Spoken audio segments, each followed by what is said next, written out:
Chapter 23, Cat in the Leaf. On the road back to the Kumo were two figures walking. Actually, only one of the two was walking. The other was being carried piggyback style by the former. Yujito sat comfortably on Naruto's back as they traveled slowly back to her home village. Two of the most powerful ninjas in the world at the moment, yet they were posed with an interesting predicament, brought on by a few choice words. "We need to talk," said Naruto in a serious tone with an equally as serious face. Yujito's laughter died down from a previous joke at the seriousness. "I thought we were talking?" questioned Yujito curiously as Naruto's stone face never changed. "That's not what I mean. What I meant was that something just doesn't feel right. Right about us," said Naruto as Yujito began to worry slightly. "Is this what I think it is? Did I do something wrong?" questioned Yujito internally. "He just told me he loved me. Kitten, before he can do it, just ravish him immediately. That'll get him out of this mood he's in," said Yujito's partner, Matatabi. Yujito was too into the conversation with Naruto to even acknowledge her partner's indecent suggestion. "What's going on, Naruto-kun?" Naruto blew out a sigh before answering. "We've been dating for over 16 months and you've never once made me a sandwich." A few seconds passed by before Yujito decided to answer. "I'm going to make that sandwich and then choke you with it for scaring me like that," said Yujito with a small pout as Naruto began to laugh. "That's so not fun." Naruto stifled down his laughter. "I'm sorry Yugi-chan, it was terrible. But we're almost at the gate," said Naruto as Yujito nodded her head. I know. But don't worry, I'll get you back for that later," said Yujito as Naruto let the pretty Jinchuriki down off of his back. "You going to make it in okay?" "Of course I am. When have I not?" "This will be too easy," said Naruto with a grin before feeling a massive presence approaching Yujito and himself at a rapid pace. Too fast for him to hide. Or maybe not. Not a second later, a large figure came crashing down in front of Naruto and Yujito clad in a cloak of lightning. Standing in that cloak of lightning with a golden belt on and Kage attire was Kumogakure's Yondaime Reikage. And he wasn't looking too pleased. "Are Reikage-sama," stammered out Yujito in surprise. "Save it Yujito," said I as several other Kumogakure ninjas landed behind the hulking Kage. "Are you hurt? And what is he doing here? He does know this is Kumo territory, correct?" As Yujito was explaining herself to her Kage, Naruto stood looking at the several shinobi behind the hulking Kage. That's Darui, Shi, Samui, Karui, and Omoi. 3 jonins and 2 chunins. Combined with a Kage, I wonder what they're here for? Can't be me, I just got here," thought Naruto before being cut out of his thoughts by an angry shout. "I'm going to kill that Akatsuki bastard," shouted the redhead with golden eyes, Karui, as she took the sword off her back and charged head-on at Naruto. She let down an overhead slash as Naruto backpedaled to dodge. Karui wasn't done there as she continued her assault on Naruto. "Karui, stop. He's not in the Akatsuki. Don't you recognize him? That's the Kyuubi Jinchuriki," said Omoi trying to stop his teammate. "He's a dangerous S-rank ninja in the bingo book. I know Reikage-sama is here, but even still, he's the Jinchuriki of the Kyuubi, a beast stronger than the Hachibi, 8 tails. What if Naruto gets angry about Karui attacking him and lets loose fully? Half of Kumo could be destroyed. Or worst, Reikage-sama could get into a scrap with him and..." continued Omoi thinking as Samui blew out a sigh of relief at just seeing Naruto. "Man, it seems we came out here for nothing. I guess that Akatsuki thing was false," said Darui as he looked at Yujito, who finished talking to Ai. Or was it Yujito? Were they really here? Yeah, the Akatsuki came. It was only 2 of them. The travel in pairs thing is true it seems. The last 2 I met were in pairs, Deidara and Sasori. This time it was a guy named Hayden and another named Kakazu. I only got to face Hayden due to the other not wanting to attack. I was handling myself well, I even landed several killing blows but he just wouldn't die. He's apparently immortal." But before I could continue and actually find out, Naruto-kun appeared and they ran off scared of him. Saying something like their leader doesn't want them facing him, ever, said Yujito as I nodded his head while also letting his cloak disappear. "That's good. We received word that that mission was a trap set up by them and we were on our way to save you," said I before looking out at Karui still attempting to cut Naruto into 2. "I'm guessing I have him to thank. Even though he shouldn't be here at the moment. Why is he here, Yujito-san? Some type of scroll to deliver? I didn't know Konoha was sending another," said she as Yujito blushed a little. Samui picked up on Shi's obliviousness to Yujito and Naruto and decided to elaborate for her friend.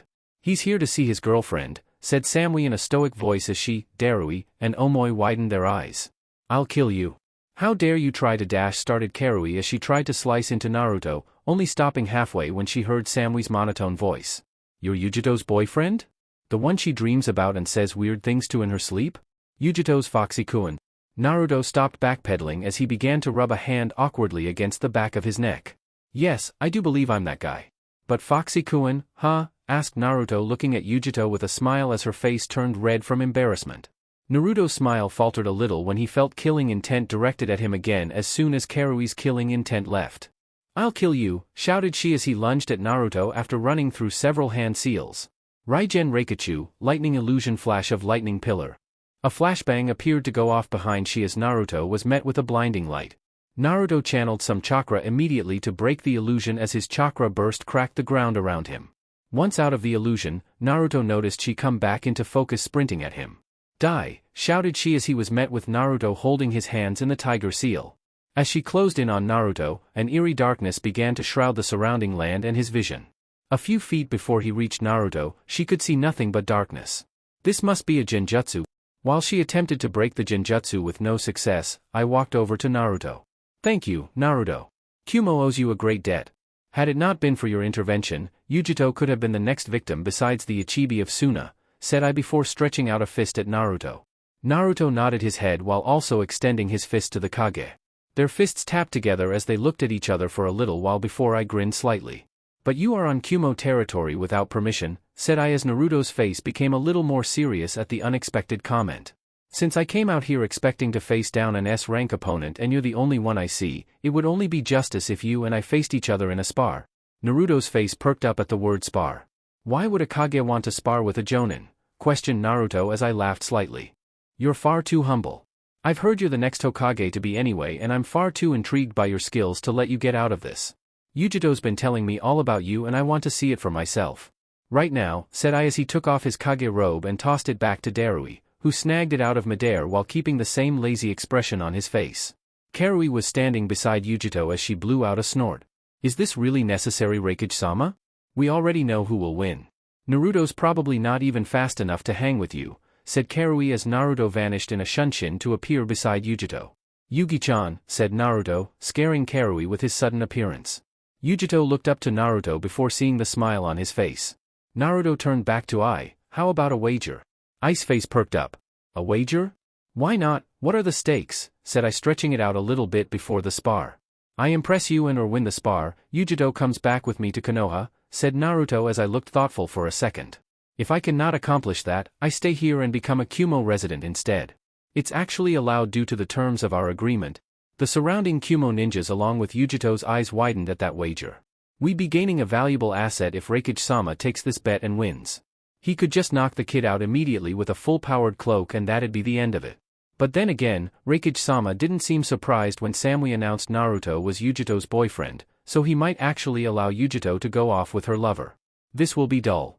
I could be doing better things with my time, thought Darui as he looked uninterested at the proceedings.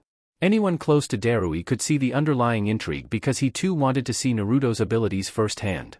Can someone please get me out of this genjutsu? I want to see Reikage-sama kick the leaf trash's ass, said she, who was still trapped in Naruto's genjutsu. Even though he couldn't see, he could definitely hear and was hoping that he'd be able to see the spar. Wow, Naruto-kun. That's crazy. You know for a fact that you wouldn't win against Reikage-sama. And even if you could, you wouldn't because it'd cause an unnecessary power struggle between villages. Same as your fight with Gaara, thought Yujito before turning to her Kage. And I'm sure Reikage-sama knows that and is already impressed with Naruto-kun. This is just really a spar in actuality, Naruto's already won the bet. This'll mean that we'll be together more often. And you know what that means. That means that 24/7/365, he'll be able to give it to you all the time with that huge dash, started Nibi before being cut off by her now flustered and red-faced Jinchuriki. I chuckled before nodding his head. You have yourself a deal. But of course, no killing or maiming blows, and the victor of the spar is given to the one who can either knock the other person unconscious or when someone gives up, said I as Naruto nodded his head. Well, let's get to it, shall we? I got all day, said Naruto, taking off his flak jacket and the black shirt he had on underneath, leaving him shirtless. Karui blushed immediately at the chiseled upper body of Naruto's along with Samui, though her blush was less noticeable than Karui's. The orange fox that adorned Naruto's right arm seemed to glow slightly as Naruto let his chakra flare along with ice. Ready when you are, Reikage-dano, said Naruto getting into a fighting stance. Darui, start the spar, said I. Darui landed in between both of the shinobi as the other surrounding ninjas all backed up to a safe enough distance. Darui raised his hand before looking at both of the two to check if they were ready. Seeing them both nod their heads, Darui let his hand fall. "Hajime," said Darui after jumping out of the way as a shock wave occurred from Naruto and I meeting in a clash. Ice Fist was blocking Naruto's kick while Naruto used both hands to block Ice Punch. The two then began a fast exchange of taijutsu. "Spectators. I can barely see their movements," said Karui with raised eyebrows. "To think that Naruto guy's taijutsu is that good to match Raikage-sama's. It's crazy." "True, he's good. But Raikage-sama doesn't seem like he's going all out on him, nor has he activated his lightning cloak. Once he does that, it'll be over since Naruto won't be able to handle his speed," said Omoi, getting a nod from his red-haired teammate. "Yeah, that's true. Raikage-sama is the fastest man alive. But then again, Naruto has his own way of dealing with faster opponents," thought Yujito as she continued to watch the two exchange blows. "Finally. I can see again," said she, finally being released from the genjutsu due to Naruto's involvement with Ai at the moment. She then leaped over beside Yujito as his eyes were glued to the fight. "Yujito-chan, how could you date one of those leaf dogs?" Yujito never answered she because Samui decided to for her. "You'll have to get over it. Yujito's head over heels for that guy, and besides, your 12-year crush on her needs to stop. It hasn't happened since then and it probably won't happen now due to the Senju boy." Darui's lazy expression faltered a little as he perked up. You mean to tell me that when you were 12, you had a crush on an 8-year-old? Said Darui as she put up placating hands. "It's not like that," said she as the rest of the group looked at him as if he was a weirdo. She then heard a muffled cough from Karui that eerily sounded like pedophile. "Let's just keep watching the fight. I and Naruto." The taijutsu battle continued as I lashed out with an elbow, which Naruto ducked before rising back up with an uppercut.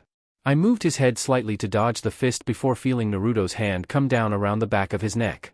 I felt Naruto began to tug down on him to grapple him and likely sling him away. He's pretty good. Definitely fast and his taijutsu is flawless, but he's not strong enough, thought I as he stood up at full height, lifting Naruto off the ground with ease due to his hand still being on the back of his neck. I then sent a fist into Naruto's gut, that while blocked with Naruto's other hand still sent him several feet away. Naruto landed on his feet, skidding slightly from Ice Punch. "You'll have to be stronger than that if you want to try and toss me," said I before seeing Naruto's grin. A sizzling noise began to ring in Ice's ear as he finally realized what was going on. He placed an explosive note on me. How clever. Boom. The note exploded with tremendous force as debris and smoke clouded Ai from the rest of the people. Spectators. Did he just blow up Raikage-sama? Questioned Omoi with worry. Oh no. Now that he's blown up Raikage-sama. Now we'll have to go to war with Konoha over this. And war means that eventually someone will be conquered. What if we lose and Konoha conquers us? Then I'd have to be a slave and work in the field for the rest of my life. He didn't get him. It was close, but Raikage-sama's fine, said Darui as the smoke cleared. But it seems Raikage-sama is going to get serious with Naruto. He could have been killed had he not activated his jutsu. Finally, Naruto can't compete with Raikage-sama's speed, said Karui smugly as she and the rest watched the spar continue, though Omoi continued to run down a series of unfortunate events that could happen in his head. I and Naruto. That was a close one.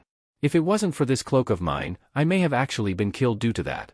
I let his lightning cloak spark even stronger as his hair stood up slightly in the back. Well then. Let's see how you deal with this.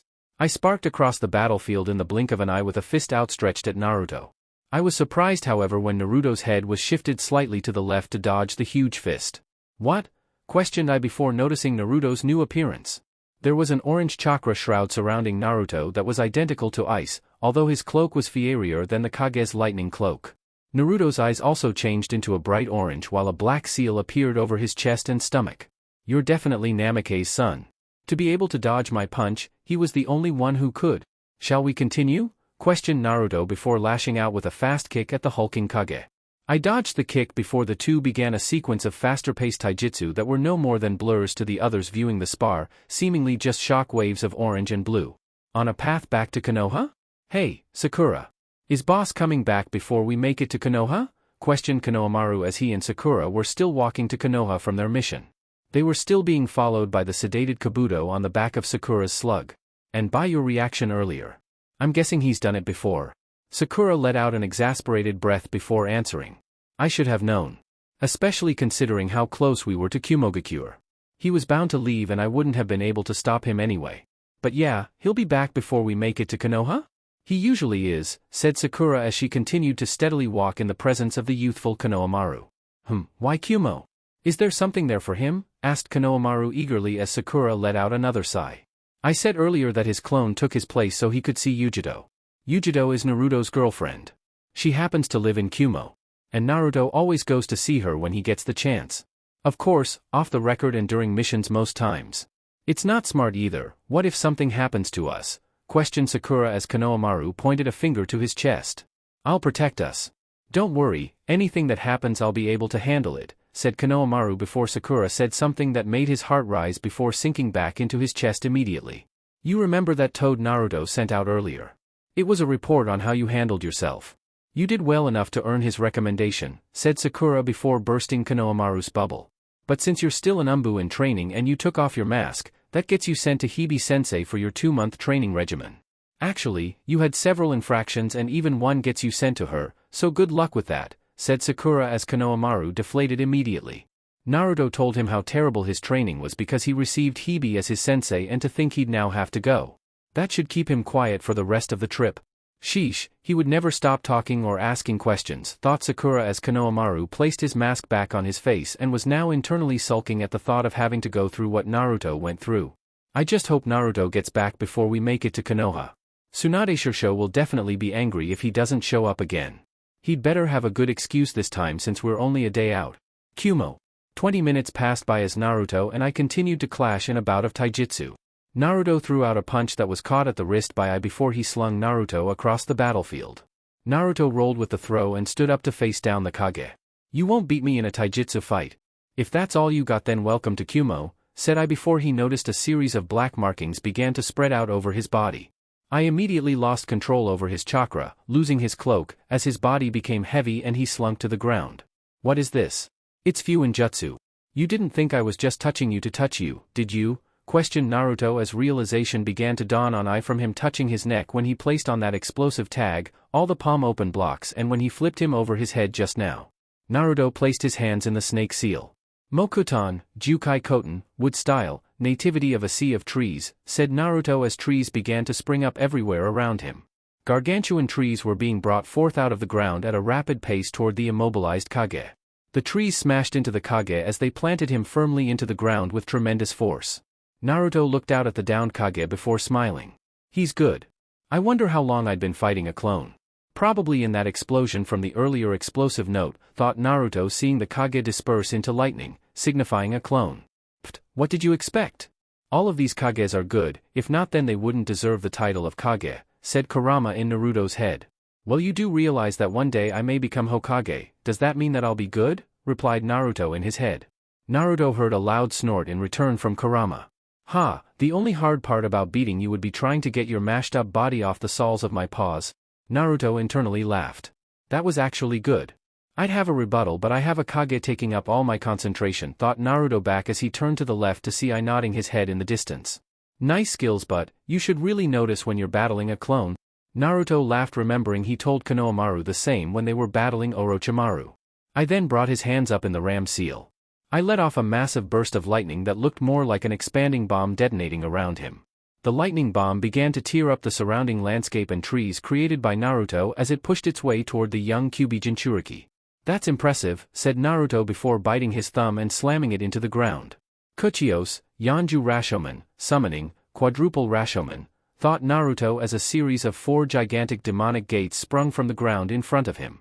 The Raikage Jutsu hit the first gate as it mauled its way through it before being stopped by the second of the gigantic gates. Orochimaru must suck at making these gates because he used 3 and Kurama mauled straight through them. The Raikage Jutsu looked powerful as hell, stronger than Kurama's, and I only needed 2, said Naruto before feeling a massive spike in chakra. Here he comes and I'm sure he'll be able to take down the remaining 3. I have to time this right. Naruto was correct in his assessment of Ice intent as he noticed his second gate come tumbling down along with his third and he could see the makings of cracks in his last remaining gate. Naruto ran through 2 hand seals ending on Tiger as he prepped his jutsu. A tiny spark of lightning popped through the gate as Naruto deemed the time was now. I came smashing through the last gate, clad in his lightning cloak, with a fist outstretched. This is my father's Jigakuzuki, Hell Stab. The strongest attack, there's nothing that he can do about this. It's over, thought I before coming to a complete stop, nearly giving him whiplash due to the abrupt halt. "What?" questioned I before feeling himself sink into the ground. I looked down and took notice of the thick, murky swamp underneath him. Across from him, equally sinking into the ground, was Naruto. "Doton, Yomi Numa, swamp of the underworld," said Naruto as I looked up at the smiling kid in front of him. "Worked like a charm." I looked out at the confident boy in front of him, that disappeared in a poof of smoke to reveal the same boy standing just on the end of the swamp with his hands in the snake seal. "Mokuton, Hote no Jutsu, wood style, laughing Buddha technique," said Naruto as from underneath the swamp, an enormous hand appeared ready to smash the Kage further into the swamp. I grinned at the competition being provided by the young golden-haired Konoha ninja. I haven't had this much fun with an opponent since Namake's. "You are indeed impressive," thought I as he powered up his lightning cloak to 100%. Once fully charged up, I burst out of the swamp with ease, avoiding the open palm smash of the wooden hand created by Naruto. I stood menacingly opposing Naruto. "It's been fun, Naruto, but I'm afraid this spar has to come to a close. You'll have my answer when you wake up whether you won the wager or not." "Until that time, Namake," said I, now behind Naruto. Naruto's eyes widened before closing due to the chop to the neck from I, who had to be careful not to damage Naruto due to the velocity of the chop. The last thing Naruto saw was Yujito's smiling face before succumbing to unconsciousness.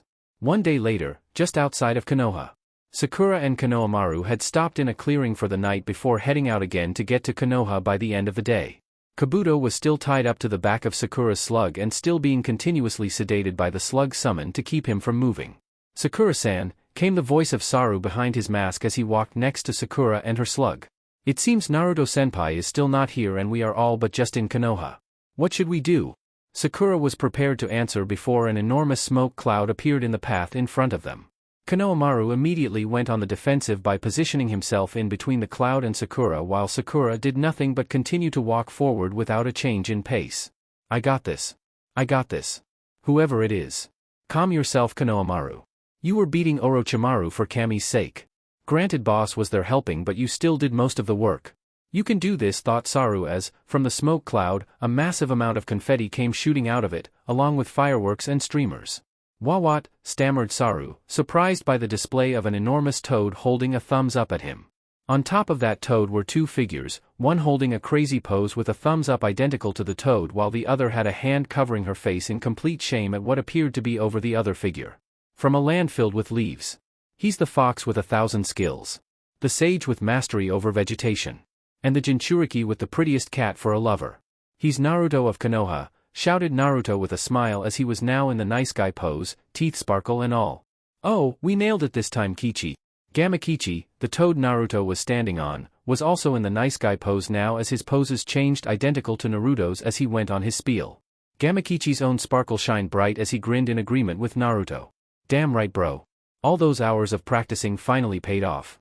Well, it's been fun getting you back here on time. Until next time. By Yujito-chan. You should come by MT Mayaboko sometime, Ma and Pa really want to meet you," said Gamakichi before disappearing in a poof of smoke, allowing Yujito and Naruto to land on the ground in front of Saru and Sakura. "Boss. That was awesome," came the uncharacteristic of an umbu shout by Saru at the display he just witnessed, completely forgetting that he was going to go off on Naruto for ratting him out about his infractions and getting him sent to Hibi for training. Naruto had a cheesy grin on as he sat and ate compliment after compliment from his most loyal fan. While this was going on, Sakura just continued to walk and eventually was joined by Yujito, who still had a hand covering her face. "Hey Yujito-san," said Sakura with a slight smile as Yujito lowered her hand to smile back. "Hey, Sakura. Please tell me Naruto-kun doesn't introduce himself like that every time," questioned Yujito. Sakura nodded her head and Yujito brought her hand back up to her face. "That's so embarrassing, I can't imagine how you feel having to go through that. I've only seen it once and it was too much for me." Sakura and Yujito continued to walk before Sakura decided to pose a question. "Hey, Yujito-san. Not to be rude or anything, but why are you here with Naruto in the first place? Did you have a scroll to deliver?" asked Sakura as Yujito lowered her hand to reach into the ninja pouch behind her. She then pulled out a scroll from her pouch and handed it to Sakura. Sakura looked hesitant to open it, but the nod from Yujito encouraged her to read its contents. Sakura unraveled the scroll and opened it before reading its contents. Once finished, she looked back at the smiling Yujito. "You're moving to Konoha?" shouted Sakura with surprise as Yujito nodded her head jovially. "How did this happen?" Well, Naruto got into a spar with Raikage-sama and they had a little wager," said Yujito as she began to retell the events that occurred since Naruto disappeared to go and see her. Flashback, 1 day ago. Naruto awoke 30 minutes later in unfamiliar territory. Well, in not really as unfamiliar as it should be territory. Yujito's bed, so that would mean that I'm in Yujito's home, which is inside of Yujito's village, which is Kumogakure, thought Naruto as he sat up in Yujito's bed and rubbed the back of his neck. Raikage Dano can hit hard. Boss owes me for this, said Naruto as Yujito was entering the room, fondling her boobs. I don't owe you anything at all. You're a clone. That's what you're supposed to do. I mean you're made of my chakra in the first place, so get over it, said Yujito as she dispelled the Naruto clone. You know what, Yujito, I swear your boobs have gotten bigger since the last time I saw you. Don't you agree? Inside of Yujito's head, Naruto stood opposing her and Matatabi as she was helplessly watching Naruto make her fondle herself due to his control over her. This jutsu is ingenious, Naruto-kun. And the way you use it is incredible. What is it called again? Came the voice of Yujito's bijou, Matatabi. Oh, this jutsu. It's Gamadera, Kageyatsuri no Jutsu, Toad Flatness, Shadow Manipulation Technique, said Naruto back to the towering being of pure chakra. Though I will be losing control here pretty soon since I can't hold my breath for much longer. After saying that, Naruto was firmly ejected from Yujito's mind and Yujito was given back control once again of her body. She turned her head back to see her shadow coming out of the ground. Except it began to turn into Naruto. I really dislike that jutsu, said Yujito as she shook out her body to get the chills out of it from being controlled like that. Well, I couldn't just lose to your Kage now, could I? But then again, I really couldn't win either. So I went with the next best option and just used a wood clone. He never even noticed, and if he did, he didn't care enough to acknowledge it. Plus it's even better, I got what I wanted, said Naruto with a smile at the last part. Yujito smiled back. And what was that? Questioned Yujito back as Naruto continued to inch forward toward her. Well, started Naruto as he closed in on Yujito's lips. Oh, I, shouted a clone of Naruto's in the doorway, ending Yujito and Naruto's moment. How come you get to get all the loving while we have to do all the packing and stuff? Naruto grew a tick mark on the back of his head at his clone as he turned around. Why are you guys getting so angry and rebellious against me lately? I mean it's crazy, I'm your creator, said Naruto as his clone dropped the pair of scrolls he held that contained some of Yujito's belongings. I apologize, boss. I'm just sad that you gave Naruto 1C lingerie duty, said the clone as they turned to see a clone buried in a pile of Yujito's skimpy attire, frolicking about in the pile of sexy undergarments. I see. Don't worry, I'll handle this, said Naruto as he walked over to the pile with the clone in it. All Narutos take a break and join the party. 1 item per clone only. I, being the boss and original, get the rest. The Narutos all nodded their heads at the plan as they moved to grab their own. While this was occurring, Yujito stood with an even bigger tick mark on her head as she watched some of the Narutos fight over a pair of panties. While I am quite the pervert, I do agree with you, please end this, said Matatabi in Yujito's head as Yujito happily obliged. Yujito's nails extended before she unleashed righteous fury upon all of the whiskered blondes before making the original Naruto finish up her packing, no clones allowed this time. End flashback. And after that, Naruto-kun and I made haste to come here. He summoned his toad and we got here in 1 day, said Yujito. Sakura nodded her head. Wow, that's bold of Naruto. And crazy of your Kage to just allow that. For him to be so willing to give up a Jinchuriki like that is amazing of him. He must really care about your happiness to allow you to just leave with Naruto like that. True, he has been like a father to me, so I'm guessing he was really just looking out for me, said Yujito before she put the scroll back in her ninja pouch. But then again, this will also cement our alliance and we'll be more of friends than before. There could be true peace between our villages and Naruto probably knew that. Of course I did, sweetheart, said an excited Naruto behind Yujito before picking her up bridal style. Welcome to Konoha, Yugi-chan. Naruto planted a juicy kiss on Yujito. Pausing for a moment after the kiss, Yujito smiled and gave Naruto a nod. That was perfect? Naruto nodded his head in agreement before they disappeared in a shunshin, leaving Saru and Sakura at the gate. Ah, was that Naruto and his girlfriend? Questioned one of the gate guards. Yes, it was. I'm not sure where they disappeared to, but they better be in Tsunade's office by the time we get there, said Sakura as she handed her mission scroll to the man. The guard nodded his head before handing the scroll back to Sakura. Well, I'll see you later, Sakura-san, and Saru. Good luck. Sakura nodded and began to walk away. The gate guard then took notice of the slug trailing behind the medic. Wait, is that Kabuto on the back of that slug? He only received light snores as an answer due to his partner being knocked out asleep. Lazy ass. He should be more proud of what we're doing. We guard Konoha and are its first line of defense. Well, besides the Umbu and Border Patrol. And our sensory squad. But the fourth line is still important, thought the gate guard in his head before sitting down. Well, actually Naruto just absolutely bypassed the gate without me being able to do anything to stop him. I'll have to work harder and make sure that doesn't happen again. I can't let that youngster disrespect me. I've been a ninja longer than he has. But he is a jonin and I heard he was an Umbu captain. But still, he needs to respect me. Don't need another Jiraiya walking around here. 15 minutes later, Hokage's office. Come in, came the voice of Tsunade as she heard a knock on her door. Tsunade looked up to see her student and Saru enter her office and smiled at their presence. Wait, where's Naruto? He didn't leave you all again, did he? Sakura was about to answer before a strong breeze flew through the office. The cause of the breeze made his presence known immediately. What bh on? Why would I do that? Questioned Naruto as he now stood in Tsunade's office via Shunshin. Naruto, you have to stop leaving your teammates like that. What if they get ambushed while you're away? You could have taken them with you? Well, if I was away, which I'm not saying that I was, Saru could handle it well enough. Plus, why do you keep insinuating that I left them? Asked Naruto as Tsunade blew out a sigh. Hi, Yujito-chan. From behind Naruto, Yujito peered out at the busty Kage. Hi Tsunade Dano, nice to meet you again, said Yujito as Tsunade smiled at the pretty blonde Jinchuriki. That doesn't prove anything. She could have just come of her own free will, said Naruto before Tsunade noticed something off about the two of them. Naruto, why is there a claw mark ripped through the middle of your shirt? You're also missing a shoe while Yujito's hair and ponytail are all messed up, plus she doesn't even have pants on, said Tsunade as the two of them grew red in the face. Couldn't wait? I mean, it couldn't have been more than 15 minutes since you've gotten here. You know what, never mind, just give me the rundown of the mission. Naruto stood at attention after coughing. Team Naruto reporting back from their A-ranked mission to Tenchi Bridge. Mission status success. At the bridge, I transformed myself into Sasori to meet with the spy. The spy approached me on the bridge and I proceeded to receive intel about Orochimaru's bases and on A-ranked Nuke Nin, Sasuke Uchiha. However, before I could get any more, Orochimaru appeared and that's when the tables turned. It turns out that Sasori's spy was Kabuto Yakushi and he was on Orochimaru's side from the beginning.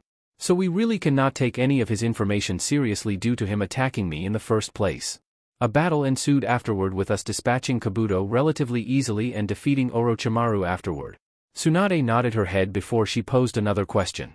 I'm guessing Sakura, you took Kabuto to the torture and interrogation department? Seeing Sakura nod, Tsunade posed another question. You defeated Orochimaru, does that mean that he is dead, or did he get away? Of course he's dead. Naruto blew his head off with a Rasengan, thought Saru in his head. Despite the condition he was in as we left, I'm certain that Orochimaru lived, said Naruto as he let a hand comb through his hair. As he did that, he made a series of quick hand seals to Tsunade that were unnoticed by the rest of the group. Tsunade nodded her head at Naruto. Well, good job team. Despite not making sure Orochimaru was incapacitated, at least you got his right-hand man. I'm calling this mission a success. Saru and Sakura, you're dismissed, said Tsunade as Sakura and Saru both left the office, leaving Yujito and Naruto alone with Tsunade. It seems your other mission was a success as well, said Tsunade with a smile at Yujito. Naruto was smiling as well as Yujito looked at the two confused. You had another mission? Questioned Yujito as Naruto nodded. Yes ma'am. It was to pick up a package, said Naruto as he pulled out a scroll from his ninja pouch, that was still attached to his hip even after his earlier escapade with Yujito. Yujito opened the scroll and read its contents.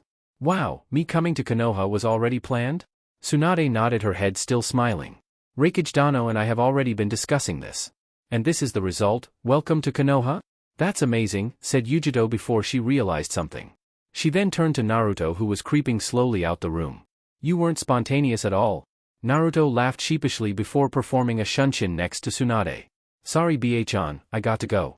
I'll give you my written report later, said Naruto giving Tsunade a cheek kiss before disappearing in another shunshin. Get back here, shouted Yujito as she went flying out of the window after the nine-tailed Jinchuriki.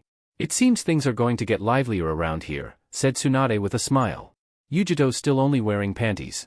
Well, at least the men of the village will be excited at her introduction. Somewhere in the land of grass. A small candle was illuminating a dark room as a figure could be seen seated at a throne. A series of coughs rang out before a laugh followed shortly afterward. It's time. 1 week and Sasuke will be mine. Kukukuku, said the figure as his golden, slitted eyes opened up. Sasuke was seated with his legs crossed and his eyes closed in the middle of a room far away from the snake Sannin. Sasuke opened his eyes to reveal his Mangekyo Sharingan. So it seems it's time. Naruto, you better be here. I need you for what I plan to accomplish. I'm sure you'll bring Sakura with you along with those other ones. Not to mention, I'm sure she'll be here, said Sasuke before standing up and walking out of the room to prepare for the week at hand. Hidden location. The Yonbi, Four Tails, has been successfully captured, said the spectral image of the leader of the Akatsuki. Kakazu and Haiden will go after the Gobi in a week. We will reconvene then for the sealing of the Five Tails. Dismissed. The other members of the Akatsuki departed the chamber. After they were all gone, a vortex opened up beside the leader. Is it time? Questioned the leader. The figure nodded his head. Shall we be going? It'll take you a week to recover from this surgery and we only have a week before the Gobi gets sealed, said the figure as he then vanished into another swirl. The leader's rippled purple eyes seemed to shine brightly in the darkness before a small smile graced his face. This will definitely help. Your time will come soon, Kyubi, said the leader as his own spectral image vanished into the darkness, leaving only the dead body of the Yonbi's Jinchuriki in the room. Chapter 24, Reunions. It had been 4 days since Naruto's arrival back in Konoha with Yujito. Life in Konoha did not change since Yujito's arrival, nor did she get treated weirdly by any of the Konoha populace. Even with her Kumo background, it seemed Naruto's reputation superseded any bad stigma that attached itself to her. Even in the all-seeing eyes of the Hyuga clan. Being well-received and famous had its perks. Being in a relationship had its perks as well, and Naruto took advantage of it every day since Yujito's arrival. Even right now, as Yujito was getting dressed in Naruto's room. She was putting the finishing touches on her outfit when she noticed Naruto coming into the room. Naruto-kun, are you ready to go to the gate? Asked Yujito, turning around to see Naruto. Naruto-kun, we can't do that right now, we'll be late. Naruto stood in the doorway of his bedroom, dressed in only a helmet and a shield with nothing else on. To the gate, said Naruto before it dawned on him. Oh yeah. That's today, huh? Well, shoot. I worked hard on this outfit. I got the helmet, shield, and obviously a sword, said Yujito suggestively while wrapping a hand around Naruto's sword. I think we have a few minutes to spare. At the village gate, 10 minutes later. Where the hell is Naruto? Questioned Tsunade as she stood impatiently at the gate.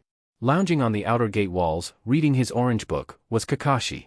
Kakashi was actually on time today due to Tsunade telling him to be at the gate 4 hours earlier, prompting him to arrive still 5 minutes late even with a 4-hour grace period. I'm sure he'll be here, Hokage-sama. Don't worry, said Kakashi as he lazily flipped a page in his book. He's actually coming right now. And just on time too, because they're approaching. Naruto and Yujito appeared via a shunshin as they landed next to the Busty Kage and Elite Jonin. Present and accounted for Bachan, said Naruto, dressed in his standard Konoha attire complete with his flak jacket. Yujito stood next to Naruto in simply a blue, V-neck shirt with black pants and black sandals on. Good morning, Hokage Dano. It seems we weren't late, thankfully, said Yujito with a smile as Tsunade smiled back at the young blonde girl. Good morning to you too, Yujito-chan and Brat. Glad to see you both make it. I was a little worried there, said Tsunade as she looked out toward the path to see several figures approaching Konoha. Look sharp now, here they come. And Naruto, why do you have a helmet on? Naruto turned red as he grabbed the helmet off his head and flung it out of sight and out of mind into the bushes. About a minute later, the group that was approaching Konoha finally made contact. Hello. Welcome to Konoha, I am Konoha's Godame Hokage, Senju Tsunade, said Tsunade, extending a hand to who she deemed as the most important in the group that arrived. Meidano, it's a pleasure to finally make your acquaintance. Mei happily placed a hand out to shake with Tsunade as she smiled at the blonde Hokage in front of her. The pleasure is all mine, Tsunade Dano. I'm just happy that you extended this alliance offer to us in Kirigakure. And for that, on behalf of Kiri and myself, as its Godame Mizukage, Water Shadow, I thank you. Mei was a beautiful, slender woman. She has green eyes, and ankle-length, auburn hair styled into a herringbone pattern at the back, a top knot tied with a dark blue band, and 4 bangs at the front. She wears a long-sleeved, dark blue dress that falls just below the knees. Underneath, she wears mesh armor that covers slightly more of her upper body than her dress. To complete her outfit she wears high-heeled sandals, dark blue polish on her fingers and toes with matching blue lipstick. Can you say MILF? Said Naruto hearing Kurama say MILF in his head at Mei's beauty. And I believe those are double DS she's sporting, damn it. Jiraiya-sensei's teachings are still in my head, thought Naruto in his head as he looked over Mei in an unnoticeable manner due to Yujito standing right beside him. Your mate is attractive in her own ways, but that human is downright beautiful. Even I can see this. I'd kill her so hard, said Kurama as Naruto internally nodded his head at the comment. I hear you on that. I'd kill her so hard too if I wasn't in a relationship. Wait, kill her? Never mind, replied Naruto in his head as he stopped internally talking to see the rest of Mei's contingent begin greeting Tsunade, Kakashi, and Yujito. With Mei were a group of 4 people, 2 of which Naruto recognized immediately upon seeing. The first being one of the legendary 7 swordsmen, Momochi Zabuza. Zabuza still looked the same since when Naruto first met him, except he now had on the standard flak jacket of Kiri with a shirt on underneath. Zabuza still lugged around his Kubikirabocho on his back and his ever-present ninja face was still on and just as menacing as when Naruto first met him. The second person Naruto recognized in the contingent of Mei's was the even more beautiful Haku. Haku was the hunter nin who accompanied Zabuza on Naruto's first C-rank mission to Wave. Haku grew slightly over the 4 years since seeing Naruto, now standing at a height of 5 foot 5 inches tall. She was wearing her long black hair loosely, and wore a pink, sleeveless kimono, with pale red edges and decorated with small plum-colored swirls, that went to her ankles. Around her waist was a simple white obi tied in a bow, and she wore a pair of light brown sandals with dark straps. She also wore a dark-colored choker around her neck and her Kiri forehead protector could be seen on her right arm, around her bicep. Damn. Can you say you know what? Never mind. I think you get the point. Haku's hot and without her chest bindings on ICC cups arg. Why was that the first thing Jiraiya-sensei taught me? Thought Naruto perversely as he eyed Haku as well, still unnoticeable by those around him. Heh, doesn't it seem weird to you though? Questioned Kurama in Naruto's head. After getting a what from his Jinchuriki, Kurama decided to elaborate. All of the most beautiful women in the world seem to be some of the strongest kunoichis in the world as well. I mean face it, Yujito and Tsunade are powerful and I'm certain these 2 are as well. But that girl from the cryptoanalysis group, Shiho, is not a dime as you would call it and definitely one of the weakest kunoichis I've seen. That's cold Kurama, but that is weird, isn't it? It must be a conspiracy or something, replied Naruto in his head before he was nudged by Yujito, stopping his internal conversation with Kurama. Naruto-kun. Are you not going to shake his hand? Questioned Yujito as Naruto looked over to see the other 2 members of Kiri's group with their hands extended. Naruto nodded his head before extending a hand out to the 2 others with Mei. Sorry about that, I was lost in my head in contemplation. I'm Naruto, said Naruto shaking the first guy's hand. It's no worries. I'm Chojuro, said the now-known Chojuro. Chojuro was a ninja of seemingly the same age as Naruto. Chojuro has short, tufty blue hair, and dark eyes. He also has pointed, shark-like teeth. He wears square, black-rimmed glasses connected to ear protectors, a blue pinstriped shirt, and camouflage pattern pants. Also, he wears his forehead protector on the front of his holster which he uses to carry Hiramakiri. Naruto noticed the shark-like teeth of Chojuro and the sword on his back and perked up at the 2 traits. You're a member of the 7 swordsmen of the mist? Questioned Naruto excitedly at that prospect. Chojuro fidgeted slightly at Naruto's question. Well, yes. I am one of the 7 swordsmen and this is my blade, Hiramakiri, said Chojuro, though you could tell from just that one sentence that he was a timid individual. Well, that's cool. I'd love to spar with you someday during your stay here, it'd be fun to see what you could do, said Naruto with a smile that Chojuro awkwardly nodded back to and attempted to reciprocate. The man standing next to Chojuro shook his head at the actions that just preceded. Kids these days have no respect for their elders. I mean back in my day, we used to shake hands with the elder shinobi first before shaking hands with the younger ones, as a sign of respect, said the man before seeing Naruto extend his hand toward him. My apologies sir, but I do actually recognize you. You're a member of Kiri's Umbu Hunter Nin division and one of the heroes of the war against Yugura. Ao, if I'm not mistaken. It's a pleasure to meet you, said Naruto as Ao looked impressed at the young man before him. My, it seems the younger generation does have a few good ninjas. It's good that you know your history. But then again, information is one of a ninja's best tools and I'm certain you know that, said Ao as Naruto nodded his head. While Naruto was talking with Chojuro and Ao, Yujito walked over to Haku and began to engage her in conversation. Hi, I'm Ni Yujito, said Yujito as she held a hand out for Haku to shake, which Haku shook in kind. Nice to meet you Yujito-san, I'm Yuki Haku. I've heard so much about you from Naruto-kun's letters. Yujito arched an eyebrow at that as Haku put up placating hands. No, it's nothing like that. Naruto was mainly the go-between me and another ninja but I did ask him about his life and you were at the head of it. He's quite into you. Is he really? Questioned Yujito as Haku reached into the backpack that she held. I have the letters with me. Want me to read what he said? Questioned Haku with a small smirk as Yujito nodded her head jovially.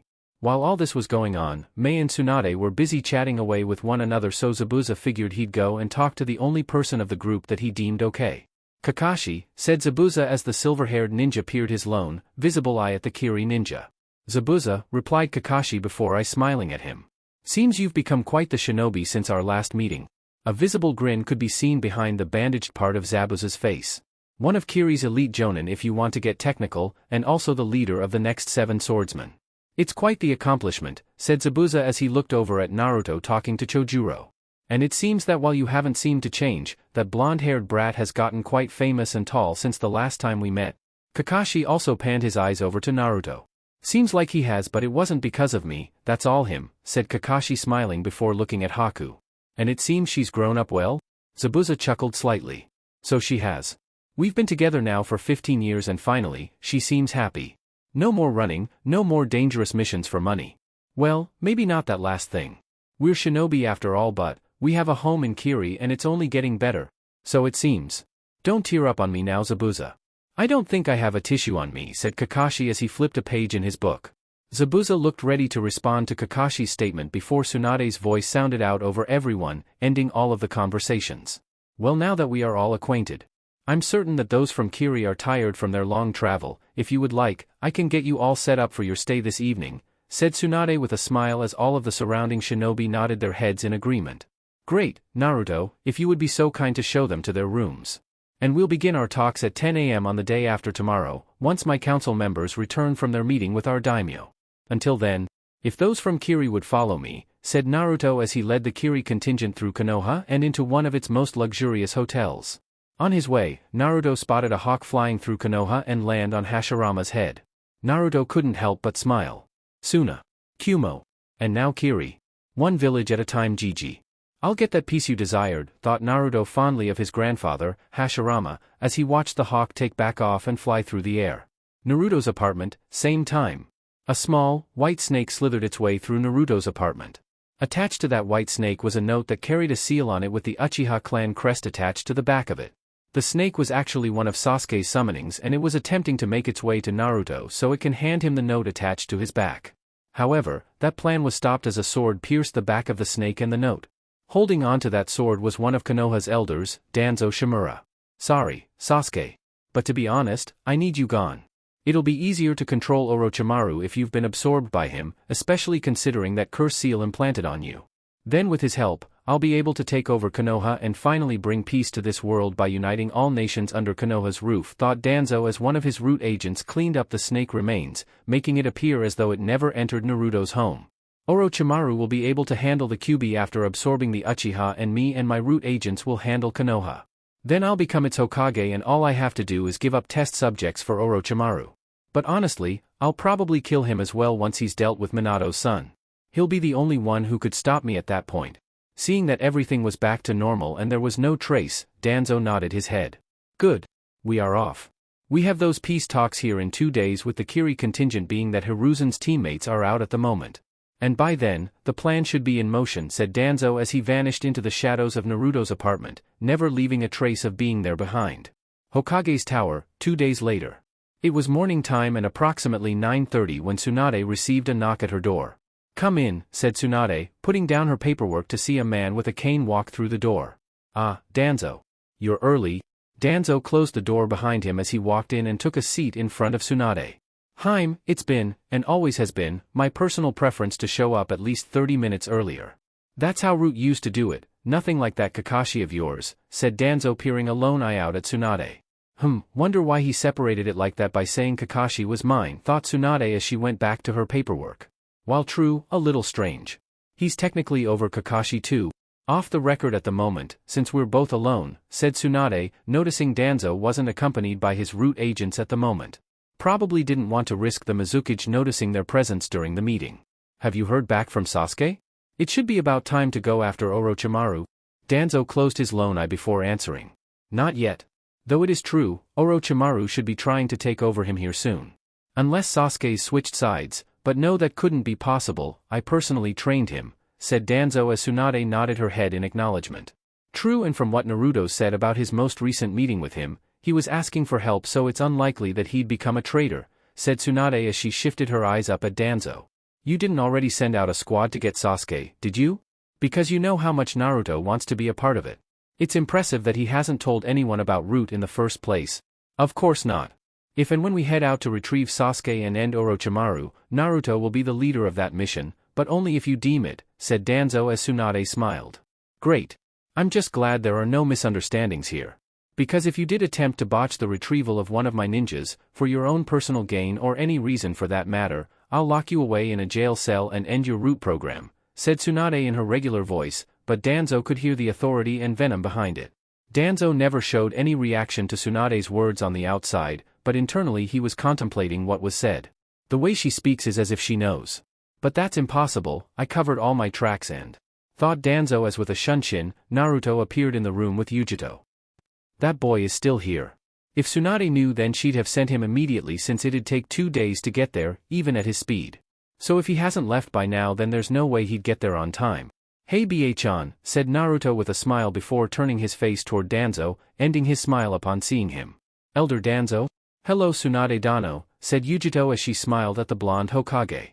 Tsunade smiled back at the appearance of her favorite blondes. Yujito-chan and Naruto, nice of you two to be here. Glad you could make it on time, said Tsunade as she and Yujito began to engage in a conversation. Naruto's eyes never panned off of Danzo however. Hello, Naruto. I see you're here for the meeting. Naruto held a stern face.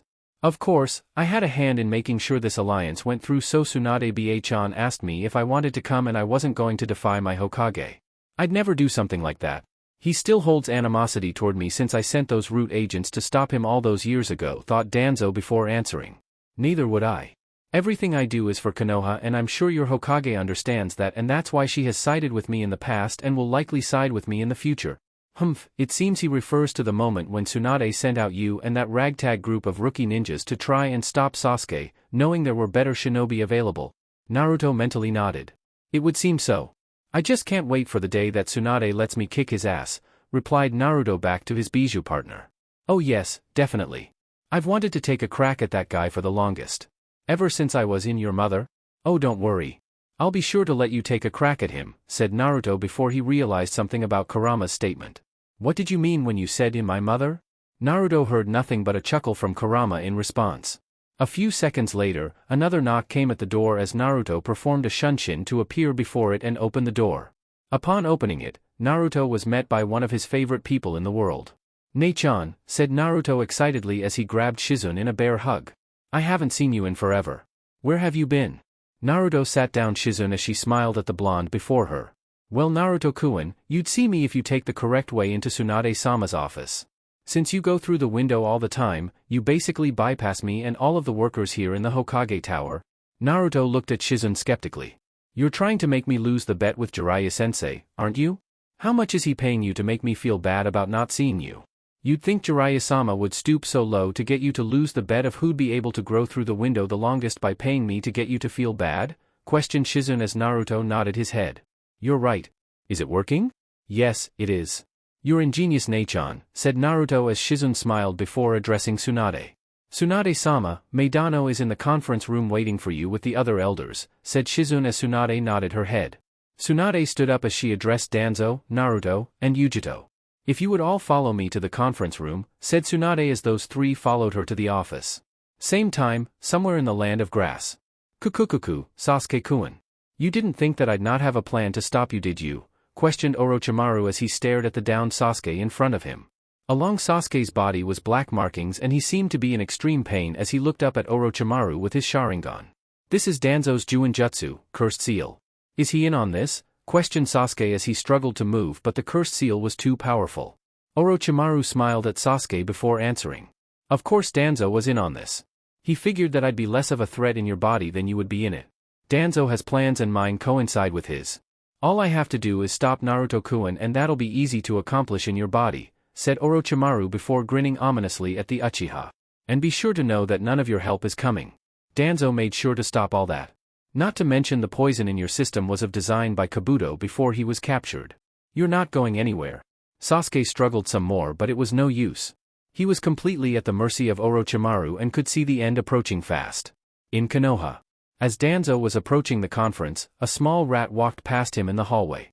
Though the rat wasn't a normal one at second glance, it had appeared to be made of ink. Which it later was as it dispelled into a group of words. Danzo-sama. That isn't the real Naruto. The Mizukige's two young shinobi are also not there. Danzo looked up at Naruto in front of him as he couldn't ascertain what his root agent was trying to get across to him. That's Naruto right there. So how could he not be the real one, thought Danzo before it hit him. He could be a wood clone. As Danzo thought that, the Naruto in front of him turned his head around slightly to look at him. Naruto smiled a big grin before turning his head back around to head into the conference room. And he took the Mizukige's shinobi to help him? Thought Danzo as he continued as if nothing happened. With Orochimaru. Orochimaru looked at Sasuke as he prepared to begin the ritual to absorb Sasuke's body. Boom. An enormous explosion occurred that blew a huge chunk of the wall of the room Sasuke and Orochimaru were in. Standing in the hole of the wall with debris and rocks flying all around him was Naruto. Hot damn, I rock, said Naruto as he looked around expectantly for some laughs. Four figures stood behind him as two of them looked uninterested in his joke. But I mean, hot because of the fiery explosion and the rocks falling all around us? Ah well, forget it. Sasuke-kun, came the voice of two of the people with Naruto.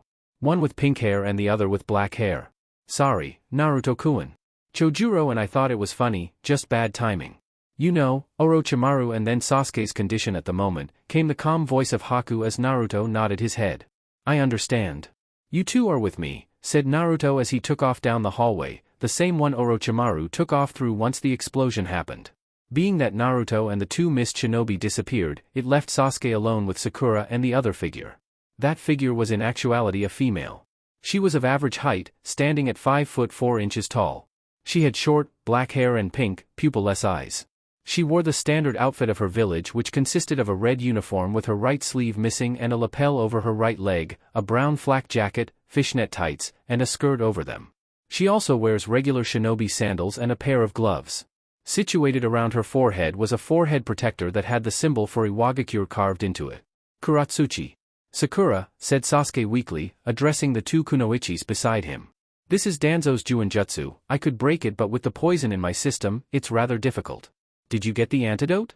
Sakura nodded her head as she pulled out a vial with black liquid inside. Of course.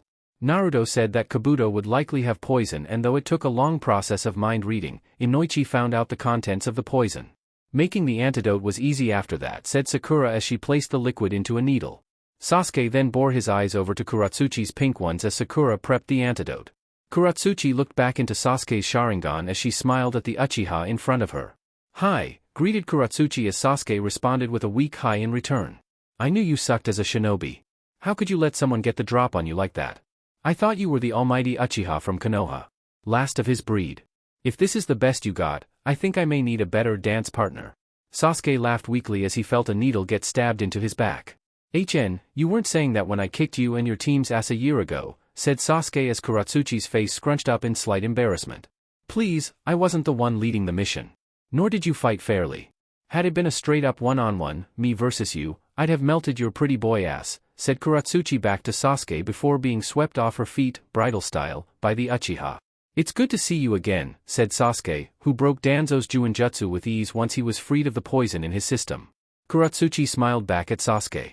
It's good to see you too, Sasuke-kun, said Kuratsuchi before bringing Sasuke down into a kiss. The kiss lasted for about a minute before they were interrupted by a cough, that was followed by a huge explosion. Sasuke-kun. Not to ruin your reunion. But Orochimaru is still alive and attempting to run. So if you could finish that after we finish him, that'd be great, said Sakura as Sasuke and Kuratsuchi looked sheepish at forgetting about the pressing matter at hand. Sasuke placed Kuratsuchi on the ground before nodding his head. Let's go, said Sasuke taking off down a corridor with Kuratsuchi and Sakura in hot pursuit. Coming around a corner, they were met with an intriguing sight. Orochimaru was standing on top of a corridor, as he watched Naruto and the two mist shinobis battle Edo Tensei reincarnations. Sasuke immediately recognized both of the Edo Tenseis and a tear came to his eye. Especially at the female one. Kachan, said Sasuke as there in Edo Tensei form, was his mother, Uchiha Mikoto. Upon hearing Kachan, Mikoto turned to see the owner of that voice. Sasuke-chan, said Mikoto, staring out at Sasuke. I guess this Edo Tensei has its blessings, I get to see my baby boy all grown up. Sasuke stared out at Mikoto for a few more seconds before he heard Naruto slam the other figure into the ground. In doing so, Naruto slammed a palm in the stomach of the reincarnation. Fuin, seal, said Naruto as a seal spread out over the body of the figure, immobilizing him. Sorry about your dad, Sasuke, but you know how this goes. The only way to stop an Edo Tensei is to either seal them, make the user dispel the technique, or have them reach nirvana so that their souls are free to ascend from their trapped bodies. It's just I never guessed your mom would be stronger than your dad. Together they were quite the tandem. I was quite the accomplished kunoichi before I become a mother, Naruto-kun. I was also next in line to lead the Uchiha clan, but since we are a patriarch clan, Fugaku was given the right to be the leader, said Mikoto as Naruto arched his eyebrows, impressed at Mikoto's achievements. Well, at least you can't coordinate with anyone. It should be easier to stop you now, said Naruto before he heard Orochimaru laugh. Kukukuku, Naruto-kun, you underestimate me and my power. I just needed to spare some time before I could gain enough power to summon the next body. One I'm sure you'll know well, said Orochimaru before clapping his hands together. Kuchios, Edo Tensei, summoning, impure world reincarnation, said Orochimaru as a coffin rose beside him. This coffin was different however as it was blood red in color. Mikoto jumped back up beside Orochimaru and the coffin, just as the lid to the coffin fell, revealing the person. Naruto's eyes bulged out at who Orochimaru managed to summon. If you thought Mikoto and Fugaku were tough as a tandem, just imagine what these two can do. Actually don't imagine, because you'll have to face them right now, said Orochimaru as Naruto began to tremble slightly. Naruto immediately recognized the person. Seeing their face made Naruto feel weak in the knees. Kachan, said Naruto weakly as Uzumaki Kushina was reincarnated by Orochimaru. Kushina's eyes opened to reveal black sclerae surrounding violet eyes that matched Naruto's. Kushina's eyes then pandered over into Naruto's own. Naruto-chan, my baby. My how you've grown, said Kushina, smiling at the young man in front of her. Kushina then looked behind her to see Orochimaru standing there with a devious grin on his face. Orochimaru team, I should have known this would happen. Of course my dear Kushina-chan. And I'll have you know, your son is quite the nuisance to me. So why not have the person who brought him into this world, be the one to take him out, asked a smiling Orochimaru before commanding Kushina mentally to attack her son.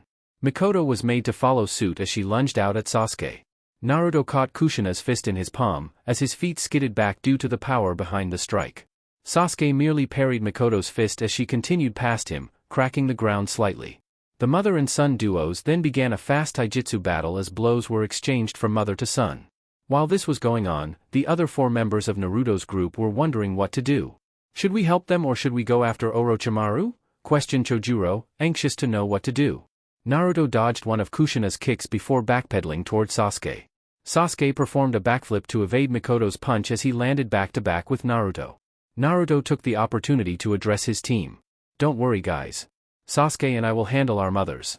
You guys just go grab the other 3 people who will be joining us, said Naruto as Sasuke reached into his back pocket. Here are their coordinates.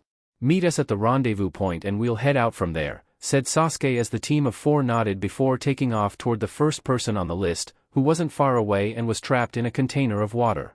Orochimaru looked interested at the instructions being handed out by the 2 young shinobi in front of him. They must have forgotten about me. I could just leave at any time. Or I could stay and hope that Sasuke gets injured enough to the point that I can take over his body, thought Orochimaru before he decided to do the former. I can always get Sasuke later, I'll have to find another body in the meantime, but Sasuke can wait. There's no use in getting killed today, I have too much to accomplish. Orochimaru turned to leave the building before his face was met by the underside of a wooden geta. Orochimaru was sent careening over Naruto and Sasuke, back through the room that they'd just come from. Glad to see I'm not late to the party, came the voice of the man behind the wooden geta. Killing my old teammate, I'm about to check that off of my bucket list today. Jiraiya-sensei, we left him just for you, said Naruto as Jiraiya nodded his head before taking off after where he sent Orochimaru. You just be careful, kids. Your mothers are no pushovers. At one point they were deemed to be as good as Tsunade Heim. They were even deadlier as a duo, said Jiraiya before disappearing down the corridor. Naruto and Sasuke turned their heads back to their respective mothers as they prepared to do battle once more. Though I don't like the circumstances. I did want to meet you, Kachan. I've heard so much about you. Naruto's words brought a smile to Kushina's face. Well, I hope you find a way to stop me. Because I can't control my movements. Here I come, said Kushina as she sprinted back out at Naruto. Naruto returned her sprint as he prepared to meet her head-on. Naruto and Kushina clashed together in a standstill as Naruto blocked Kushina's kick with his forearm while Kushina blocked Naruto's other fist with both of her arms. Naruto wasn't prepared for a golden chain to come flying out the back of his mother's hair. Naruto, those are your mother's chakra chains. They have the power to suppress chakra. Do not get struck by one of those, said Kurama urgently in Naruto's head as Naruto acknowledged his partner and jumped to the side to dodge. Naruto didn't have to wait long before 3 more chains appeared from Kushina's back and all of them were dancing around menacingly behind her. Kushina came back at Naruto full speed, as she began to lash out with more strikes that coordinated well with the chains that were floating behind her. Mom is so good at taijutsu. It's scary. If this continues for any longer, I'll get struck by either her or one of her chains, thought Naruto as he continued to narrowly dodge Kushina's assault as that was all he felt he could do. Meanwhile, Mikoto and Sasuke were still locking eyes with one another. Though on the outside it appeared as if they were just standing there. However, the two were actually locked in a battle of genjutsu. Eventually, Sasuke began to flow through hand seals that were quickly mirrored by Mikoto. Katan, Gokakyu no Jutsu, Fire Style, Grand Fireball Technique, said Sasuke and Mikoto simultaneously as they both blew out huge fireballs toward one another. However, Sasuke immediately realized he was going to lose the battle when he noticed that Mikoto's fireball was near twice the size of his. Luckily, Naruto appeared next to Sasuke in a shunshin as he held the ram seal. Suetun, Suijin Hiki, Water Style, Water Encampment Wall, thought Naruto before he spat out an enormous stream of water that quickly doused the fire that was slowly approaching Sasuke. Sasuke breathed a sigh of relief at Naruto's timely arrival. That was close. My mom is basically the same as me. Only better. She was beating me down in our genjutsu fight and there was nothing I could do about it. Then the fireball technique just now, said Sasuke hard-pressed at how he was going to defeat his mom. What about yours? Questioned Sasuke as he looked at the blonde beside him. Well, I'm just a clone. Boss is over there getting murdered by Kachan.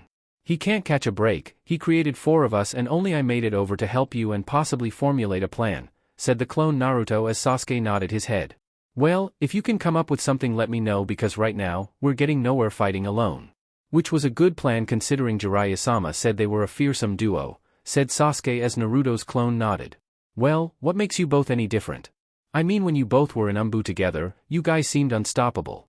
Or when we helped protect the village, said the clone, shifting into a defense seeing Mikoto run through hand seals. Maybe fighting together is better than alone.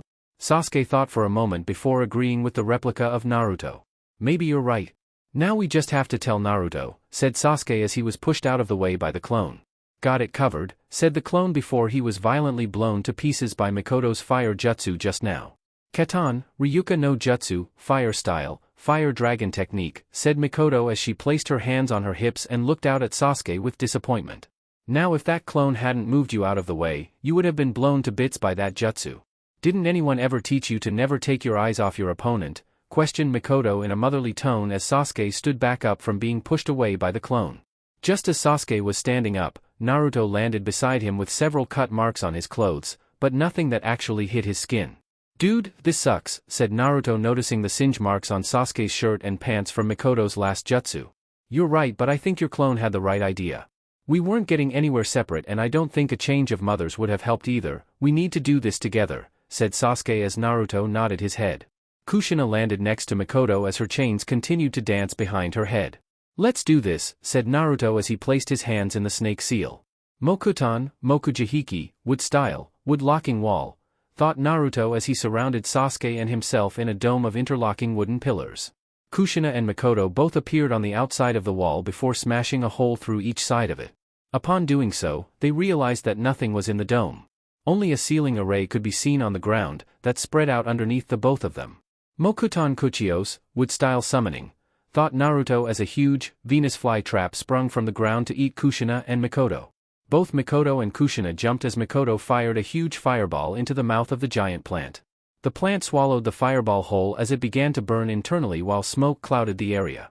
The plant continued to burn to a crisp as Mikoto and Kushina could be seen coming out of the smoke cloud, descending to the ground. Upon descending, however, they were met in midair by Sasuke. Deburu Chidori, Double Chidori, shouted Sasuke, who held 2 Chidoris in his hands that pierced both Mikoto and Kushina at the same time. Sasuke immediately pulled his hand out of Mikoto and Kushina as a branch snagged him and pulled him away from the two. Boom! Both Mikoto and Kushina had exploded in midair. Kachan must have made the switch while they were in the smoke cloud, said Naruto, bringing Sasuke down beside him from the branch that was his arm. Naruto's arm morphed back into his regular arm as he sensed Mikoto and Kushina behind him and Sasuke. This is going to be a long fight, Sasuke. I'm sorry, baby. I can't help it, said Kushina as Naruto nodded his head in understanding. Mikoto then smiled. It seems you were right, Kushina. Sasuke and Naruto did grow up to be friends. And that combination just now would have gotten lesser shinobis. This is great, too bad we have to fight each other. Yeah, I hear you on that, said Sasuke as Mikoto and Kushina began to sprint back at their sons. Here they come. Again. With Haku and Chojuro. The group of 4 consisting of Haku, Chojuro, Sakura, and Kuratsuchi split up to get to their targets faster. Sakura took to the southernmost hideout in search of one of the people on Sasuke's list. Kuratsuchi took to the northernmost hideout in search of the second person on Sasuke's list. While Haku and Chojuro took to the third member of Sasuke's list. Haku rounded a turn with Chojuro as they were met with a door that appeared to be bolted shut. Haku stopped in front of the door as she looked back at Chojuro behind her. Haku placed a hand on the door as ice began to spread out over the door in its entirety. Feeling as though she froze enough of the door, Haku backed away. Chojuro, said Haku as Chojuro nodded his head. Chojuro pulled the big sword off his back as he held it with both hands. The bandages around the sword unraveled as Chojuro let out a big shout while swinging the sword at the door. Hiramakerai Kai, Hiramakerai release, said Chojuro as chakra coated Hiramakerai before turning into the shape of a hammer. Chojuro smashed the chakra hammer into the frozen door, which turned into tiny pieces due to its newfound brittleness from Haku icing it. Haku was the first into the room as she came upon a large water tank. Haku didn't wait long before she heard a voice come from the water tank that made her smile happily on the inside. Is that Haku-chan? And Chojuro, came a voice from the water tank as Haku smiled. Suigetsu-kun, you're here, said Haku as she and Chojuro prepared to set Suigetsu free. South hideout with Sakura. What the hell do you mean I have to come with you? Questioned a redhead girl, wearing glasses who looked to be the same age as Sakura. The girl was in a fighting stance as she attempted to fight Sakura. It's not me who wants you to come with us. It's Sasu started Sakura before she had to dodge a punch from the redhead. I don't want to hear about this. There's no way, absolutely no way I'd ever come with you. I don't care who wants me to, said the girl before Sakura appeared behind her. Sakura placed a glowing palm on the back of the girl's head, causing the girl to fall into a deep sleep. Kami, why couldn't I get the psycho? Questioned Sakura as she proceeded to drag the redhead out of the building before activating the seals she placed. Boom. Sakura blew up the entire hideout, leaving nothing out of reach from the explosion, effectively destroying every last piece of the hideout and all of the nasty experiments inside. Sakura then proceeded back to the rendezvous point with the redhead in tow. North hideout with Kuratsuchi. Why couldn't I get the weak redhead? Questioned Kuratsuchi as she dodged a huge fist. The fist blew out a hole in the wall as the man behind the fist looked at Kuratsuchi with a crazed look. I'll kill you. Ha ha ha, came the even crazier voice of the large man with orange hair. He made a move to attack Kuratsuchi again before he was stopped dead in his tracks by Kuratsuchi's next jutsu. Yoton, Sakigyo no Jutsu, lava style, quicklime congealing technique, thought Kuratsuchi as she realized a wave of quicklime from her mouth at the large man, which acted like quick-drying cement, quickly immobilizing him from moving any further. The man with orange hair proceeded to struggle to move but couldn't as the jutsu was too powerful for him to break. The man then succumbed to unconsciousness as Kuratsuchi placed the seal Naruto had given her on his forehead, cutting off the large man's chakra and sending him into a deep sleep. That should do it, said Kuratsuchi before realizing she'd now have to lug the large man out of there. Sasuke owes me for this, finished Kuratsuchi, picking up the man before heading out of the hideout. On her way out of the hideout, there were several other people situated outside. All of them were dead as Kuratsuchi killed them on her way to her target. Cursed seal. I feel bad for killing you all but, it had to be done, said Kuratsuchi and just before leaving, she placed the man on the ground as she put her hands in the snake seal. Kuratsuchi slammed both of her palms on the ground as all around her, everything rumbled as if an earthquake was occurring. Doton, Sando no Jutsu, Earth Release, Sandwich Technique, thought Kuratsuchi as the ground began to rumble tremendously. On both sides of the hideout, enormous walls of earth rose that was double the size of the hideout before they closed together, sandwiching the entire hideout between them. Kuratsuchi then placed her hands in the ram seal as she stomped the ground with her foot. The sandwich of earth Kuratsuchi created spewed out a large amount of lava as Kuratsuchi essentially created a volcano to destroy the northern hideout. Kuratsuchi picked the man back up as she proceeded to head back to the rendezvous point. With Jiraiya and Orochimaru. Jiraiya jumped into the room he just kicked Orochimaru into to see Orochimaru regurgitating another one of himself. Jiraiya's sudden arrival surprised Orochimaru, and that kick from earlier definitely would have killed or at least incapacitated a lesser man. "Good to see you still alive there, old friend," said Jiraiya, staring into the slit eyes of Orochimaru. "I hope that you didn't think I wouldn't show up to kill you? I feel I deserve that honor after all these years, and since you killed my sensei. Kukukuku. Of course, you'd be here." "I should have known," said Orochimaru as he interlaced his fingers. Orochimaru then proceeded to cough out his ever-sharp Kusanagi blade as he held it in his hands. "I will kill you, Jiraiya. And afterward, I will absorb that Uchiha boy once his mother is finished with him. Ha, if you think Naruto will get defeated, you have another thing coming. That kid is already stronger than both of us, and I'm sure that Sasuke kid is no pushover. Even if Kushina and Mikoto are powerful, those two will surely come away victorious. In which case, they'll come to watch me beat your ass," said Jiraiya as he continued to stall. "That's if they can get over the emotional wall that'll impede their talents and thinking from facing their dear mothers," said Orochimaru with a smile as he finally realized why Jiraiya didn't immediately continue attacking him. Sage mode. Around Jiraiya's eyes, an orange pigmentation began to align across his brow as his eyes turned golden and his pupil became bar-like. "Oh yeah. I'll have to remember to thank Naruto for those tips. I'm officially a complete sage," said Jiraiya with a smile. Jiraiya then smirked at his old friend Orochimaru. "Oh yeah, it's about to go down. You're right, Jiraiya. It is. You're not the only one who was stalling for time," said Orochimaru as horns began to grow from his head and the purple pigmentation around his eyes grew darker and flowed farther down his face through his back. "You're not the only one who knows Sage Mode." Jiraiya looked at Orochimaru as his smirk dropped slightly. "Fuck," said Jiraiya as Orochimaru came sprinting at him with his sword cocked back. Chapter 25, Family. Naruto and Sasuke were in hell. Not literally, but if there was a circumstance one could concoct that would be close in similarity to hell, the one they were in was the closest they'd ever been. Naruto and Sasuke both looked worse for wear as their clothes were torn, cuts and bruises aligned their faces and bodies, and they were certain that they would be sore afterward if they made it out alive. Their opponents, despite their somber faces, were no worse for wear. In actuality, they were in perfect condition due to the infamous jutsu created by the Nidaime Hokage, Edo Tensei, impure world reincarnation. "Naruto-chan," said a concerned Kushina even though she was the main one putting the beating on her son. "Are you okay?" Naruto blew out a deep breath to calm himself as he nodded his head. "Of course I am. Just have to find a way to beat my incredibly strong mother is all. No big deal." "Well, you are doing a terrible job at it then. You're much stronger than this, I can feel it," said Kushina as Naruto prepared a rebuttal. "Kachan, you're super strong. And what do you mean I'm doing a terrible job?"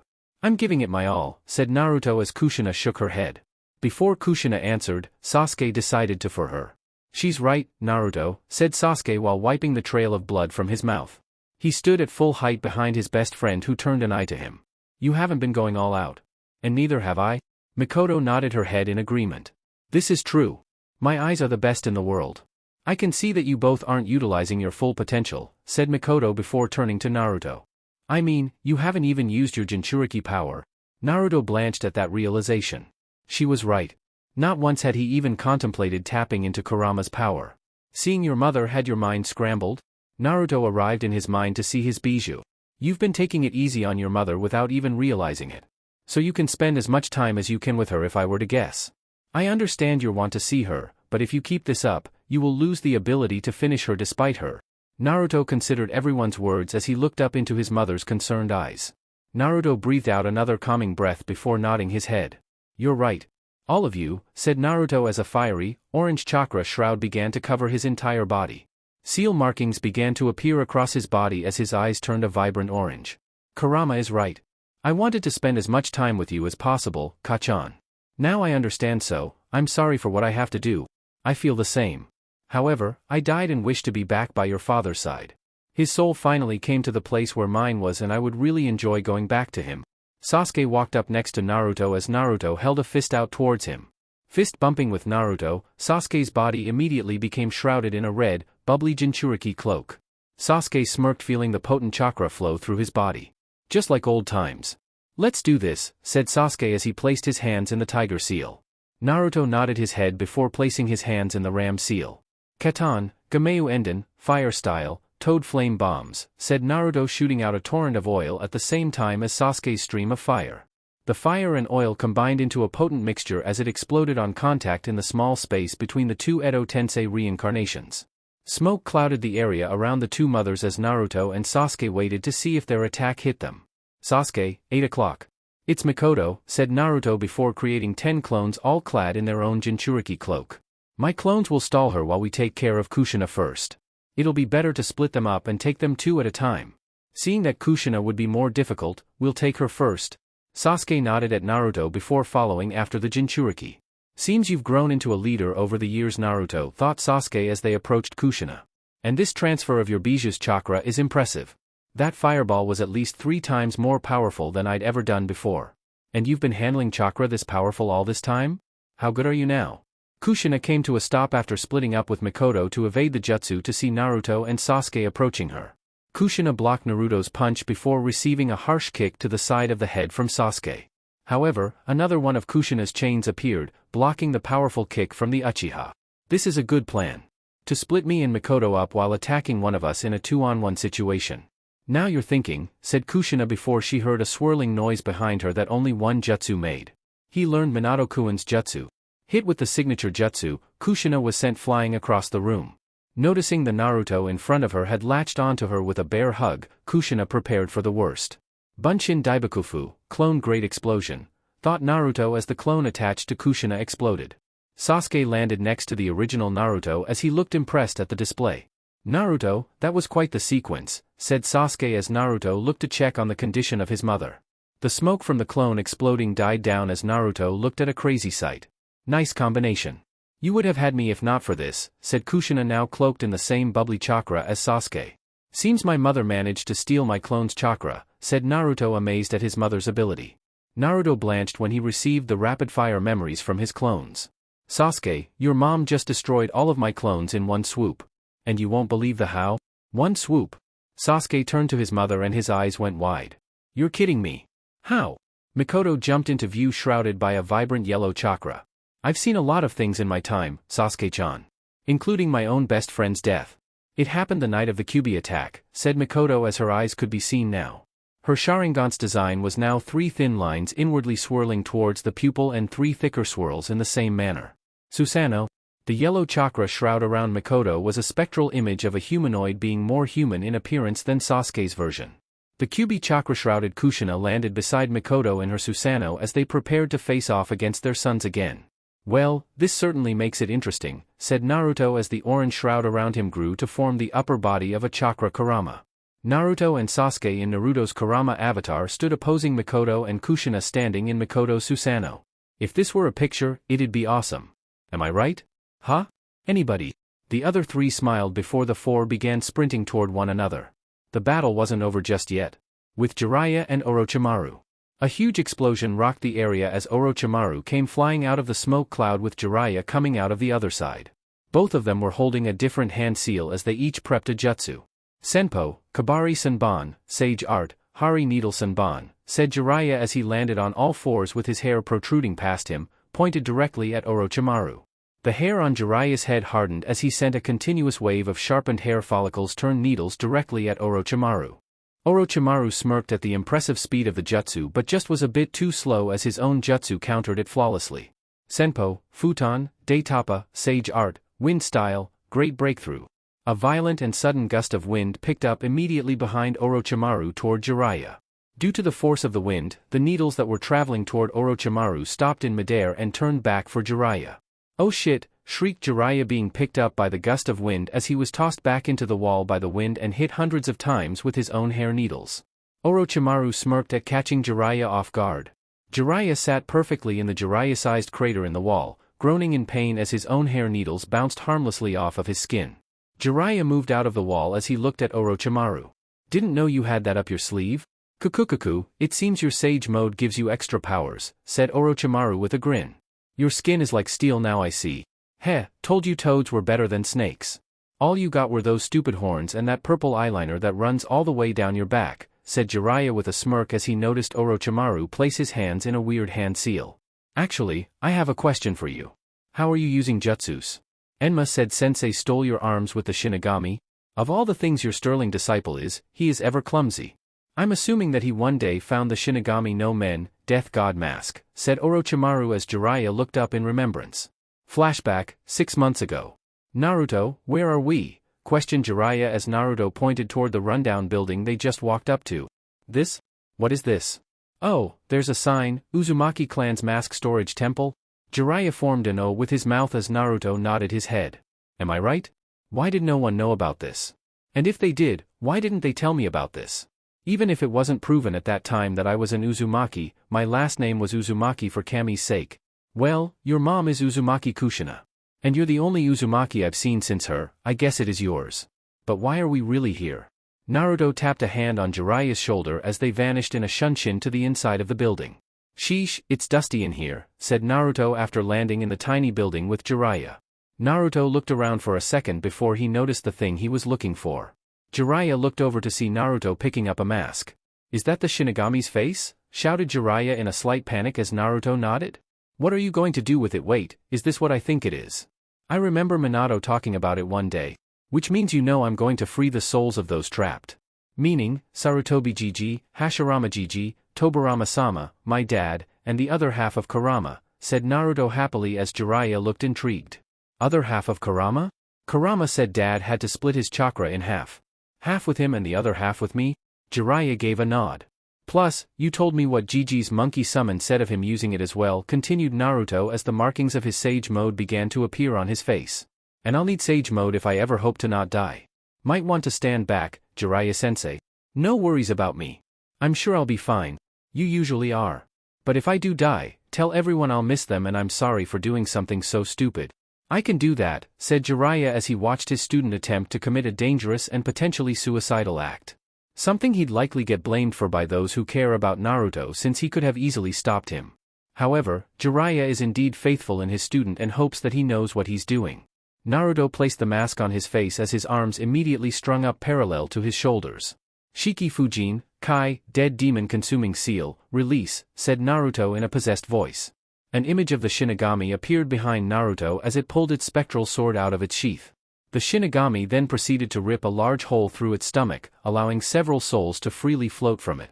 Jiraiya looked impressed by the display until he noticed Naruto appear to be cut almost in half. Whoa! Naruto, questioned Jiraiya in fear at the sight of his disciple laying face down in a steadily growing pool of his own blood. Naruto. Jiraiya approached the motionless Naruto before noticing something off. Naruto, you're not even close to dying, said Jiraiya as Naruto continued to stay still lying down on the floor. Maybe I'll just tell Yujito about what you just did. I think she'd like to know about this near-death experience. Naruto immediately sprung up off the ground with nothing but a large rip through his shirt as he shook his head no. I'm cool. How dope is my sage mode though? Regeneration is amazing, said Naruto as Jiraiya smiled that his student was fine. Alright, so now what? Asked Jiraiya as Naruto put his hands in the ram seal. One of the souls, the largest one in the room, flew into Naruto as Naruto's eyes shut closed and his body glowed bright orange. You feel that, Kurama? Questioned Naruto in his head as he could practically feel the grin on Kurama's face. I definitely feel it. Welcome back. Naruto appeared in his mindscape as he looked at Kurama. Naruto smiled before feeling a presence behind him, a very familiar presence. Yo, came a voice that eerily sounded just like Kurama's. Naruto turned around to see another Kurama standing there, although this one had darker fur. So this is Naruto. It is a pleasure to meet you. Naruto looked the second Kurama up and down as he grimaced slightly. Yo, how do you already know about me? Questioned Naruto as the darker furred Kurama pointed toward the regular Kurama. So you guys already synced or something? It's been like 3 seconds since you got in here? Both Kuramas looked at Naruto with a deadpan expression. You do realize that the human brain processes things at a rate unfathomable to comprehend. Meaning that hours in here are barely even a second in the real world, said Kurama as Naruto nodded his head in recollection. Forgot about that. Anyway, this is going to be creepy. Are there really going to be 2 Kuramas in my head? Questioned Naruto as he noticed only one Kurama standing there now. His original Kurama was all by his lonesome once more. Wait, you guys merged? You're kidding me, right? How did that happen so fast? Never mind, unfathomable to comprehend. Wait, you got big. The lone Kurama in the room nodded his head. This was my actual size before your father took the half of my chakra. Now, I'm back to normal and I feel damn good. You should get back to the real world while I remember how great I was. You still have work to finish, said Kurama as Naruto was firmly ejected from his mind. I didn't even know he could eject me from my own mind. Maybe it's because he got stronger? After all, his other half of chakra is back, said Naruto as he noticed Jiraiya looking at him. Oh right. That was the een half of Kurama that Dad stole during the Kyuubi attack. I have assimilated it and I feel awesome. Like, more awesome than usual. Naruto flexed his chakra and got Jiraiya to buckle at its increased potency. Anyway, being that these are the souls of the previous 4 Hokages and Orochimaru has DNA of them and knows Edo Tensei, we'll have to seal them.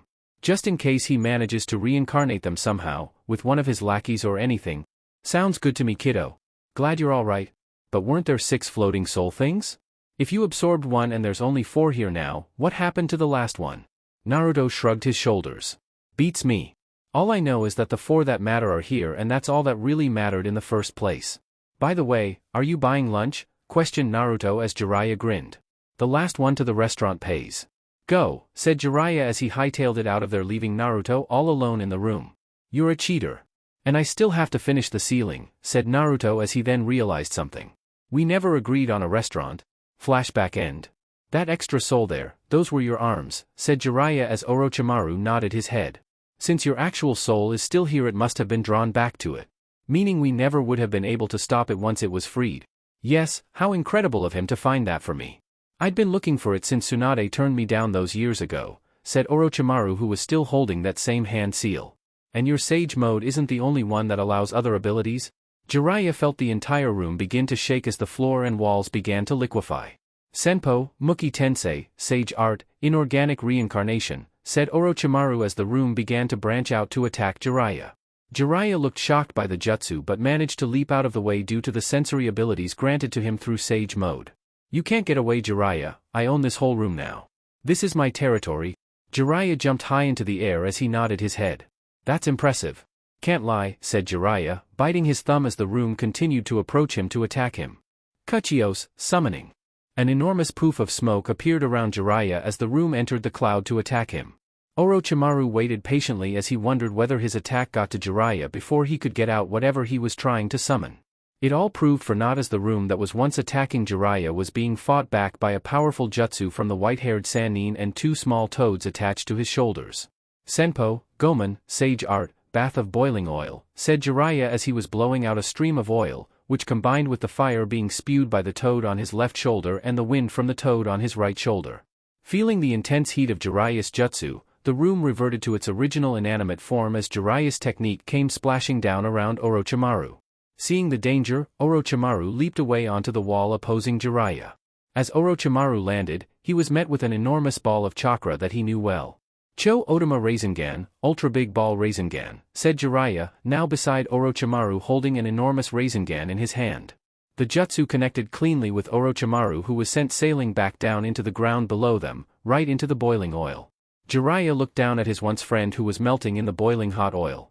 So, you're finally going to do it, Jiraiya-chan? Questioned the small toad on Jiraiya's right shoulder. Seeing Jiraiya nod, the small toad nodded as well. Whack. Ow, what was that for? Questioned Jiraiya, who was taken out of Sage Mode for a second before regaining it almost immediately. Why'd you hit me, Fukasaku-sensei? The small toad, Fukasaku, was holding what appeared to be a walking stick as he explained himself. Didn't me and Ma tell you ages ago to take care of this? And now you wait until he can use Sage Mode and all that nonsense. You just made it harder by not finishing it earlier. Don't worry, Jiraiya-chan, I understand, said the other toad, getting Jiraiya to smile. Thank you, Shima-sama. I'm glad one of you understands. Whack. Stop hitting me, exclaimed Jiraiya after being hit by a rolling pin from Shima. Pause. Right. You should have taken care of this ages ago. Now we have to deal with this creepy guy. This is all your fault. Don't worry. We'll fix it today, I promise. Orochimaru will be dead by the end of this battle. Whack whack. Jiraiya had 2 more knots on his head due to the combined attack of Shima and Fukasaku. Are you both done now? Can we get on with hitting Orochimaru rather than me? Questioned Jiraiya as the 2 toads looked at each other. Okay, let's do this, said Fukasaku as the 3 sages looked to see Orochimaru standing up in perfect condition, having regurgitated another of himself, while Jiraiya argued with the 2 toads. What do you think, Jiraiya-chan? Can we take him? That's debatable, said Jiraiya as the 2 toads listened intently. While I'm sure we can batter him around for several minutes, let alone hours, and come out winning, it would do no justice as his Sage Mode won't run out. He's continually drawing it in, even while moving. And since I have you 2 now, I won't ever come out of Sage Mode either. And us hurting him does nothing if he can just cough up another one of himself. I'm at a loss really. The two elderly toads considered the words as they watched Orochimaru look toward them with a grin. Genjutsu.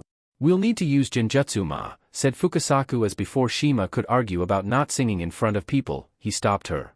We have to. It'll be the only thing that'll work on him. Fine, said Shima as she placed her hands together along with Pa. You better not laugh at us, Jiraiya-chan. And we'll need some time. Stall him as long as possible. Jiraiya nodded his head as his eyes never panned off of Orochimaru's. So Rochi, said Jiraiya as Orochimaru blanched at the nickname. How are you gathering senjutsu while on the move? That has to be the most impressive thing I've ever seen, besides how fast Naruto can enter Sage mode and the length at which he can sustain it on just one juice up. Naruto knows senjutsu as well? I'll have to make sure he's dead by the end of this, said Orochimaru as he smirked. But a power I assimilated from an experiment of mine. Yugo is his name and his body naturally attracts senjutsu. It's quite impressive. Cultivating those cells into myself was easy and it granted me the ability to stay in Sage mode whether I move or not. But no more stalling, I will kill you and those pint-sized toads on your shoulder. Orochimaru picked up his dropped Kusanagi blade from earlier in their fight as he sprinted back up the wall toward Jiraiya. Jiraiya breathed out an enormous wall of fire as Orochimaru immediately responded by sending out a huge torrent of water. Steam clouded the area for a second as Jiraiya came back into focus a few moments later with Orochimaru right upon him. Jiraiya ducked a sword strike that would have split him in two as Jiraiya needed to continue to move or be struck by the legendary blade. Jiraiya sidestepped a straightforward stab by Orochimaru before being kicked abruptly away by the snake Sannin. The kick, while blocked, propelled Jiraiya into the wall as Orochimaru's sword grew to stab Jiraiya from across the room. The Jiraiya in the wall looked shocked at being stabbed before he dispelled in a poof of smoke. Orochimaru looked not surprised at the shadow clone as he knew it'd take more than that to kill Jiraiya. You may be a fool, Jiraiya, but I will respect your skills as a shinobi, said Orochimaru as he heard Jiraiya chuckle. Though it seemed to come from everywhere. Thanks, Rochi. I am pretty damn good if I do say so myself, said Jiraiya now coming back into view from the floorboards of the room. Kukukuku. Well, it seems like those toads on your shoulders are building up for something, said Orochimaru as he held the bird hand seal. Why not ruin their concentration? Senpo, Hakagiki no Jutsu, Sage Art, White Rage Technique. A dragon-like entity came flying out of Orochimaru's mouth that was carrying a small blue orb. Jiraiya was prepared for the fast-paced dragon and put his hands up in an attempt to block. However, the dragon stopped about several feet from Jiraiya before coiling around on itself. As it did that, the orb in its hand glowed brightly as it let out a deafening noise and blinding light. The three toad sages immediately felt the effects of the jutsu. This jutsu. It's not only meant to constrict the senses of vision and hearing. It's also to create temporary paralysis. My bones feel like they are grinding together, thought Jiraiya as he noticed Orochimaru sprinting toward him. How can he handle this environment? A snake has the ability to close off the cornea in its eyes, so the light doesn't bother me. And since I've assimilated the abilities of Suigetsu's clan, my body can handle the intense vibrations caused by the noise. I'm the only one who can move in these conditions, said Orochimaru as he neared the motionless Jiraiya. Orochimaru reached Jiraiya as he struck the paralyzed sages with several debilitating blows, each. Orochimaru then booted Jiraiya away as he stalked the downed toad sages who were still laying there feeling the effects of the jutsu. Several snakes began to crawl out of Orochimaru's sleeve as they began to head toward the necks of the three. The snakes struck the sages as the blinding light and deafening noise disappeared to just meager faint croaks. Orochimaru looked giddy that he'd been able to finally get Jiraiya. Orochimaru closed his eyes to blink and upon opening them, noticed himself trapped in what appeared to be a cube of water. Looking to his left and right, Orochimaru saw he was surrounded on all four sides by giant stone toads. Appearing in the field in front of Orochimaru was Jiraiya with the two toads on his shoulders still. Orochimaru wondered what was going on. Is this Genjutsu? How? I'm in Sage mode. Jiraiya chuckled before grabbing one of the stone swords from the statues. Well, Rochi. These 2 pint-sized toads on my shoulders dash. Whack whack. Jiraiya sighed as 2 knots formed on his head again. Shima-sama and Fukasaku-sensei have been sages for a long time. In that time, they've learned new abilities. One being, Megan, Gamma Rincho, Demonic Illusion, Toad Confrontation Chant, a very powerful genjutsu that immobilizes anybody within the sound of those croaks. Orochimaru's eyes widened in recollection as he had heard those croaks when he thought he finished off Jiraiya. But I'm a sage. The influx of senjutsu should cancel all genjutsu, questioned Orochimaru, appearing afraid for his life for the first time in a long time. While that is true, genjutsu doesn't work on a sage, regular genjutsu. However, this is a senjutsu-enhanced genjutsu and as such, affects you, said Jiraiya as he positioned the sword over Orochimaru's heart. I'd love to continue this chat, Orochimaru, but this is long overdue and there's no need for more words. I beat you. And now, you're dead. Goodbye, old friend. No. This can't be. I've done everything. I'm immortal. I can't perish here, shouted Orochimaru in his mind as the sword above him began its descent. Naruto and Sasuke vs Kushina and Mikoto. The Kurama avatar was headed toward the yellow Susanoo as the four figures inside prepared to clash. The chakra constructs locked hands as Naruto held the ram seal. I know how to deal with Susanoo. Mokuton, Mokuryu no Jutsu, wood style, wood dragon technique, said Naruto as a large wooden dragon appeared from the ground and surrounded Mikoto's Susanoo, immobilizing it in the process. As that happened, Sasuke jumped out of the chakra construct as Naruto put his hands in the snake seal. Katan, Goka Meshitsu, fire style, great flame destruction, said Sasuke as his chest puffed up in preparation for his jutsu. Mikoto shook her head at Sasuke's attempt. This is Susanoo, Sasuke-chan. Despite being weakened by this dragon, you won't be able to get through this with that fire jutsu. You'll need something better, thought Mikoto as she felt the ground beneath her and Kushina's feet rumble slightly. Kushina jumped away immediately to dodge, but Mikoto could not get out of the way in time. A branch came flying out of the ground as it latched around her arm tightly. Mikoto was flung out of the safety of her Susanoo as Sasuke let his jutsu fly. The stream of fire came out extremely fast as it neared the defenseless Mikoto. Just as it neared her, Kushina appeared as she put her hands in the ram seal. A seal spread out on the ground before her as Sasuke's jutsu was drawn to it and promptly sealed within the ground. Fukahoin, fire sealing method, said the Kyuubi-cloaked Kushina as the seal turned black once Sasuke's jutsu was finished. Kushina then put her hands in the tiger seal. Kai, release. The seal that absorbed Sasuke's jutsu glowed red as the fire stream that once came from Sasuke was now headed back toward the Uchiha. Sasuke never moved as Naruto appeared next to him in a shunshin. Mokuton, Hobi no Jutsu, wood style, wood expulsion technique, said Naruto as a large, dragon head made of wood rose from the ground and enclosed Sasuke and Naruto within to shield them from the fire. Once the fire died down, the dragon's head split back open and shifted back into the ground as Naruto was seen still holding the snake seal. Seems Naruto is done playing around. He's using jutsu after jutsu. I can barely keep up, said Mikoto as Kushina nodded her head in agreement. Here comes another one. Mokuton, Jukai Koten, wood style, nativity of a sea of trees, said Naruto as behind him a torrent of trees sprang forth from the ground as they headed toward Kushina and Mikoto. The two mothers began to dodge the continuous waves of trees as they eventually landed on one once they stopped. Sasuke and Naruto both appeared in front of their own mother as they began a fast-paced taijutsu battle. Sasuke lashed out with a punch at Mikoto as she dodged the first strike but couldn't stop the next punch or kick that booted her away. Sasuke looked down at his chakra-enhanced body. This chakra from Naruto's Bijou makes me incredibly fast and strong, said Sasuke with a noticeable smirk as he headed off into the trees to find his mother and finish this fight. Naruto appeared in front of his mother as she lashed out with a punch expecting his arrival. Naruto caught the punch in his palm as just like before one of Kushina's chakra chains appeared from behind her and headed toward him. Right before hitting Naruto, a branch grew from the tree they were standing on to block the fast chakra chain. Kushina smiled at her son realizing that he was showing his full potential as two more Narutos appeared on either side of him. The second Naruto planted a firm punch into the stomach of Kushina as the first Naruto performed a leg sweep to knock the hunched-over Kushina into the air. The third Naruto grabbed one of Kushina's legs as he tossed her violently through several of his own trees. Naruto then headed after his mother with the two clones running right next to him. He was prepared to finish his fight as well. With Sasuke. Sasuke found his mother getting up from the earlier kick. Mikoto was getting up flowing through hand seals as she ended with the tiger seal. Katan, Ryuin Hoka no Jutsu, fire style, dragon flame song technique, said Mikoto as she sent out several large fire dragons at Sasuke. Sasuke sparked with lightning to respond. Chidori Nashor, Chidori current, said Sasuke as lightning sparked around him that deflected the large dragons headed toward him. Sasuke never stopped his attack as he continued toward Mikoto. Just before getting to her, Sasuke was halted from actually hitting her. Tsukiyomi, Moon Reader, said Mikoto placing Sasuke under her Mangekyo enhanced genjutsu.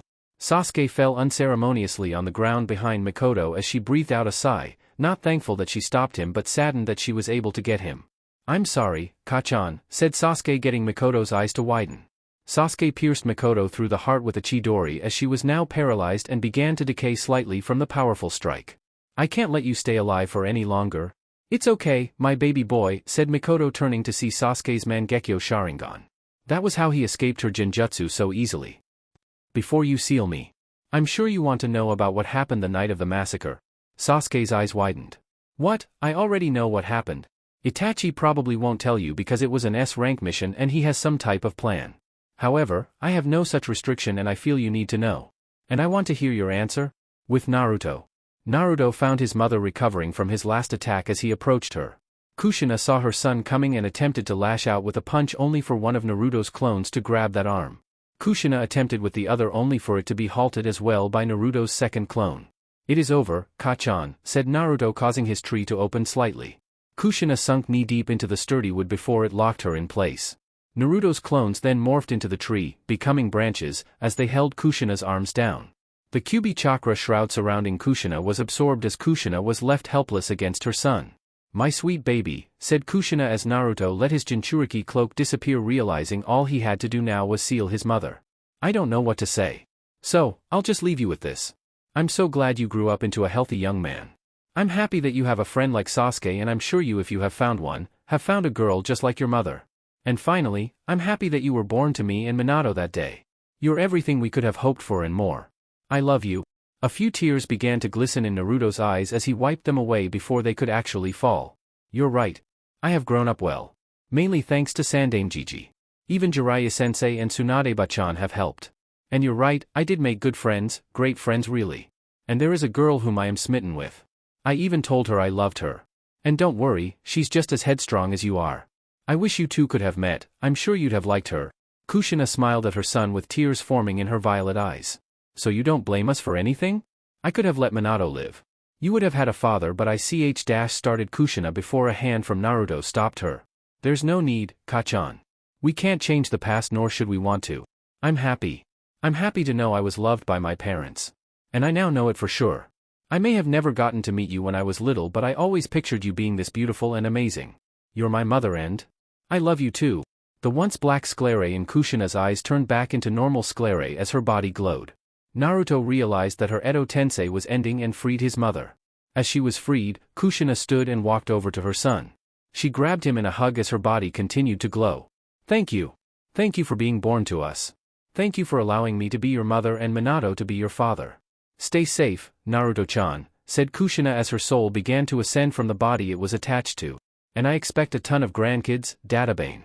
Naruto blushed a serious shade of red as Kushina's soul finally vanished. Naruto smiled as he placed a hand on the tree he was standing on. Naruto forced all of his trees to reseed into the ground as Naruto could now make out Mikoto's body disappearing the same way as his mother did right in front of Sasuke. Naruto vanished in a shunshin to appear by his best friend. You okay? Questioned Naruto, placing a hand on Sasuke's shoulder. Yeah, just need a moment. Naruto, do you feel that other presence in the room with Jiraiya? Asked Kurama as Naruto took a moment to notice 4 chakra signatures in the room. That's Jiraiya-sensei. Pa and Ma are there. Plus, who's that? That's not Orochimaru, thought Naruto in return as Kurama replied. It's him, said Kurama as Naruto's eyes widened. Naruto's Jinchuriki cloak came back immediately as he vanished in a shunshin, leaving Sasuke in the room by himself. With Jiraiya. So, you're who again? Questioned Jiraiya as he looked at a man in an Akatsuki cloak with an orange mask covering his face. Hi, I'm Toby, said the masked man in a childish tone as he looked at Jiraiya.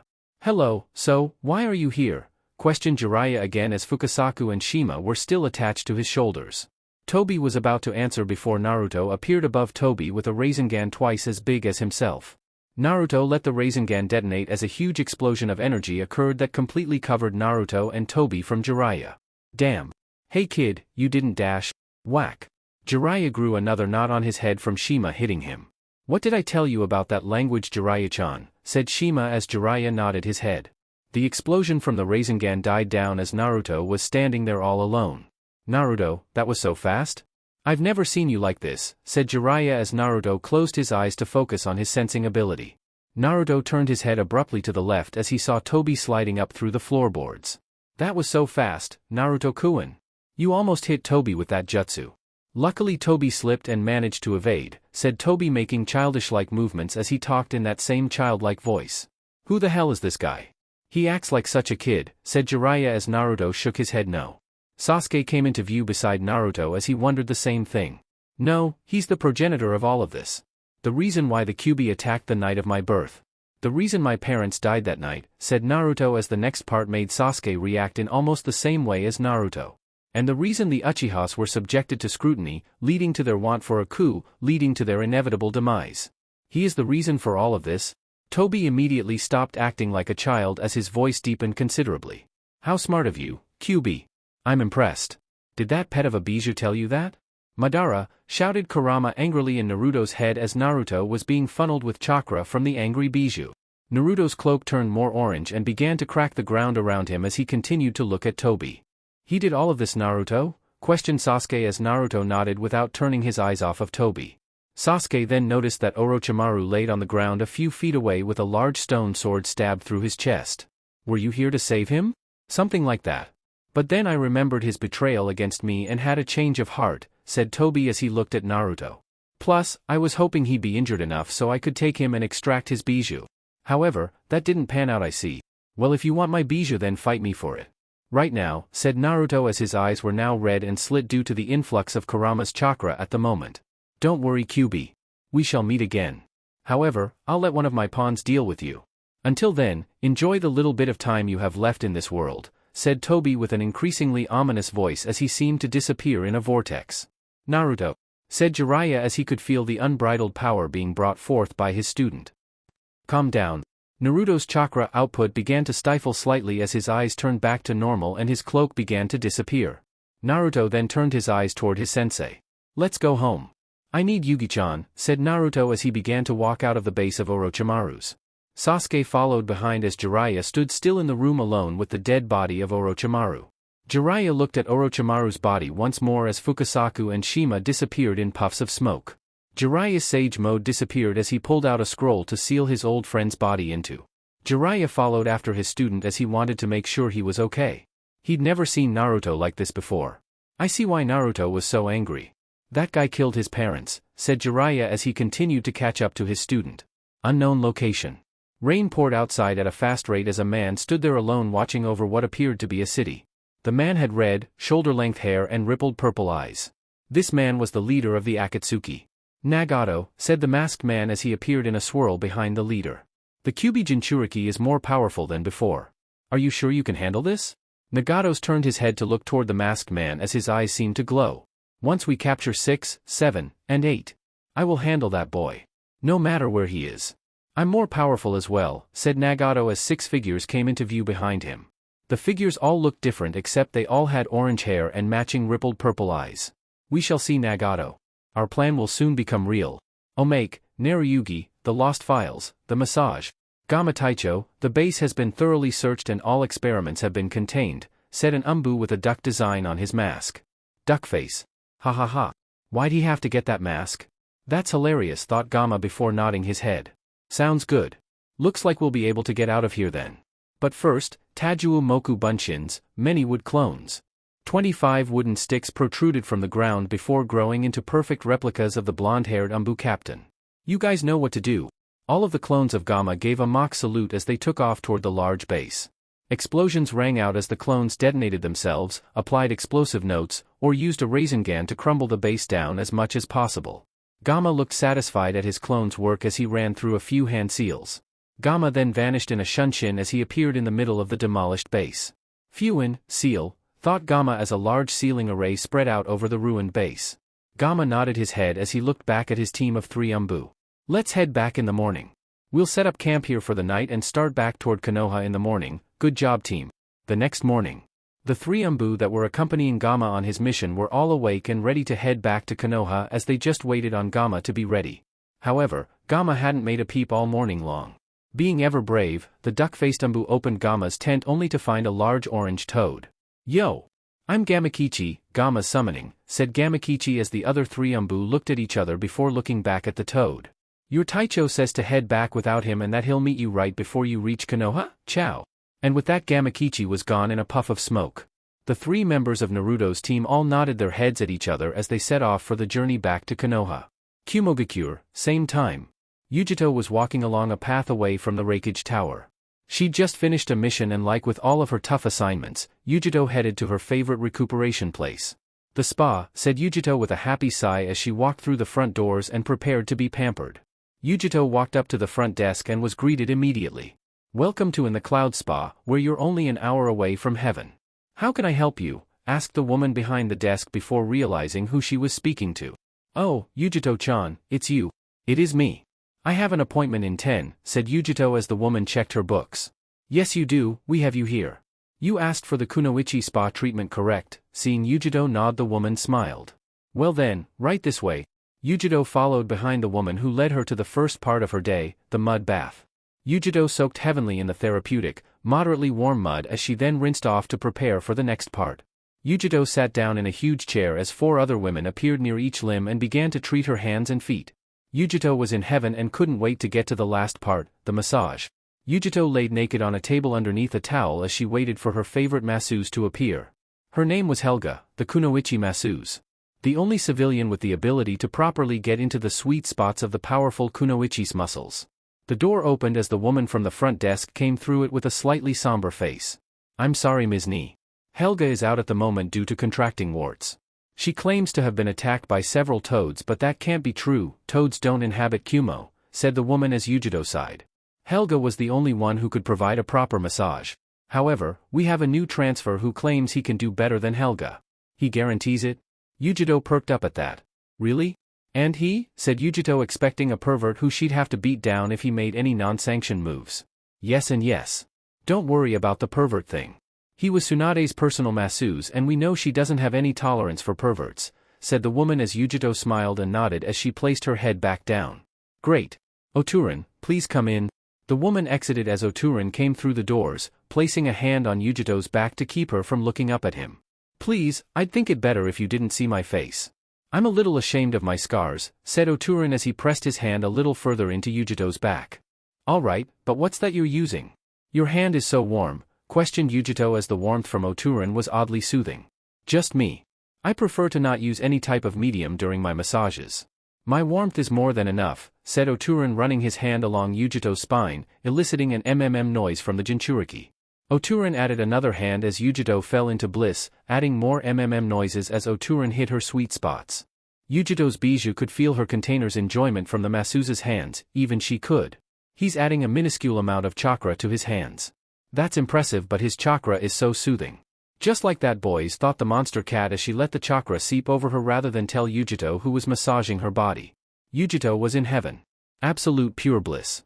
20 minutes into the massage and she'd never felt better in her life. Oturan's hands were absolute magic. She had to find out more about the man massaging her. So Oturan, how long have you been doing this for? Not too long. Why do you ask? Does this feel good or something? Yes, it feels incredible. I mean truly. There's no way you haven't been doing this for several years. I mean, you know Senju Tsunade, right? Of course I know Tsunade-ba. Excuse me, Tsunade-sama, said Oturan as Yujito raised an unnoticeable eyebrow. Did he almost call Tsunade-ba? Questioned Yujito internally. Nibi, did you hear that? Nibi. Oh please, kitten. This boy's hands are magic and you're enjoying this, stop investigating. But really, his chakra is just as soothing as Kurama's container. Naruto, was it?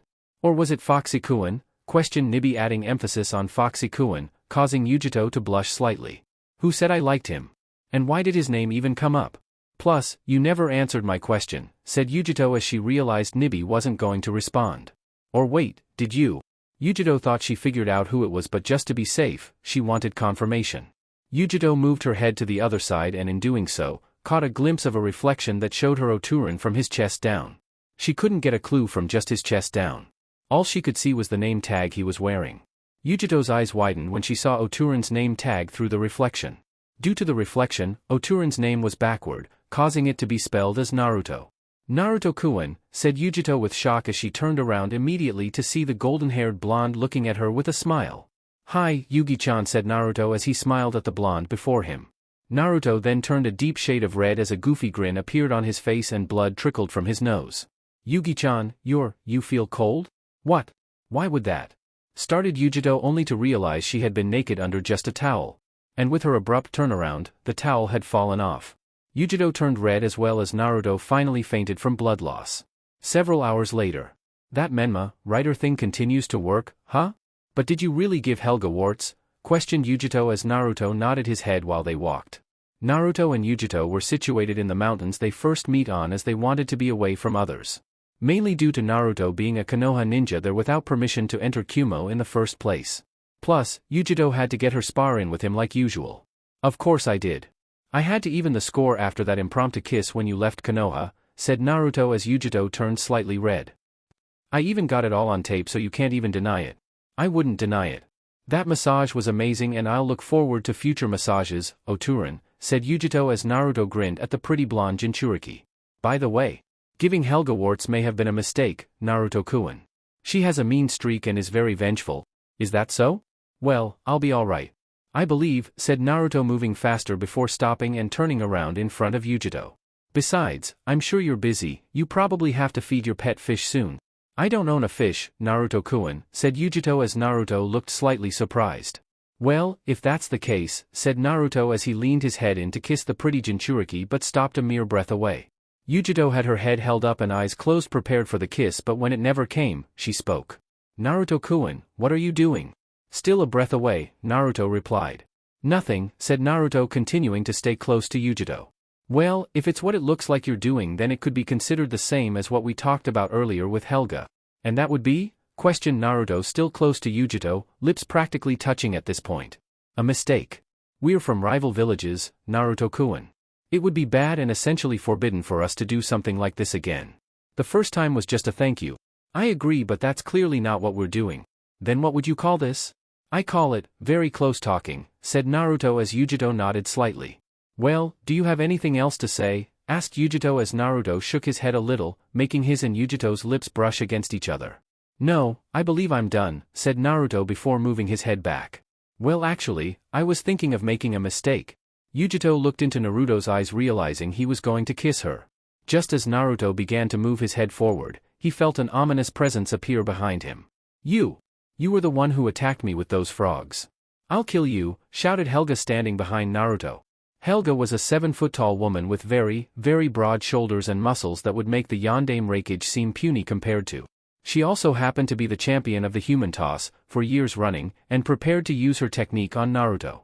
Naruto was lifted by the large woman as he was tossed nearly a mile away, clearly outside the walls of Kumogakure by the irate Helga.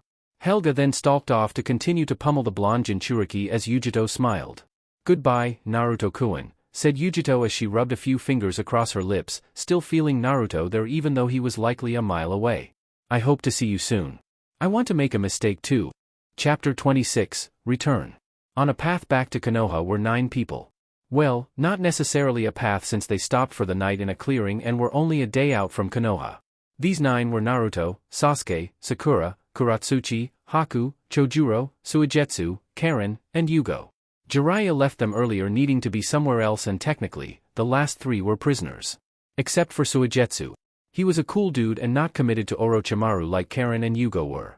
The 4th member of their team, Kuratsuchi, was actually in a fight with the leader of the group, Naruto, at the moment. I'll melt your ass, Namikaze, shouted Kuratsuchi loudly as Naruto took off into the woods. Kuratsuchi didn't know if Naruto was a Namikaze but she clearly knew who Namikaze Minato was. Her grandfather's stories about the man were some of her favorites and Naruto matched his description perfectly. This led her to believe they were at least related just like the rest of IWA did. Kuratsuchi then sat down in the clearing, fuming, as Sasuke placed a hand on her shoulder. It's okay. He's handling it now, said Sasuke as Kuratsuchi calmed down. That jerk is taking his sweet time. It's his turn to get the firewood for camp. Then he made us draw straws and even then he drew the smallest one and still hadn't gone yet. It's freezing out here, shouted an exasperated Kuratsuchi as Sasuke nodded his head. The Iwa Kunoichi then remembered something.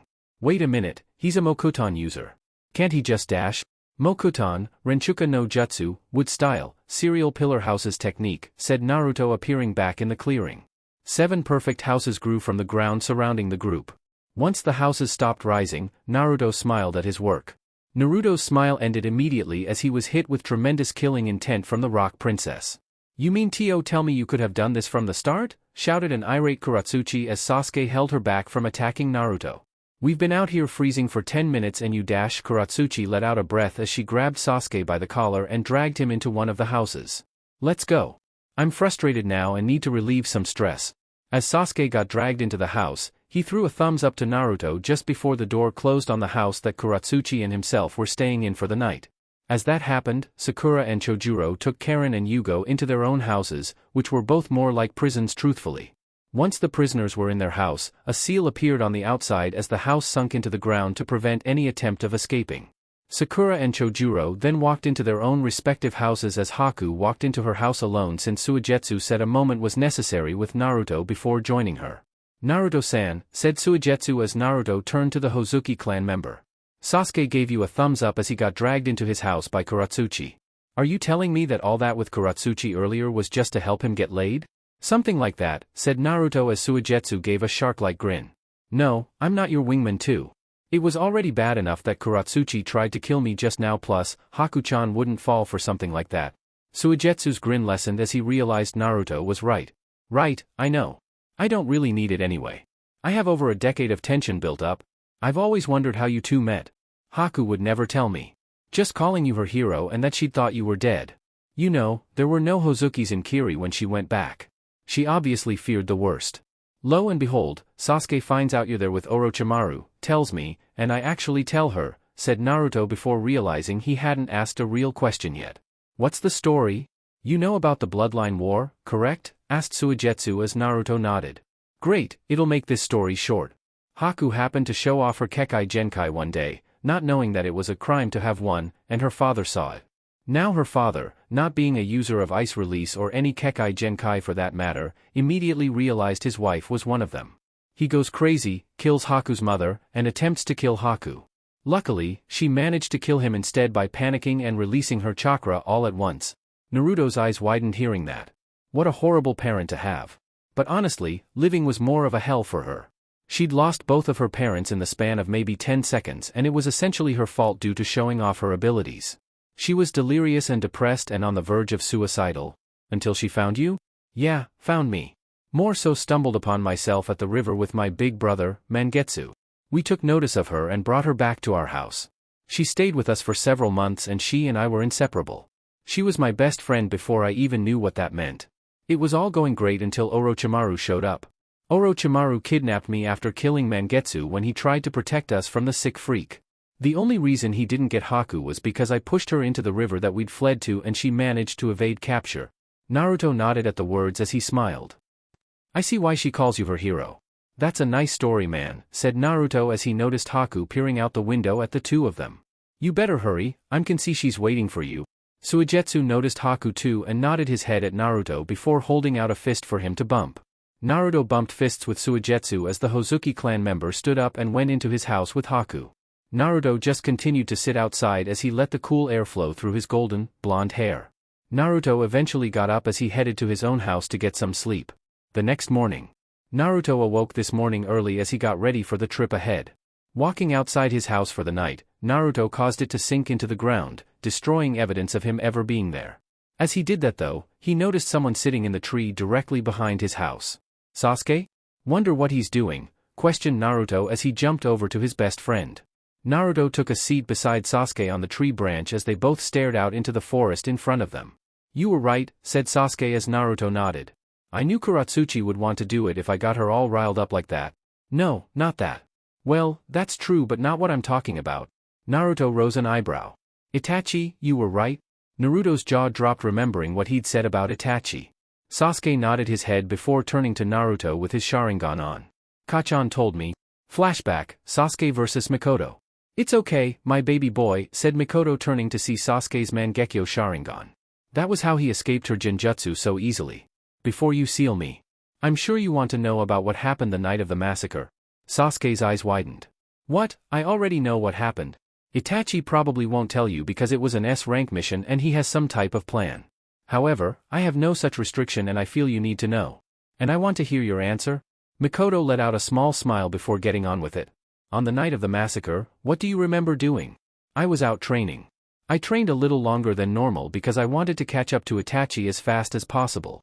"Right, well, Itachi killed everyone in our clan. That's the story, right?" "Not just a story. It's what happened." "It's a lie, then." Sasuke's brow furrowed as Mikoto closed her eyes. "Itachi couldn't have killed everyone.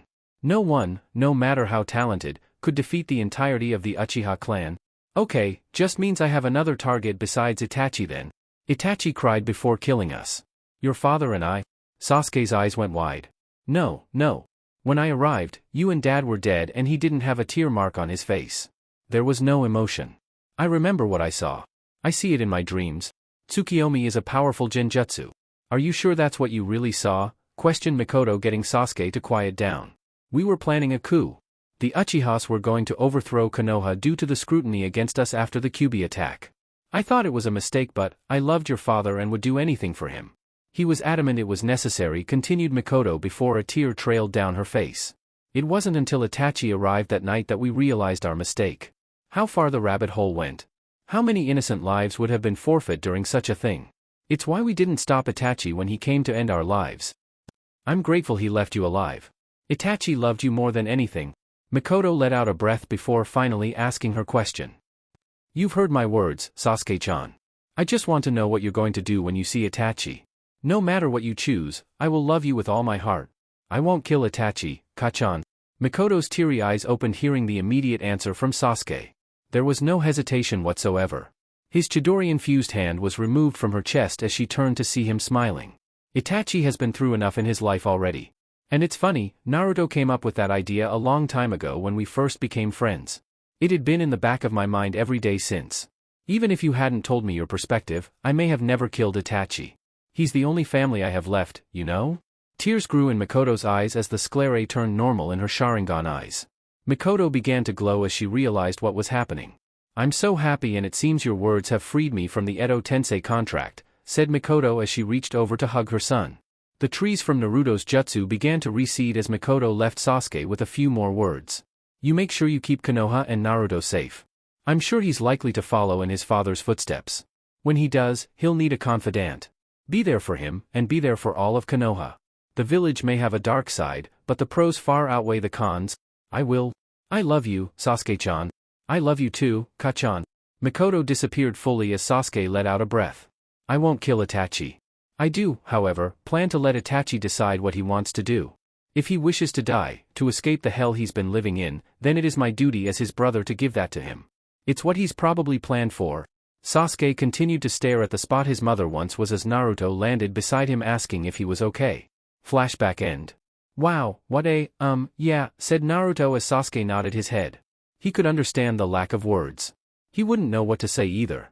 Naruto and Sasuke sat in silence for several minutes before they heard a voice behind them. Naruto-kun. Sasuke-san. We're almost all ready to head back, said Haku, getting Naruto to stand up and turn around. Roger that. Let's get back to Konoha, said Naruto as he jumped back down into the clearing to handle getting the prisoners and destroying the houses. Nighttime, Konoha. Finally. Our shift is almost over. What a mundane day, shouted one of the gate guards with a yawn and stretch. Yep, 2 more minutes and we are out of here, said his partner as he noticed 9 people walking toward Konoha. Who is that? Questioned the first guard as he noticed the spiky blonde hair on the one leading the pack. It's Naruto. And who are all those people with him? His partner identified Sakura and some of the Kiri contingent. The man's eyes then widened when he noticed the ninja directly to Naruto's left. Uchiha Sasuke, he's returned. No fucking way, whispered the first guard as Naruto reached the gate. Naruto and Sasuke strolled past with a mere wave to the starstruck gate guards. Kuratsuchi went unnoticed by the gate guards as she continued to walk beside Sasuke. Chojuro, Haku, Suigetsu, Karen, and Yugo also walked past the gate without stopping, seeing how Naruto didn't. Holy crap. I can't believe the last Uchiha has returned. The gate guards snapped out of their trance when Sakura placed down their mission scroll. They dumbly nodded at the pink-haired Kunoichi as she also left to catch up with the group of 8. Sakura caught up to the group as they headed for the Hokage Tower. Halfway there, Naruto split from the group as he took Karen and Yugo to the torture and interrogation building. Team 10 were walking out of a nearby barbecue restaurant as they noticed the new group of 6 headed toward the Hokage Tower. Wonder what those from Kiri are doing out so late for? And with Sakura no less. And now there's a Kunoichi from IWA here. What's going on? Asked a keen-eyed Shikamaru, getting his teammates to pay attention as well. At least Sasuke and Sakura are there if something happens. Wait, Sasuke? Shikamaru noticed Sasuke at the lead of the group and was dumbstruck like his 2 teammates who had no clue what was going on. Shika, I thought you said Sasuke left the Leaf and was a traitor, asked Ino as she watched the retreating form of the Uchiha. Shikamaru began to rack his brain around it but couldn't come up with anything. Troublesome. We have to follow them and make sure they don't do anything. Sasuke's group eventually made it to the Hokage Tower as they entered the building and were all escorted to Tsunade's office. A knock came to Tsunade's office as she allowed them entrance. Tsunade smiled as she saw Sasuke walk through the office door. The Uchiha merely gave the bust Kage a nod back. I see you're all okay, said Tsunade, especially happy that the Uchiha was safe. It was mainly her who allowed him to do such a dangerous mission, and she would have felt mainly guilty if he didn't make it back. Wait, where's Naruto? He'll be a few, Tsunade Shirsho. He took our 2 prisoners to the TNI department, said Sakura as they all finished walking into the room. Tsunade nodded her head as she noticed 2 people in her office whom she didn't expect. And you 2 would be? Questioned Tsunade, looking at the short, black-haired girl with the IWA forehead protector and the white-haired, shark-grinning male. Tsunade Dano, said Kuratsuchi respectfully as she bowed to the female Kage. Standing up, Kuratsuchi introduced herself. I'm Kuratsuchi, Jonin of Iwagakure and granddaughter of the Sandaime Tsuchikage. Tsunade nodded her head as a question entered her mind for her but allowed the white-haired boy to go first. Hello, Tsunade-sama. I'm Hozuki Suigetsu. I've been a prisoner of Orochimaru since I was 7 and have finally been freed. I'm not necessarily a ninja, but my allegiance goes to those in Kiri. Well, it is a pleasure to meet you both, said Tsunade as she bore her eyes over to the rock princess. I have his reason but, not yours. How are you here? Kuratsuchi readied an answer but Sasuke answered for her. She's here for me, said Sasuke as Tsunade looked at his eyes and could see the message behind them. He's been traumatized. From his stint with Orochimaru, thought Tsunade before thinking something different. No, it has to do with something deeper, maybe more meaningful to him. I'll have to see if Naruto knows. That is fine then. Just keep an eye on her, said Tsunade before wondering where Naruto was so she could get a debriefing from her mission leader. A knock came at the door as Tsunade thought Naruto was at it and immediately let the person in. However, it was Tsunade's temporary assistant, Yoma, coming in with a message. Tsunade-sama, I'm sorry to disturb you but there's a Lieutenant Crunch here to see you. He said it was a priority. Shizun is not allowed to take another vacation unless I'm also on vacation. I can't have someone believing they can interrupt my meetings like this, especially one of this importance. Plus, it's nearly 9 p.m., why the hell would someone need to see me now? Thought Tsunade as she spoke to Yoma. She could see what the man wanted until Naruto arrived. Please, send him in.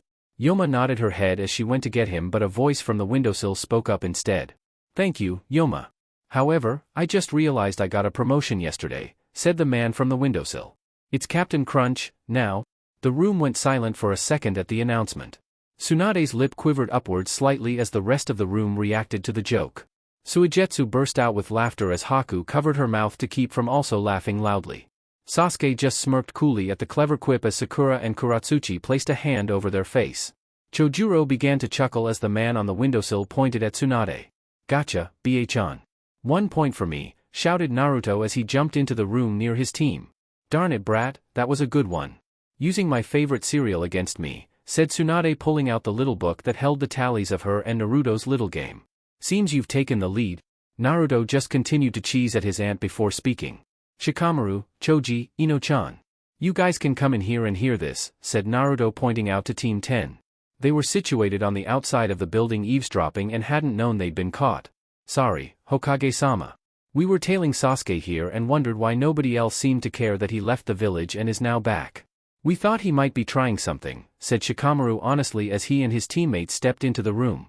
Tsunade nodded her head at his explanation. It's fine. It's expected. But let's let Naruto shed some light on the situation. Please go ahead and give us the details of your mission. Naruto nodded his head before relaying it.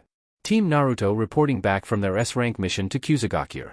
Mission status, success. My team and I headed out to the base of Orochimaru's where we quickly located our undercover agent, Sasuke, before proceeding to rescue him. There, we met S-rank shinobi, Orochimaru, but Jiraiya arrived and faced him before killing the snake Sannin. The team then scattered to gather the 3 important ninjas that Sasuke determined in his stint with Orochimaru. Those being, Hozuki Suigetsu, Uzumaki Karen, and Yugo.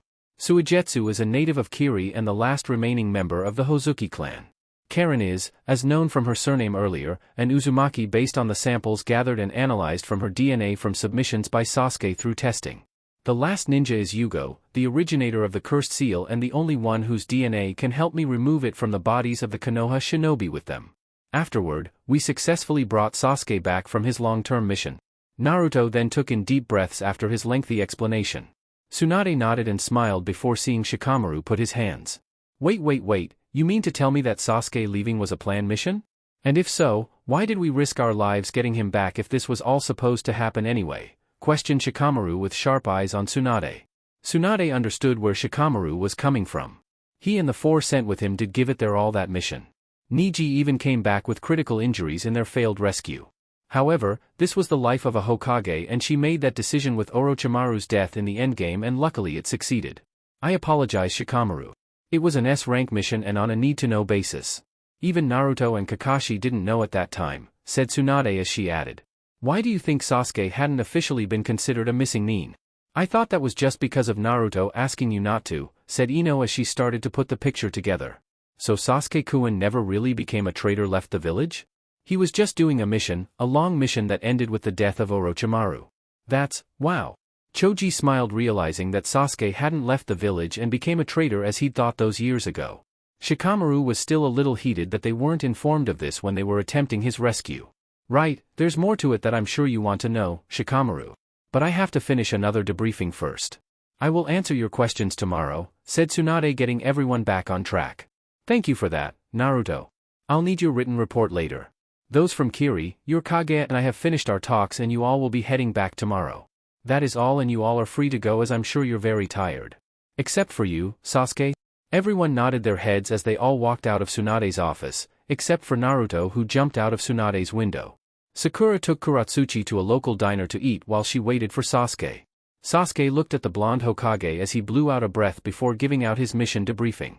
Uchiha Sasuke reporting back from his S-rank mission. Started Sasuke as he went through the long, tedious process of relaying the details of his 3-year-long mission with Orochimaru. It was protocol to make sure the loyalty of the ninja hadn't changed in his stint away. Tsunade didn't like it as much as Sasuke did but she'd be damned if she had a bad apple in the bushel, especially an apple as important as Sasuke was. With Naruto. Naruto jumped out of Tsunade's office as he headed to find someone. That someone was situated at Naruto's favorite place in all of Konoha, his father's stone head. Naruto landed behind the blonde in a shunshin as he walked up to her and sat down. Hi, Yugi-chan. Hi, Naruto-kun, said Yujito on autopilot. She then realized who she was speaking to a second later. Naruto-kun. You're back, shouted Yujito more enthusiastically as she lunged at the man beside her, taking him to the ground as she planted several kisses on him in rapid succession. I was worried about you and I missed you so much. Naruto smiled as he enjoyed Yujito's current assault on his face. I missed you too, said Naruto between kisses. Eventually, Yujito satiated her desire and allowed Naruto to sit up again. Naruto then looked behind him as he saw 2 green blurs heading his way. They have to know it's me, right? Deburu Dynamiku Entori. Double dynamic entry, shouted the 2 blurs as they attacked Naruto. A wooden dome grew from the ground around Naruto and Yujito as Guy and Rock Lee both attacked the domed wall. Guy and Rock Lee stopped on contact with the chakra-enhanced wood as they felt immediate pain. Naruto let the domed wall sink back into the ground as he could see Rock Lee and Guy both on the ground clutching their leg, the leg used for their attack. Aya, SSSSSS, Aya Hawk, SSSSS, Aya Ha, SSSSS, Aya, SSSSS, repeated Guy and Lee simultaneously as they rocked back and forth still holding their leg. Naruto smiled at the 2's antics before addressing them. It's me guys, Naruto, said Naruto as Guy and Lee both looked at him before running over and inspecting him. Guy grabbed Naruto's cheeks apparently testing for makeup or anything before inspecting his hair to make sure it was actually Naruto. Lee grabbed Naruto's leg and checked his limbs out to make sure they matched Naruto's measurements. Guy and Lee both stopped at the same time as they smiled at each other, teeth sparkle shining bright in the nighttime. YOSH. It seems Naruto-kun is back, said Lee as Guy nodded his head. Indeed Lee. It seems we have accomplished our task of protecting Yujito until he returned, said Guy as Naruto nodded his head. Impressive Lee. And there isn't a hair out of place on her head. We have succeeded in our task. That means we only have 100 laps around Konoha to do. Let's get to it. Rock Lee saluted his sensei as they both took off, leaving a trail of dust in their wake. Naruto smiled at their disappearance as he turned his face to see Yujito smiling at him sweetly. Yujito's sweet smile did nothing to distract Naruto from the Oni mask floating behind her. Naruto-kun, said Yujito as Naruto gulped at the extremely sweet tone that despite its sweetness, promised nothing but pain. If you ever have to leave without me again, never leave me in the care of those 2, okay? Naruto nodded his head as Yujito patted him on the cheek. I wanted to take you with me but you had to stay for the peace talks. You're technically Idano's eyes and ears, as well as voice while here. I understand. Just never those two, ever. Naruto nodded again before turning to look at the night scene of Konoha. Yujito placed her head on Naruto's shoulder as she interlocked hands with the Kyubi Jinchuriki. Want to hear about the mission? Sure, after I kiss your face some more. The next morning. Yugi-chan, said Naruto coming from the bathroom in only pajama pants after brushing his teeth. After watching the nights around Konoha, Yujito and Naruto headed back to his apartment to get some sleep. Upon waking, Yujito posed an interesting idea to Naruto. I'm telling you, double dating is a bad idea. Yujito was standing in Naruto's kitchen wearing a small t-shirt that if she made any movement, would ride up just enough to show Naruto her backside. A backside that was only panty-clad at the moment. Quite the view for early in the morning. Kami bless her DNA, thought Naruto as he looked at Yujito's body shamelessly. Yujito snapped Naruto out of his perverse peeping and thoughts as she began to speak. How is a double date a bad idea, Naruto-kun? Everyone says they are amazing, said Yujito making breakfast as Naruto walked into the kitchen with her. No, only the winners of double dates think that, said Naruto as Yujito became intrigued at what his explanation was. You see, on double dates, there is this innate competition that occurs. Meaning that no matter the circumstance, we are going to compete with them. If the other couple kisses, we'll have to kiss or we'll seem like the lesser couple. And then it'll just keep going and it'll never stop until the date is over. Yujito considered Naruto's words. How else am I going to meet your best friend and his girlfriend at the same time? I did already met Sasuke, but that was at the hospital so it doesn't really count. Plus, we were only friends back then, said Yujito as Naruto couldn't figure out a better way than a double date to meet them both so it wouldn't be awkward. Exactly, it's going to happen. And as far as this competition goes, we're maturer than that, aren't we? Naruto nodded his head as Yujito sat up on the counter having finished making Naruto's plate. Yeah, I suppose you're right. Maybe this is not so bad. Just have to remember it's not a competition. No, there's definitely a competition. I'm just saying we're maturer in the fact that we'll win because we are the best couple, said Yujito with a smirk that Naruto returned. Naruto then noticed something though. Yugi-chan, I thought you were making breakfast. Now that I think about it, I didn't smell anything cooking nor were you preparing something. Yujito sat atop a kitchen plate as she pulled out some whipped cream. Really? I thought I did pretty good on your breakfast this morning, said Yujito as she began to place whipped cream on different parts of her body. Unless you think something else would be better? Naruto shook his head quickly, finally realizing what Yujito meant. Yujito smiled as Naruto proceeded to have at his breakfast. 3 hours later, Uchiha clan compound. Sasuke stood with Kuratsuchi in his old stomping grounds, the Uchiha clan compound. Sasuke was wearing a simple, loose-fitting white shirt with black pants and black shinobi sandals. Kuratsuchi wore a red tank top with white shorts that stopped at her knees and red sandals that matched her top. Both of them forego their forehead protectors as they were off duty. Sasuke looked around the place as Kuratsuchi decided to comment on its appearance. Wow, this place looks amazing, said Kuratsuchi as she looked around it. I thought you said this place would be condemned and you'd have to clean it and all that. Sasuke nodded his head. I did. I'm guessing Naruto kept with the upkeep of this place in my absence, said Sasuke as he and Kuratsuchi walked around the small grounds that belonged to the Uchiha clan. Nostalgia washed over Sasuke as he and Kuratsuchi walked with him, pointing out places and stating the memories he had of it. Soon the two arrived at the place Sasuke hadn't seen since the massacre, his real home. You sure you want to go in? Questioned Kuratsuchi as Sasuke looked at her before nodding. Well, if you want to. Kuratsuchi grabbed Sasuke's hand as they walked into his old home. After the massacre, the Sandaime asked whether he wanted to continue living there or move into an apartment like Naruto had, not that he knew Naruto was in one, and Sasuke quickly asked for the apartment. Sasuke made sure to never cross his real home since the massacre. It was saddening to his young heart just thinking about it. But that was then and this is now. Walking in, Sasuke realized everything was just as he'd last seen it since the massacre, except without the bodies of his parents and the blood that adorned the floor. Everything else hadn't been touched or cleaned, unlike the rest of his clan's compound. I thought you wouldn't mind me staying with the upkeep of the compound, but I figured it'd be best if I left this one to you. Sasuke and Kuratsuchi turned to see Naruto standing at his doorway holding Yujito's hand.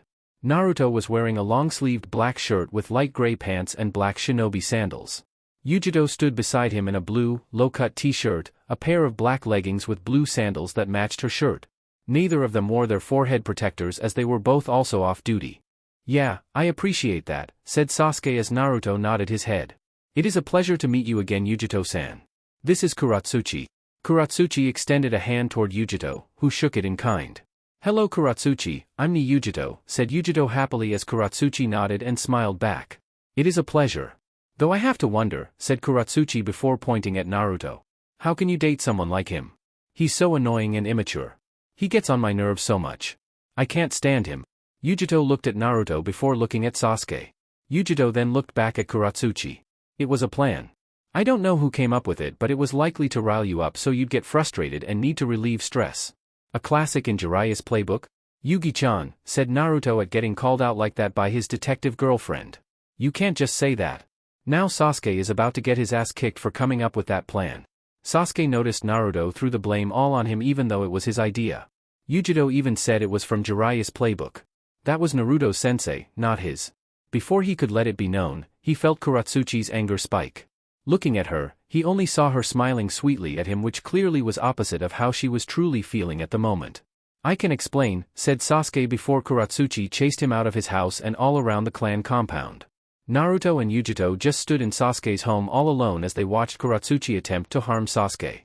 Seems this double date started well, said Naruto as Yujito nodded her head.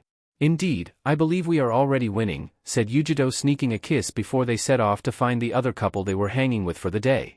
Nighttime, Konoha. Naruto walked out of the restaurant, a frown on his handsome face. The group of four spent the day at the hot springs, watched a movie together, and their last stop was at the pancake house. I can't believe my record got broken today, said Naruto as Yujito put a hand on his back to console the gloomy Jinchuriki. It's okay Naruto-kun. There was no stopping it. There was no way it'd stand to someone in his circumstance. As Yujito talked with Naruto, Sasuke came walking out of the restaurant behind him with Kuratsuchi mock bowing to him. Sasuke had a crown on as Kuratsuchi began to speak. All hail the new Pancake King. All hail the new Pancake King, said Kuratsuchi repeatedly as Sasuke just smirked. I didn't even realize I ate 116 pancakes, said Sasuke acting nonchalant as if he wasn't trying to break Naruto's previous record of 104. Thanks for the meal, Naruto. Naruto held his toad wallet, Gamachan, as he sobbed anime tears. Naruto-kun, you shouldn't have made that bet with him.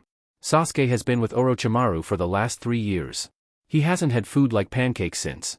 He was bound to win, said Yujito as Naruto nodded his head. You're right, Yugi-chan, said Naruto as he straightened up immediately and grabbed Yujito's hand.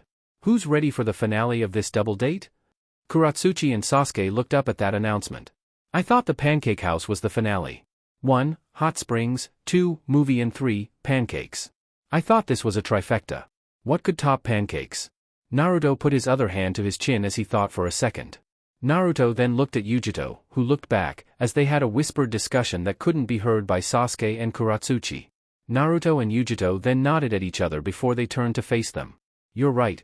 Only ramen and sushi can top pancakes, but no, this is just for pure comedy. It's Umbu training season, said Naruto as Sasuke perked up. Hibi, said Sasuke in remembrance. This will be good. Both of the couples vanished in a shunshin as they both landed outside of the forest of death. Naruto channeled his chakra as an enormous tree grew from the ground, picking up the 4 ninjas to give them a view of the entire forest. Naruto pulled out 3 binoculars, one for Yujito, Kuratsuchi, and himself as Sasuke just activated his Sharingan. How are we supposed to know where they are? Started Kuratsuchi before Naruto calmly shushed her. Wait for it, said Naruto before an explosion rang out in the far northwest corner of the forest. From the smoke of the explosion came out running an Umbu with a red monkey mask. Right behind Saru was Hibi with her hands full of deadly sharp kunai. Naruto, said Sasuke as he vaguely remembered the chakra of the Saru masked ninja. Is that Kono dash? Yeah it is, said Naruto as Sasuke looked on more interested. This is going to be good, said Sasuke as even Yujito and Kuratsuchi were enjoying the survival test Saru was going through at the moment. Elsewhere in Konoha, Danzo was in a panic. He may have a great poker face and it never showed on the outside, but internally he worried for his safety. How could I be duped like that, thought Danzo as he sat in his home, which was outside the walls of Konoha. Sasuke has come back and Orochimaru is dead. It's only a matter of time before Heim comes barging in here with him and his contingent of shinobi to take me away. But why haven't they? Danzo knew that the Uchiha boy had returned yesterday and was sure Naruto would waste no time in finding and exposing him. But 24 hours passed by and nothing had happened. Nothing at all. Danzo ready to flee at a moment's notice, but they never came. What is going on? thought Danzo, who for the first time in a long time didn't have a grip on the situation. Hokage Tower. Great, that's exactly what I was expecting, said Tsunade to the silver-haired ninja standing in front of him. This was the real plan? Questioned the ninja as Tsunade nodded her head. I have to say, Tsunade-sama, it's an impressive plan. I agree, said Tsunade with a smile. However, your student was the one to come up with it. And I have to say the brat was perfect in his execution of it.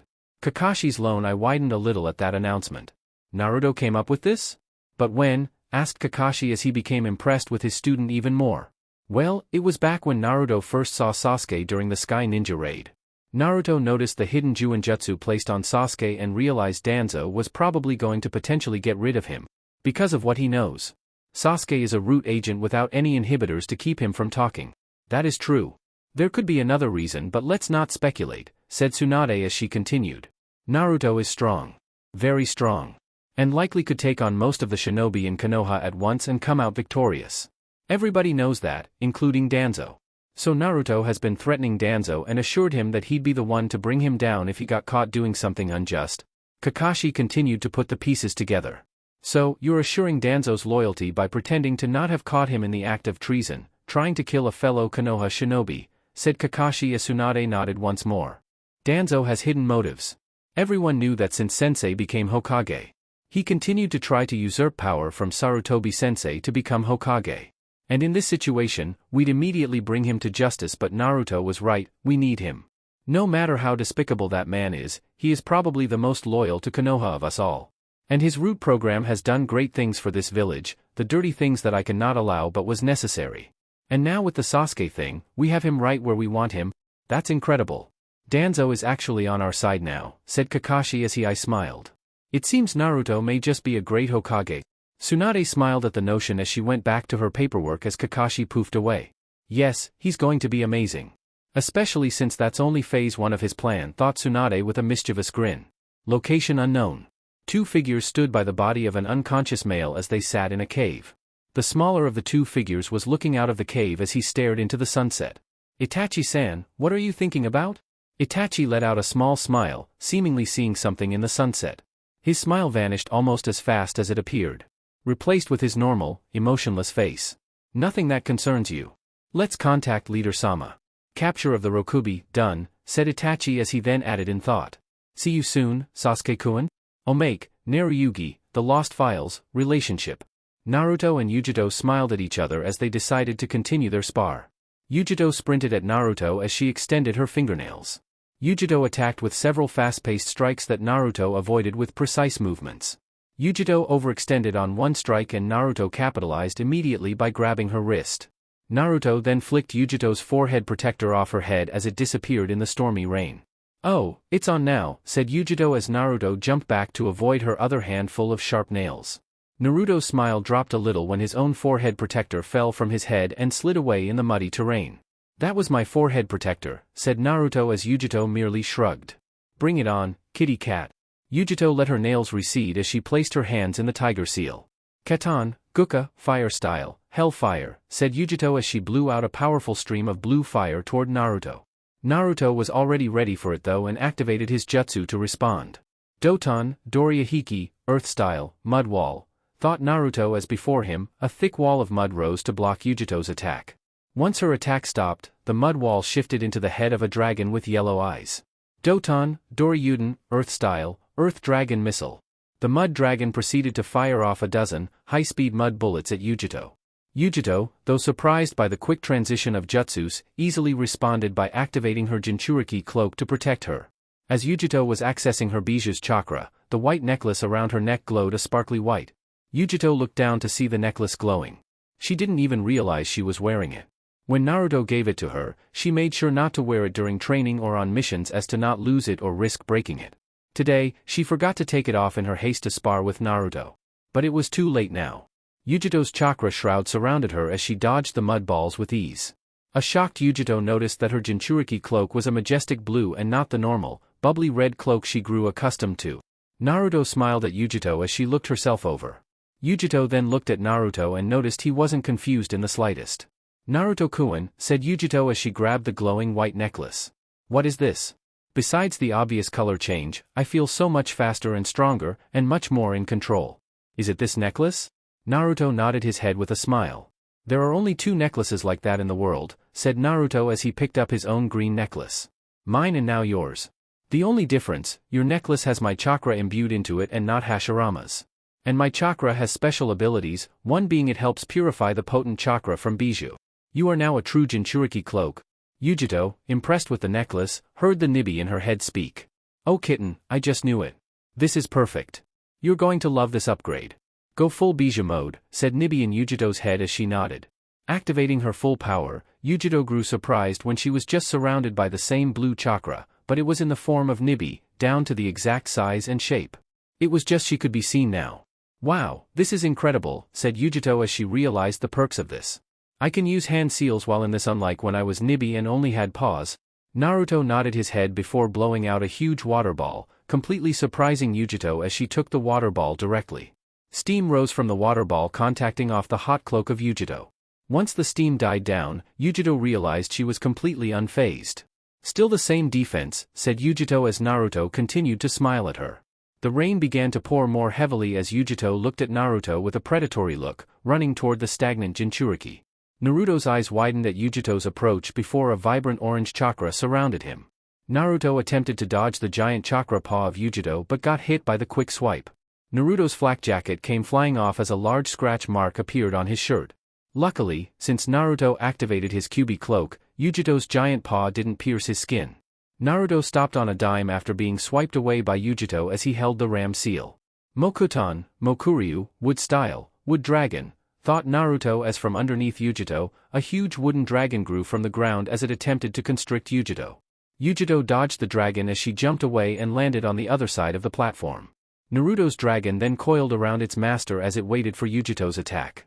The rain continued to pour over the 2 Jinchuriki who were only smiling at each other. A monster fireball grew in front of the face of the chakra cat as it readied to fire it off at Naruto. The fireball came at Naruto quickly, but he just held the snake seal. Right before hitting Naruto, an enormous wooden hand appeared from the ground in front of him as it grabbed the large ball of fire. The hand disappeared back into the ground as the wood dragon rushed off toward Yujito again. Yujito was ready to dodge the dragon again, but the wooden hand from earlier came up from underneath with her fireball still in hand. The fireball detonated on contact with the Jinchuriki as smoke clouded the area around her. The wood dragon rushed into the smoke to constrict the chakra Nibi. From out of the smoke, Yujito came rushing out of it. Her shirt, singed up past her belly button, matched the fact that she was missing her right pant leg from her mid-thigh down, showing off the smooth skin of her stomach and leg as she came at Naruto out of her cloak. Naruto let his own cloak dissipate as he clashed with the female Jinchuriki in a taijutsu battle. Eventually, Naruto needed to block a fast kick from Yujito but didn't gauge the force behind it and got sent skidding back across the muddy terrain. Naruto then looked over, hearing a battle and roar, to see his wood dragon fighting the abandoned Nibi chakra cat before they flew off the edge of the platform. Naruto then panicked, slightly realizing he lost Yujito in that temporary distraction and could feel Yujito building up for an attack. He couldn't pinpoint her though because he felt her chakra signature all over. Naruto placed his hands in the snake seal. Mokuton, Jukai Koten, wood style, nativity of a sea of trees, said Naruto as trees sprouted from the ground around him. Naruto waited for any sign of an attack and noticed a blue ball float into the sky. What a nice jutsu, said Naruto as that ball dispersed into 20 smaller blue fireballs and proceeded to rain down over the entire platform. Even in the rain, those fireballs are still not dwindling in size. Naruto stayed still as the fireballs exploded on contact with his tress, blowing some out of the ground and taking the tops of half of them off. Several of the trees burned as Naruto stood in the same spot with fire surrounding him. Yujito was still hidden. "This is just a spar?" asked Kurama in Naruto's head during the momentary break. "If I didn't know any better, I'd think you both were trying to kill each other." "I know, right? Makes her even sexier," thought Naruto in return as Kurama scoffed. "You think that's sexy? A woman that could have killed you with one mistake on your part?" asked Kurama as Naruto didn't bother replying because he was too focused on finding Yujito. Naruto turned to see Yujito coming at him and blocked her punch with his palm. Yujito then tried to lash out with her left hand, but Naruto caught her at the wrist. Yujito began to lose the battle of strength before she smiled slyly, seeing Naruto's legs too far apart. Attempting to push Naruto down backfired as she went tumbling to her back but managed to trip Naruto to land on top of her. Naruto could see the hidden intent behind Yujito's eyes. Naruto was holding Yujito's arms down as he moved one of his hands to the ground beside them. A house began to grow around the Jinchurikis as Naruto leaned down to kiss Yujito. Yujito and Naruto's hand interlocked as Yujito placed her legs around Naruto's waist to get him closer. Naruto's other hand moved to lift Yujito's torn shirt, exposing her toned stomach. Naruto then began to trail kisses down Yujito's chin to her neck as Yujito moaned slightly at the feeling of Naruto's mouth along her skin. Fluff warning. Naruto continued to plant kisses on the damp skin of Yujito as her hands clutched his hair and bit her lip to keep herself from moaning again. Yujito's hands then roamed to Naruto's waist as she began to pull up on his wet shirt to pull it off. Naruto stopped the kiss to allow Yujito to pull his shirt off. Yujito tossed the shirt on the floor beside her as she then trailed a hand against Naruto's chiseled torso. "Your body is so hard," said Yujito as she trailed fingers from his chest to his abs. Yujito then pushed Naruto over on his back as she straddled him and leaned down to engage him in another heated kiss. Yujito's tongue found its way inside Naruto's mouth as their tongues dueled for dominance. Yujito was winning the battle, but Naruto won the war with an illegal use of the hands as he squeezed Yujito's backside. Yujito released the kiss as she looked into Naruto's eyes. "Hey now, only for boyfriend and or husband use," said Yujito as Naruto smiled at her. Naruto squeezed her but once more. "Then I guess that makes me your boyfriend," said Naruto as Yujito's eyes widened. Naruto blushed before adding a question. "Only if you would like?" Yujito blushed as well before licking her lips. No, of course, I want to be your girlfriend. It's just," said Yujito, who actually sat down on Naruto when he said he wanted her as his girlfriend. Upon doing so, she felt something rub against her. Naruto blushed, realizing what Yujito was talking about. "Kitten. Is that his dash?" started Yujito's bijou as she internally nodded. "Claim that boy. Claim him now." Yujito smiled at Naruto as she continued to kiss the Kyuubi Jinchuriki more aggressively. She ground against his hardened member through their clothes, getting a growl from the boy beneath her. Naruto's hands eventually came back up from Yujito's hands as he made a move to take her shirt off, but instead Yujito just made him rip it as she continued their heated makeout session. Eventually, the kiss did end as Naruto sat up with Yujito still straddling his lap. Naruto grabbed Yujito's bare chest in his hands and gave it a light squeeze. Yujito leaned into the gentle touch and wrapped her arms around his neck. It was then the logical part of their brains came into play. Stopping at the same time, Yujito leaned back to stare into Naruto's eyes. "Moving a little fast," said Naruto and Yujito in unison. Yujito smiled as she then laid down beside Naruto, who fell to lay with her. "We should really get out of these wet clothes though." Yujito agreed and they both found spare clothes to change into. After showering and changing clothes, Naruto created a bed as he and Yujito laid down for the night to sleep. "Naruyugi," thought Yujito happily as she and Naruto talked until they fell asleep. Chapter 27, Beginning of the End. "I got this one," said a hawk-masked Umbu as his hand sparked with lightning. The Umbu took off as he pierced through the back of a man where his heart was. With a scoff, the Umbu dropped the man to the ground before ending his technique. As that happened, a toad-masked Umbu watching the scene heard a voice in his head. "How is that an assassination technique?" questioned Kurama in Gamma's head. "The noise it makes should make him a dead giveaway." "Heard that," said Gamma, replying to the large fox. He stood in his mindscape shaking his head. "I wouldn't get caught by something like that. I'm not a genin." "You fight like a genin," replied Kurama as he and Gamma both pointed at each other comically for the quip. Gamma then performed a shunshin and bit his thumb. "Why the hell did I just do that with him? When did that even start?" thought Kurama as he couldn't believe that he still did that with Naruto. The two began berating each other in that way a while ago, which was always followed by them pointing at each other simultaneously during any clever ones. It seemed Kurama and Naruto were now friends. "We are not friends. He is a Jinchuriki and I am a bijou. We are amicable. But we aren't friends?" "Kuchios, summoning," thought Gamma as he placed a hand down next to the body of their target. A blue toad appeared in a puff of smoke as it proceeded to swallow the man and then dispel himself. "And that is how it's done," said Taka, Hawk, as Gamma nodded. Gamma and Taka then began to leave the hotel their mission was in and proceeded to head back to Konoha. Leaping through trees, Gamma began to make conversation with his partner. "You really don't stop, do you? You were on that mission with Orochimaru for 3 years and not even 2 weeks later, you're back doing a mission again," said Gamma as Taka shrugged. "You really are a robot, aren't you?" "No, I'm just good at what I do. Plus, I can't get rusty," said Taka before getting something straight with Gamma. "By the way, just because you're an Umbu captain now does not make you my leader." Gamma stopped on a treetop, causing Taka to stop and turn to look at him. "I think that it kinda does. Not to mention that I've done nearly 300 plus missions. Which means I have experience over you, not just rank. I've done an S rank mission." A real S-rank mission, unlike you. And all the missions I did en route cancel out that experience thing you have on me. Don't forget that I am the fastest promoted jonin in the history of Konoha, mission count-wise. PSSSHHH, it's only because Bachan asked me and Jiraiya-sensei if she should. It'd be weird to have a Chunin do an S-rank mission and not get promoted to Jonin, said Gamma as he added. Plus, I had to save your fast-promoted Jonin ass on that S-rank mission. We could find out who's better now, said Taka as lightning began to spark around his left hand. A Rasengan spawned to life in Gamma's right hand as the two Umbu ran toward each other. Several hours later, Konoha. Well, good job you two, said Tsunade after getting Gamma's debriefing from their mission. You have taken out one of the most notorious gangs in the country. Including its leader whose bounty is in your checks.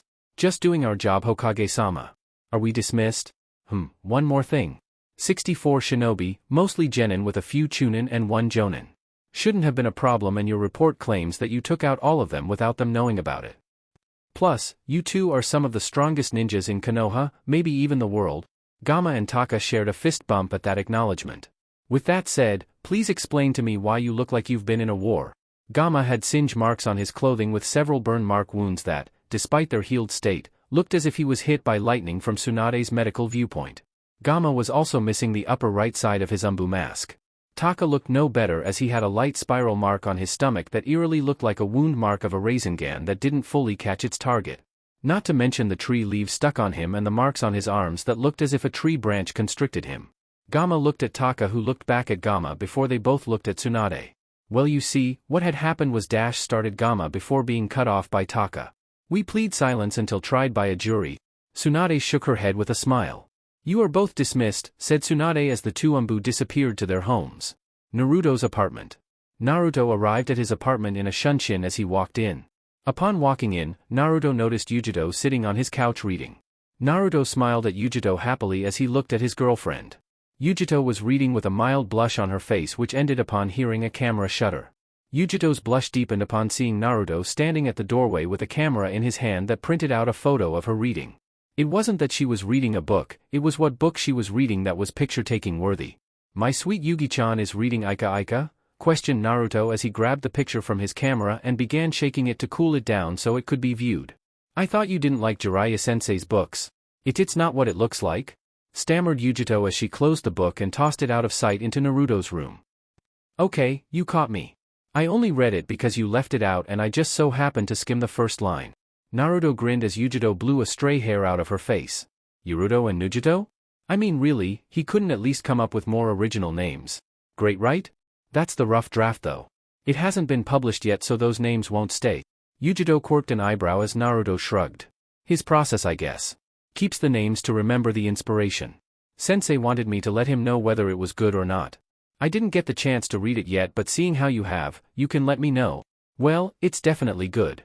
Creepy how accurate it is. In Chapter 3, he has our first time in it. Down to near-perfect detail.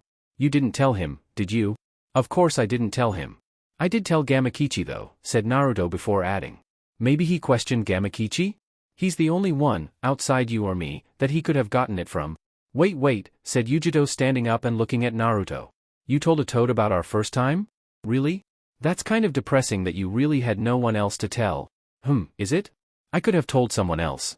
Kurama already knew about it. Well, most of it. He shuts the connection down when I bring up personal stuff usually. Naruto then began to think about other people he could have gossiped with. There's Kiba, but you really want me to have told Kiba? Lee couldn't keep it a secret, nor would his innocent ears be able to handle it. Then you have Sakura-chan, Niji, Ino-chan, Hinata-chan, and Gaara. No to all of them for varying reasons. Yujito agreed as Naruto kept going. Tsunade Bakon would tease me. Shizune-chan would tell Bakon, so the same result. Jiraiya-sensei wrote a book to share with the world about it. Kakashi-sensei is Jiraiya-sensei's biggest customer, so, no. This leaves Gamakichi, who is a very close friend and my second choice as a best man behind Sasuke. Well, what about Sasuke? Questioned Yujito as she noticed Naruto left him out of it. I told him. I had to let him know that I beat him. And he didn't tell Jiraiya because he was with Orochimaru, said Naruto as he puffed his chest out a bit after claiming he beat Sasuke in having sex. But, I never told Jiraiya-sensei. He just knew apparently. Talking about his senses were tingling and got Gamakichi to spill the beans to him. From what Gamakichi said, it was pretty gruesome torture. Well, tell Jiraiya the book is well written. Though, I don't have cup-sized boobies, said Yujito looking down at her chest. No, you don't. Ika always exaggerates for the perverts, said Naruto before appearing in front of the Nibi Jinchuriki. But don't be so down. Your boobies are by far my favorite. Really? I thought all guys believed in the bigger the better. We do. Well, at least most guys. However, I can touch yours. And that makes them better than anybody else's because they come with the rest of your pretty little self. Yujito smiled at Naruto before licking her lips. I think, we should add another chapter to Jiraiya's book. Right now. Naruto grinned as Yujito moved in and peppered his neck with kisses. Naruto closed his eyes in enjoyment, allowing Yujito to take the lead. Yujito continued to kiss Naruto as she began to undress him. Removing his shirt, Yujito kissed Naruto on the lips again before moving down his chest and stomach with more kisses. Yujito reached Naruto's pants and began to unbuckle them. Pulling the button loose, Yujito smiled and licked her lips before she heard an alarm sound out. Naruto grunted in disappointment before stopping Yujito and bringing her back to a stand. I'm sorry, Yugi-chan. I want to, but maybe later. I have a mission to do, said Naruto as he looked at the clock in his room. Right about now. Want to come? You'll be of great help. What are we doing? Asked Yujito after Naruto walked into his room to change into another Umbu uniform. Yujito then smiled giddily as she couldn't wait to do another mission. She'd been doing nothing since moving to Konoha with Naruto. May as well get back into the flow of things, mission-wise. Even if they are for Konoha's benefit. Naruto-kun is likely the next Hokage, and if we're still together, that means I'll be here permanently. Yujito's thoughts ended as Naruto walked back into the room. As for what we're doing, you'll see, said Naruto as he made Yujito get dressed in the all-black outfit she wore when they went to rescue Gaara. I just hope that he continues along with this. We'll definitely need his help. Naruto smiled at Yujito as she came out of the room fully dressed and with her face mask up past her nose, only showing her ponytail and eyes. Naruto's smile widened when he noticed a black snake enter his room. Placing on his mask, Naruto tapped Yujito on the shoulder as they vanished in a shunshin. Hokage Tower. Sitting at her desk, Tsunade was looking over her last sheet of paperwork. That piece of paper was actually an S-rank mission. Tsunade stared at it as she looked up to see a poof of smoke occur. Appearing from that poof of smoke was Kakashi. You called? Questioned Kakashi as he read from his Ika book. Kakashi noticed the mission paper in Tsunade's hand and guessed it was for him. An S-rank? I thought you wanted me to keep an eye on Danzo for another few days. Yes and yes. But, this mission is not for you. Naruto is already handling it, said Tsunade as she put the paper down and looked at Kakashi. I called you here because I'd like an update on Danzo. It seems Danzo is feeling the pressure and getting antsy. I believe he is bound to try something soon, said Kakashi as he added. All of his root shinobi are back. Perfect, Phase 2 of Naruto's plan is coming together as expected, said Tsunade as Kakashi looked at her questioningly. Phase 2? I thought his plan was over? He scared Danzo and now he's on our side of things, right? You really think Danzo would give up like that? You just said it looks like he's up to something. So, Naruto's plan didn't end with scaring Danzo, said Tsunade as she smirked at Kakashi. How long do you think it would take if I were to recall all the Umbu at our disposal? All of them? 2 weeks, at the most? Correct. And it has been 2 weeks since Sasuke came back, right? Kakashi nodded his head as Tsunade continued. Danzo is scared. Scared that something will happen to him based on what Sasuke was and who Naruto is. And if something were to happen, you'd want all of your ninjas there to protect you. Oh, I see where this is going, said Kakashi as his lone eye widened slightly. That means Naruto and Sasuke are going to dash. Let's go see for ourselves, shall we? Said Tsunade with a smile on her face. Tsunade walked out of her office as Kakashi just stood there still shocked about what he heard. Naruto plans to end Danzo and Root tonight? And I wonder why he didn't even let me know about this? I could have been of help. Maybe I am getting old, thought Kakashi before shrugging his shoulders and bringing his book back up to his face. Oh well. I'm not going to complain. Gives me more time to read this unpublished Ika book. Naruto and Naruto, huh? I'll have to thank Jiraiya-sama for letting me get one of the first copies. Kakashi giggled to himself as he walked out to follow Tsunade. Under Konoha, Root Base. A man sat upon a throne-like chair as he looked out over the balcony he was on. Situated in front of him were close to 350 ninjas, all wearing black cloaks and plain white masks. Jumping up next to him were 2 shinobi wearing identical uniforms except with beige cloaks and no mask. The first ninja had orange hair tied into a ponytail while the other had short spiky black hair and black goggles that covered his face down to just below his nose. Danzo-sama, all of the Root personnel are accounted for. Thank you, Fu. And you too, Toryun, said Danzo before standing and addressing the ninjas gathered before him. We have a problem. The Kyuubi Jinchuriki needs to be neutralized. Why Danzo? I thought our goal was to keep Konoha safe. Harming the Kyuubi Jinchuriki would directly go against that by eliminating one of its more powerful protectors, said one of the ninjas with black cloaks as he cut off Danzo. Danzo looked shocked that one of his shinobi voiced out to him and without adding Sama to the end of his name when addressing him. But one of his shinobi wouldn't go against him like that or speak out of place in such a way. Who are you? Questioned Danzo, eyeing the ninja suspiciously. The ninja stood up and removed his mask to show his face, which had two very familiar red eyes. Danzo never noticed that Fu had his hands in the snake seal. Uchiha Sasuke, you are bold for coming here, and you are bold for staying here. You had to know your actions wouldn't be tolerated, said Sasuke as Danzo motioned with his hand for his shinobi to capture him. However, none of them moved. I believe you're familiar with the Mangekyo Sharingan. All of the root shinobi surrounding Sasuke disappeared as they turned into hawks that flew at Danzo. Danzo stood unnerved by the annoying birds before they disappeared into the darkness of the room. The underground compound they were in shifted into an inverted plane as Sasuke now stood a few feet from Danzo. Tsukiyomi, Moon Reader. Seems you've gotten better at using it. However, it is still not as good as Itachi's. You're right. It is not as good as Itachi's. Unlike Itachi, I have a friend with the nine-tailed fox in his body. As much as it dislikes people with my blood, it hates you more and decided to help me just this once. Behind Sasuke, an ominous growl was heard. Two large, red slit eyes opened behind Sasuke before the silhouette of the nine-tails formed and stood menacingly. This is just genjutsu. Why isn't Shursue's eye working? Thought Danzo as he couldn't break Sasuke's jutsu. Sasuke's eyes aren't stronger than Shursue's. They can't be. Are you sure you still have Shursue's eye? Questioned Sasuke as Danzo felt blood dripping down his face. The elder shinobi's blood went cold realizing the hidden eye was missing. Or even the Sharingan that Orochimaru implanted into your arm. I was with him for 3 years, I know all about the experiments he conducted on you. Danzo looked down with his lone eye as he was missing his right arm as well. Actual pain. This isn't an illusion. My eye and arm are both gone, thought Danzo as fear crept into his heart. A feeling he hadn't felt in years. How did all of this happen? How did you remove them without me knowing? Questioned Danzo as he began to back up, seeing the Kyuubi move toward him. Danzo stopped backing up as he hit a person. Turning around, Danzo saw Gamma. Taking off the mask, Naruto decided to answer Danzo's question. Moku Bunshins, would clones sure can fool people, huh? That wasn't Fu or Torian beside you. It was me and a clone, said Naruto as he added. And it seems I was right about your arm. Kurama and I could feel my forefather's cells in you since we first bumped into you at the hospital. And your eye and arm were easy to get. Not difficult at all when a guy is in one of the strongest genjutsu in history and being restricted by chakra-suppressing Mokuton. You didn't even notice it wrapping around you before looking into Sasuke's eyes? In a different world, I would have respected you, Danzo. Your leadership, training, and above all, your love for the village makes you a man I'd likely have admired. However, you thought greedily of yourself.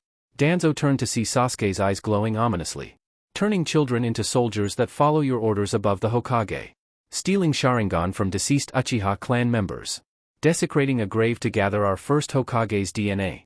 All of that added to your dealings in the past and the fact you attempted to kill me, I have lost all respect for you.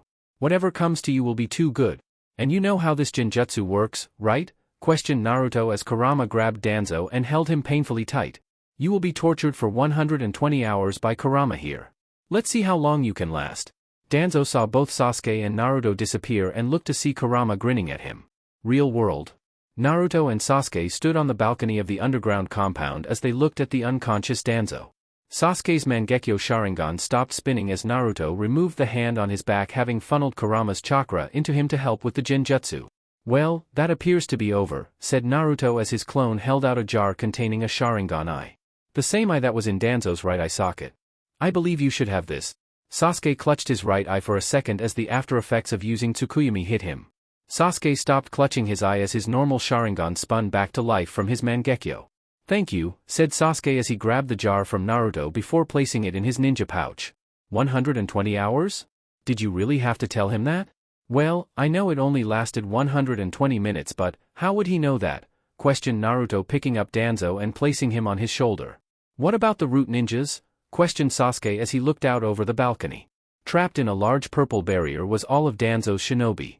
In the barrier with them was Yujito in her full Bija mode. They had a choice. Turn their allegiance over to Konoha and the Hokage or go against Yugi-chan, said Naruto as he smiled. Most of them are pretty smart, the others were dealt with. It really is thanks to one of them though. He helped in finding this place while also getting most of the root Umbu to see things Konoha's way and not Danzo's way. And the great thing for them is they'll actually be integrated into Konoha's Umbu. Still separate but as a legit Umbu Ops division. Danzo may have a twisted way about going through with things, but he definitely gave way to great ninjas. They are all Chunin or better, at least. Sasuke nodded his head before he looked up to see two figures coming down. Did you tell him yet? Asked Tsunade jumping on the balcony beside the two Umbu. Seeing Naruto shake his head no, Tsunade smiled at Sasuke as Kakashi landed behind her. Excellent, this means I get to be the one to tell him then. Tell me what? Questioned Sasuke as the purple barrier surrounding the ninjas vanished and all of Naruto's clones dispelled themselves. Yujito jumped up on the balcony beside Naruto, who smacked her on the butt. Good game, said Naruto, cutting off Tsunade's announcement. Good game, questioned Tsunade before just leaving it alone and turning back to Sasuke. You've been promoted. You are Konoha's first official root captain. Sasuke's eyes widened as he looked out over the root ninjas now bowing towards him. One of the ninjas stood up and removed his mask. He was a pale shinobi with black eyes and short black hair. Sasuke-senpai. Or should I say, Sasuke Taicho, questioned the pale shinobi as he smiled up at the group of five. Sai, you did all of this? Questioned Sasuke as Sai nodded and continued to smile. Sasuke's eyes pierced into Sai's memories to get a view of Sai's role in all of this. I see. Ever since Danzo attempted to let me die by Orochimaru's hands, you've been working with Tsunade and Naruto. Leading us here and allowing others to see what life could be like. Good job. Of course. Though I was only a catalyst. Danzo's recent actions towards you and the Jinchuriki were unfitting of what he taught us. I just used your example and the others followed suit, said Sai, who continued to smile, seeing how he believed he should feel happy at this point. And only a smile could express that physically in his eyes. Creepy, thought all the shinobi looking at Sai's smile. What did Danzo do to them? Asked Kurama in Naruto's head as the Jinchuriki just shook his head. I mean, look at that. It's the worst smile I've ever seen. No wonder most of them wanted to be set free. Heard that. Let's get out of here, thought Naruto as he turned to Tsunade. Bachan. Tsunade snapped out of looking at Sai's eerie smile before handing out instructions to those around her. Right, let's see. Naruto and Yujito-chan, can you please take Danzo to Inoichi? Said Tsunade as Naruto nodded his head and shifted Danzo for a speedy trip. He knows you'll be arriving shortly and he'll handle things from there. Good job on the mission and everything, by the way. Just doing the necessary, said Naruto as Yujito wrapped an arm around his waist and they were gone in a shunshin. Tsunade nodded her head before turning to Kakashi. Kakashi, you can do whatever you want, said Tsunade as Kakashi lowered his book with a raised eyebrow. Tsunade let out a sigh. Within the limits of the law, Kakashi raised his book back up. Roger that. I should have just left before you could add that last part, said Kakashi as he turned around. Jaeni.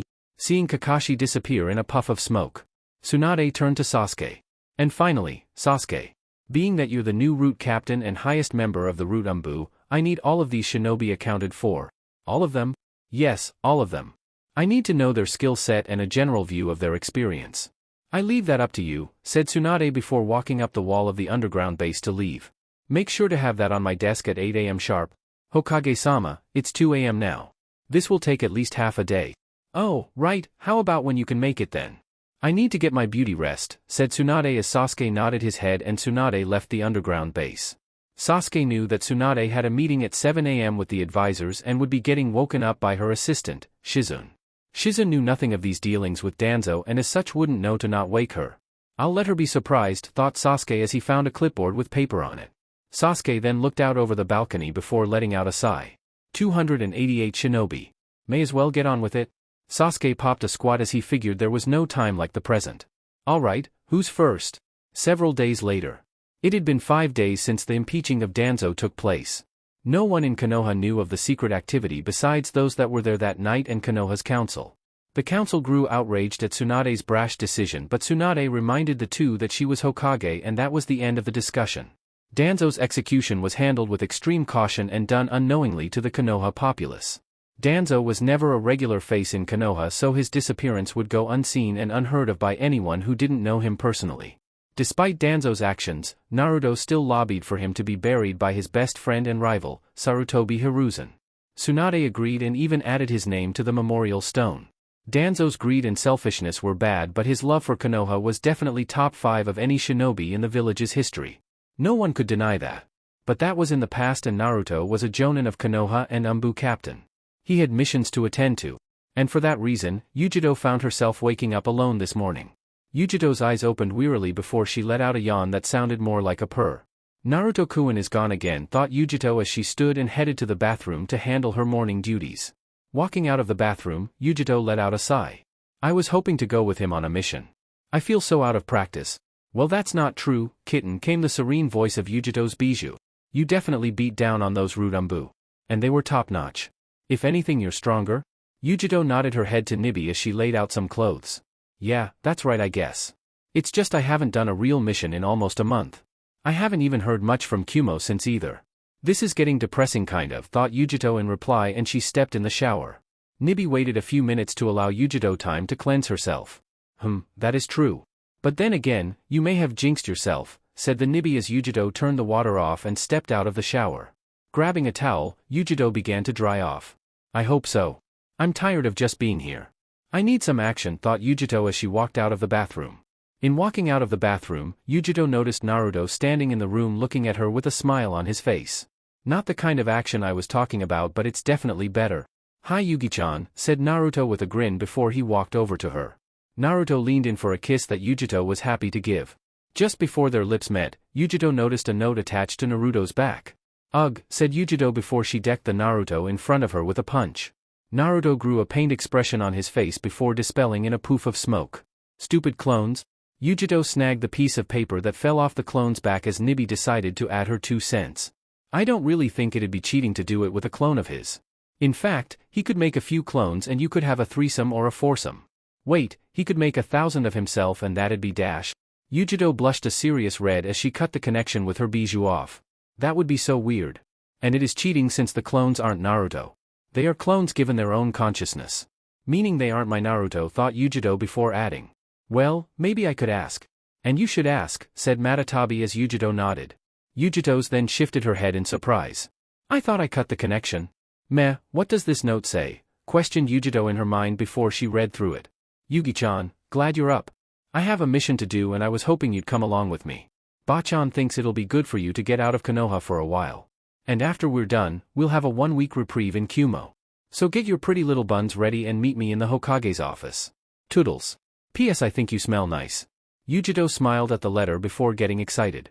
Yujito quickly got dressed in her normal Kumo attire sans headband and packed for the upcoming trip. Yujito grabbed her pack before locking Naruto's apartment and performing a shunshin to the Hokage's office. Hokage Tower. Yujito arrived in Tsunade's office as she smiled seeing Naruto sitting in Tsunade's chair with his back to her. No one else was in the room outside of her and the Kyuubi Jinchuriki. Yujito knew the trick behind his sensory ability and knew he could not sense her presence. Planning to sneak up and attack him, Yujito stopped as his voice permeated the air. I knew you'd be happy, said Naruto spinning around in the chair to see Yujito let out a huff at being found. How do you do that all the time? I thought you couldn't sense my presence. But you always manage to speak before I can surprise you. Honestly, I was wrong the last 3 times in doing that. But now you're here and so am I, said Naruto before appearing in front of Yujito. Naruto captured Yujito's lips in a sweet but short kiss before ending it and smiling. Good morning, by the way. Yujito came down from the impromptu but sexy kiss as she grinned at the blonde before her. Yujito then lunged back at Naruto as she began to make out with the Kyuubi Jinchuriki since that small kiss wasn't enough. Naruto and Yujito began to battle for dominance again as Naruto once again won with illegal use of the hands. Picking Yujito up by her backside after grabbing it, Naruto placed her on Tsunade's desk. Just before things could get hot and heavy, a cough rang out that stopped the two groping and kissing Jinchuriki. Ahem, said Tsunade as Yujito and Naruto blushed. You can do that when this is your office in the future. Until then, I don't need the mess or image in my head. Unless you let me film it and I can make money off it. Yujito and Naruto's blush deepened before Naruto looked to think about actually allowing it. Naruto turned his head to see Yujito shake her head no before they heard another voice. Damn it, Heim, said Jiraiya as he made his presence known from the windowsill. It was just getting good.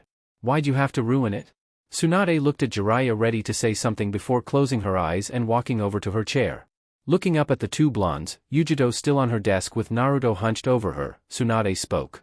Since you are all here, let's get started. Your mission is not an easy one, said Tsunade as Jiraiya stepped down from the window to lean on the wall behind her. You all will be going to Amigakure? Naruto perked up along with Yujito. Amigakure? I thought that place was closed off, questioned Naruto as Jiraiya nodded his head. It is.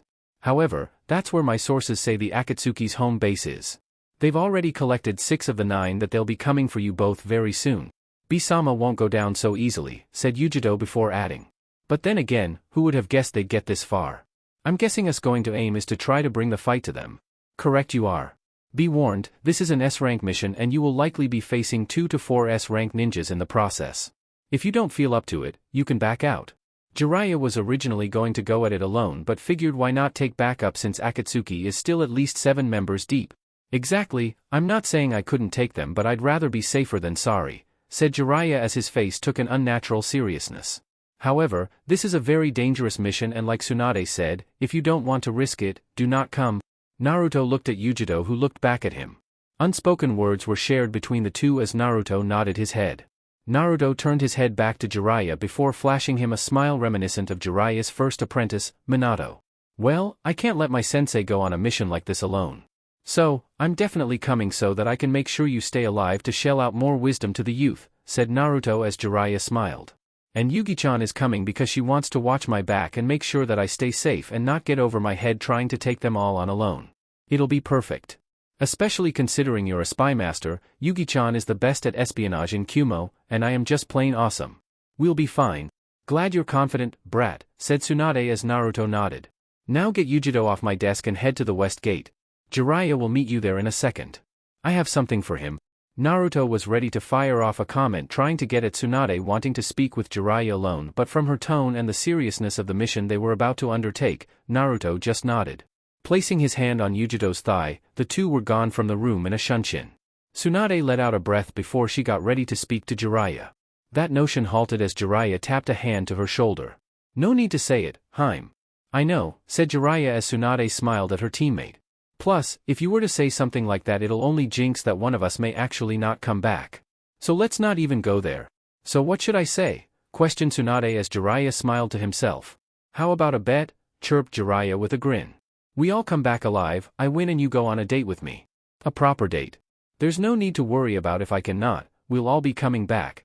Tsunade looked up at Jiraiya, who looked back down at her. Seeing Tsunade nod her head, Jiraiya smiled. Then it's settled. I'll see you when I get back Heim, said Jiraiya as he jumped to the windowsill. Make sure you wear that black dress. You know the one I like. You better come back. All of you. For that black dress, I'd move a mountain, him. See you soon. Jiraiya was then gone in a shunshin. Please come back. You and Naruto are all I have left besides Shizune. 3 days later. Sasuke sat in a meditative pose in his family's home with his eyes closed. Sasuke had been like that for several minutes before he opened his eyes. His Sharingan was on as he looked to see a root Umbu bowing before him.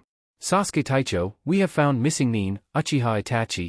Sasuke nodded his head before he noticed something off about the ninja. In the blink of an eye, Sasuke had a Chidori pierce through the ninja's chest that straightened the bowed ninja up to look Sasuke face to face. Taking off the Umbu's mask with his other hand, Sasuke saw a face he hadn't seen since right after the Chunin exams. The tear troughs on his face combined with the slashed headband and Sharingan, Sasuke's own eyes widened. Itachi, seems you have gotten better, Sasuke-kun, said the now revealed Itachi. I guess it is time to settle this. That Itachi vanished into crows leaving Sasuke alone. I guess it is time, said Sasuke with his Mangekyo Sharingan on immediately. Sasuke's vision blurred slightly but he nevertheless walked out of his house ready for the events to come. The moment I've waited for since that night and since I failed after becoming a Chunin. This is it. And I'll be sure to come out victorious this time. Vanishing in a shunshin, Sasuke appeared beneath Konoha in Root's underground compound. Standing on one of the barren training grounds, Sasuke looked out to see Itachi stood there alone. So you've come, said Itachi before he turned to look at his little brother. Itachi's Mangekyo Sharingan was out and on full display as his eyes pierced into his brother's Mangekyo Sharingan. So you have awoken the same eyes as me? No need for words. Explanations, questions, and statements can be said later, said Sasuke flowing through 7 hand seals as he spoke. All there is now is to fight. Sasuke molded chakra into his chest and in doing so, missed the small smile that adorned Itachi's face. Sasuke thought Itachi as his own chest puffed up in response to Sasuke. Katan, Gokakyu no Jutsu, fire style, grand fireball technique, said the Uchiha brothers as they blew out large streams of fire toward one another. Amigakure. Does it always rain here? Questioned Yujito as she and Naruto stood on the outskirts of Aim. I mean I understand that the village is literally named Village Hidden in the Rain but it's like a non-stop downpour going on. We've seen this village for at least an hour now and the rain has not stopped in the slightest. Yujito was correct. Amigakure was raining constantly it seemed. The thing Naruto noticed about the village though was the fact it looked more industrial. Look at the buildings Yugi-chan. It looks high-tech, said Naruto as Yujito nodded her head. And since we're approaching the village, may as well get with our disguises? Disguises? Questioned Yujito as Naruto nodded his head. Well, I guess that makes sense. We have no weapons because Jiraiya-sama said there would be a full check of our person. So what are our disguises? Are you going to be Menma, the writer, again? No, said Naruto with a smile on his face. I'm going to be Mr. Matatabi to your Mrs. Kitsune Kurama. What do you say? As Naruto asked that question, he pulled out a pretty engagement ring that held a beautiful diamond in its center. Oh Kurama-kun, you shouldn't have, said Yujito as she held out her left hand to allow Naruto to slide the ring on. Matatabi then proceeded to kiss her husband before the two embarked closer to aim. Well, I'm sure Sensei will get in however he does it. He definitely can't go through the gate since he never changes his appearance. Now it's up to us to get past the gate without being recognized, said Naruto as he held Yujito's hand. I'm sure we can manage that.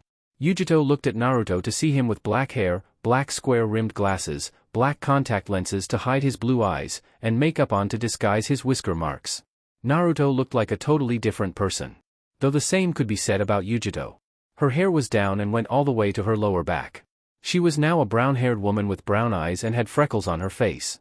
Mr. and Mrs. Kurama Kitsune, said Yujito before nodding to Naruto, and the two walked into the Rain of Aim to embark on their mission. It was time to face Akatsuki and they wouldn't even know what hit them if it was up to the two Jinchuriki. Highest tower in Aim, earlier.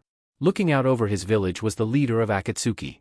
His red hair was damp from standing out in the rain and his purple eyes were shining brightly in the dim light cast by the cloudy sky. Walking up behind the man in an Akatsuki cloak like his was a woman with blue hair. She had flawless skin, despite being in her 40s, which made her look no older than 20. Nagato, said the woman as the leader turned around at the mentioning of his name. How do you think things will fare with the Kyuubi Jinchuriki? I heard his power has risen immensely. Even the Nibi could pose a problem. Nagato turned toward Konan and the gleam in his eyes was daunting. Do not worry Konan. No matter how powerful the Kyuubi has gotten, said Nagato as the tiny pupil in his eyes widened slightly. He cannot contend with the power of a god. And you as my angel shall easily be able to handle the Nibi. It's only a matter of time that we capture the Hachibi and can finally go after him. Understood, said Konan before looking out the window. I wonder how Kisame, Itachi, Haiden, Kakazu, Deidara, and Tobi will fare against the Hachibi.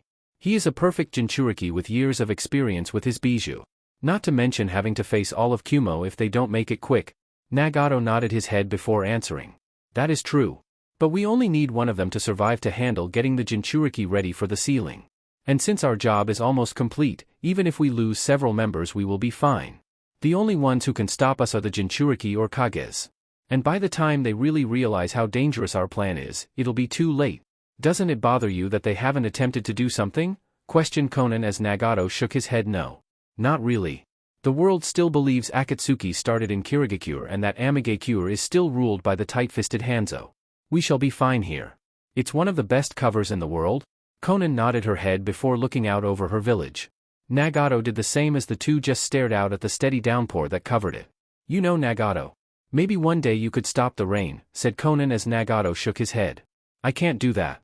My chakra is in this rain.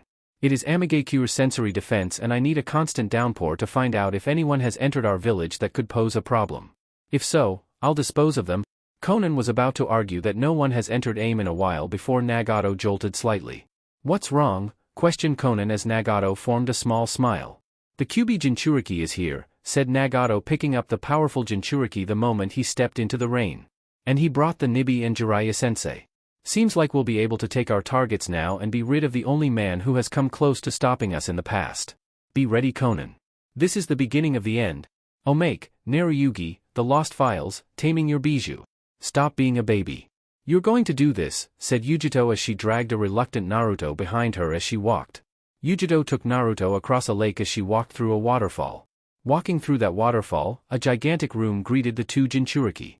The room was full of statues and looked like a throne room. But Yugi-chan. I would love to kick Kurama's ass any day of the week, said Naruto as Yujito continued to drag him along. But that was before he got the other half of his chakra. He's more powerful than before and he was already considered the strongest in the world. Yujito stopped walking as Naruto stood up from being dragged to stand in front of her. Yujito then brought Naruto in for a searing kiss that left the Ninetales Jinchuriki dazed. Yujito then smiled at the dazed boy after ending it. And you're strong too, Naruto-kun. With your Mokuton and not to mention that sage mode. Who's to say you're not the strongest man alive? Questioned Yujito as Naruto looked at her contemplatively. Plus, you want to succeed just like him. Except your want is much higher? Naruto looked at Yujito questionably. And what would that be? What could beat his want for freedom? Questioned Naruto as Yujito smiled slyly at him. Yujito then leaned in to whisper into Naruto's ear. Yujito finished speaking as she leaned back to look at Naruto. Yeah, I'm whipping ass today. Let's do this. Naruto was already at the other end of the room accessing the secret Jinchuriki room Yujito told him about. Yujito laughed at how fast he moved and quickly went over to join him. Stepping inside the secret room, Naruto found himself in a vast but empty room. It almost looked like a room in a mental asylum, but inside of just white walls, the room had colors of all kinds spread out like a tie-dye shirt. Whoa, said Naruto before turning his head to see Yujito come into the room also. Yujito shut the door before smiling. Right, this is the place, said Yujito as Naruto nodded. Just like we talked about. You beat Dark Naruto and now it is time to face Kurama. You have the key to your seal? Naruto nodded once more as Yujito continued. Great, then you are all set. And don't worry, if Kurama were to win and break free, he'll be trapped in this room until someone comes to free him. I doubt Kurama would just wait here. He knows how to get in and out of this room, I bet, said Naruto. Plus, I'm not going to lose anyway. I got this. You weren't saying that 2 minutes ago. That was then. And this is now, said Naruto closing his eyes as he sat in a lotus position. And now, I have a bijou to face. See you in second? Not a second after saying that, Naruto opened his eyes as he noticed Kurama napping behind the cage. Naruto waited a second before one of Kurama's large eyes opened. You really want to do this now? Questioned Kurama as Naruto didn't speak, only choosing to shunshin next to the seal on Kurama's cage. If and when you lose, I will be set free and you'll likely die. Are you sure you want to risk that possibility? You already have access to my chakra, so why bother? Naruto smirked at Kurama. While I do have access to your chakra. That's fine and is more than enough, said Naruto placing a finger inside the sealed paper. My father didn't leave me a key to a door to not unlock it. And I want to fully experience being a Jinchuriki. Just like Kurabi-sama. Naruto ripped the seal tag off and jumped back down in front of the cage as Kurama grinned slightly. You might end up like him after this fight. A rapping baboon? You're a rapping baboon, said Naruto as Kurama and himself pointed at each other comically. Huh. You finally did it back. What the hell? Why did I even do that? Seems I am becoming more like this kid. Damn, Gigi was right. But why did it have to be this kid? Naruto lifted his shirt as his fingers glowed blue with kanji. Grabbing his stomach, Naruto's actual seal appeared and Naruto twisted it 180 degrees. In doing so, the spiral mark began to unwind until it disappeared. At the same time as the seal on Naruto's body, the lock on Kurama's door did the same. Naruto was holding up a block figuring Kurama would get in a cheap shot, but it never came. Naruto stood dumbfounded. I thought you would attack me immediately. I thought about it, kid. There's no need for us to fight, said Kurama as Naruto's eyes widened. At least not now. Especially considering those two would interrupt my ass whooping. Those two? Yes, us too, Naruto-chan. A soft and feminine voice behind Naruto got his eyes to widen. Naruto didn't want to turn around in case his mind or Kurama was playing tricks on him. It isn't a trick, Naruto-chan. Turn around. Let me see my baby boy's face. Naruto still didn't move as Kurama rolled his eyes. It is true, brat. They placed chakra in your seal similar to how Hashirama and Mito did. Though their chakra probably correlated directly to your seal. Possibly to protect you from me, said Kurama as Naruto nodded his head seeing how that made sense. Kurama nodded back as he began to recede into his open cage but left Naruto with a few more words. We'll discuss our future later. I want to fight for my freedom, but for now, I'll grant you access to my chakra and abilities. Enjoy your moment with your parents. Naruto nodded toward his bijou in thanks before he turned around. Standing there before him were his parents, Minato and Kushina. Dad. Mom, said Naruto as he looked at his parents. You guys are really here? Minato looked at the slightly teary face of Naruto. Well, we are technically just chakra imprints, but started Minato only to be cut off as Naruto came barreling into the two of them. Naruto hugged his two parents tightly as they just conceded to the strong young man and hugged him back. I've always wanted to meet you guys, said Naruto before stepping back and wiping the tear from his eye. I mean I know you guys aren't real but I've met chakra imprints before and they're the closest to the real thing as it can get. At least from my perspective. Minato nodded his head and looked at his son with a slightly serious face. Naruto, there are things we need to tell you. And questions I'm sure you want to know, said Minato as Naruto shook his head. No, I don't want to talk about anything bad or ask any questions of why you didn't do this over this, said Naruto with a smile. I don't want the only chance to see my parents be them trying to explain all the bad stuff and pressing matters to me. I know about the masked man already. And I don't care why you choose to seal the QB in me rather than another option.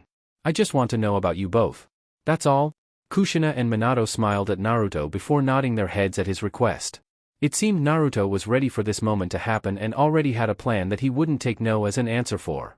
Before Kushina could speak though, Naruto vanished from his mind. Naruto-chan? Questioned Kushina seeing her son just vanish. Not a second after saying that, Naruto came back into view with a girl. Naruto-kun, why did you drag me in here? Questioned Yujito as she looked up at Naruto with confusion. I thought you wanted to face the QB alone. I do. It's just.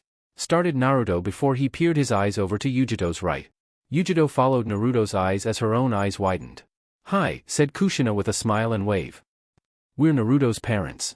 Well, chakra constructs but still his parents. Oh, I wasn't ready, hi. It's nice to meet you, said Yujito as she got warm smiles back from the two parents. Right, Yugi-chan, these are my parents, Minato and Kushina. Mom and Dad, this is my girlfriend, Ni Yujito, said Naruto as the three of them waved at each other. It's a pleasure to meet you too, said Kushina before adding. Even though I've seen everything from here in the seal about Naruto's life? Yujito smiled before realizing something. Wait, does that mean that you saw us? Minato cut Yujito off before she could continue. Luckily, only the PG moments filter through. What moments are we talking about? Questioned Kushina still not understanding. And then it hit her. Wait, you mean to tell me that you two have already had sex? Naruto-chan. Right. How about we get more acquainted? Questioned Naruto ending that conversation before it could begin. I'm sure you guys don't have much time so I feel like we should start now. And we will treat it as if you guys were still alive. And I just happen to know the perfect place. Naruto's mind shifted slightly as a building formed right before their eyes. A sweet aroma filled the air that Kushina knew well. Ichiraku's, it seems my baby is more like me than I thought, said Kushina smiling before the four of them sat and ate. Rather than speak about pressing matters like Akatsuki, the masked man, or anything shinobi related, the four of them just sat and talked with one another. 30 minutes passed in Naruto's mind in a flash as the four of them walked out of Ichiraku's together, Naruto and Kushina rubbing their food babies. I can't believe that's how you both fell in love, said Yujito as Kushina continued to rub her belly but still nod at the Kumo kunoichi. I don't even think that moment is in the history books of Kumo. Well, it wasn't sanctioned by your rakeage. Apparently, they were three jonin who fell out of favor with him and decided to act out on their own to try to capture Kushina-chan. But my dad's a badass and it didn't happen, said Naruto sharing a smirk with his dad, who while humble couldn't help but get an ego boost hearing that from his son. Sparks began to flutter from Naruto's parents and it didn't escape his notice. Your time is coming to an end. Kushina noticed the sparks as well and gave a sad smile. So it seems, said Kushina before grabbing her son in a hug. Thank you, Naruto-chan. Naruto returned the hug as Minato even joined in on the mother and son hug. I don't want you guys to go. Even though I know there is no way to keep you guys here without your chakra. I still don't want it to end. It'll be fine, Naruto-kun. You've grown into a young man who I am proud to call my son, said Minato with a proud smile on his face. And even though I wasn't there to teach you anything, show you anything, or even just be there, you've become everything I've ever wanted my son to become. And I'm just thankful for that. Everything Minato says goes tenfold from me, said Kushina teary-eyed as she hugged her son a little tighter. Thank you for being born to us. Thank you for allowing us to be your parents despite the circumstances we left you in. Thank you for just being you. Yujito looked at the scene with a smile before noticing the three of them look at her. Oh, I couldn't, said Yujito as the three beckoned her to join. Walking slowly over to the three of them, Yujito was brought into the hug. Despite being in this seal, we've seen Naruto's life. And we know how much you mean to him, started Minato as Kushina continued for him. And since I won't be around to take care of him, I'll have to ask that you continue to. I hope you can do that for me. Of course, said Yujito as Kushina smiled at the girl. While that happened, Minato and Naruto looked over at Kurama. Oi, shouted Naruto at the large bijou. Get your furry behind over here too. You're a part of this. I think I'll pass, said Kurama as he disappeared further into the area that was his cage. Humans. Always touch and feel and stuff. He'll come around eventually, said Minato as he and Kushina began to fade away faster. Goodbye Naruto-kun. Make sure you continue to work hard and become Hokage. I know you can do it.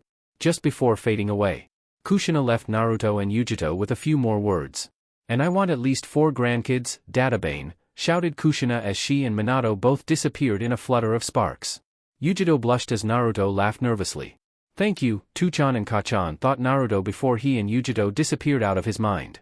Opening their eyes, the two were sitting together in the Jinchuriki room.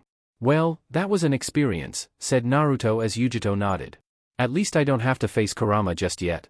And I even gained access to his powers. Check it? A vibrant orange Jinchuriki cloak shrouded Naruto as he smiled. Naruto also noticed that his seal was now visible on his body and Yujito said his eyes turned orange as well. Naruto's smile grew when he noticed that there were no tails anymore.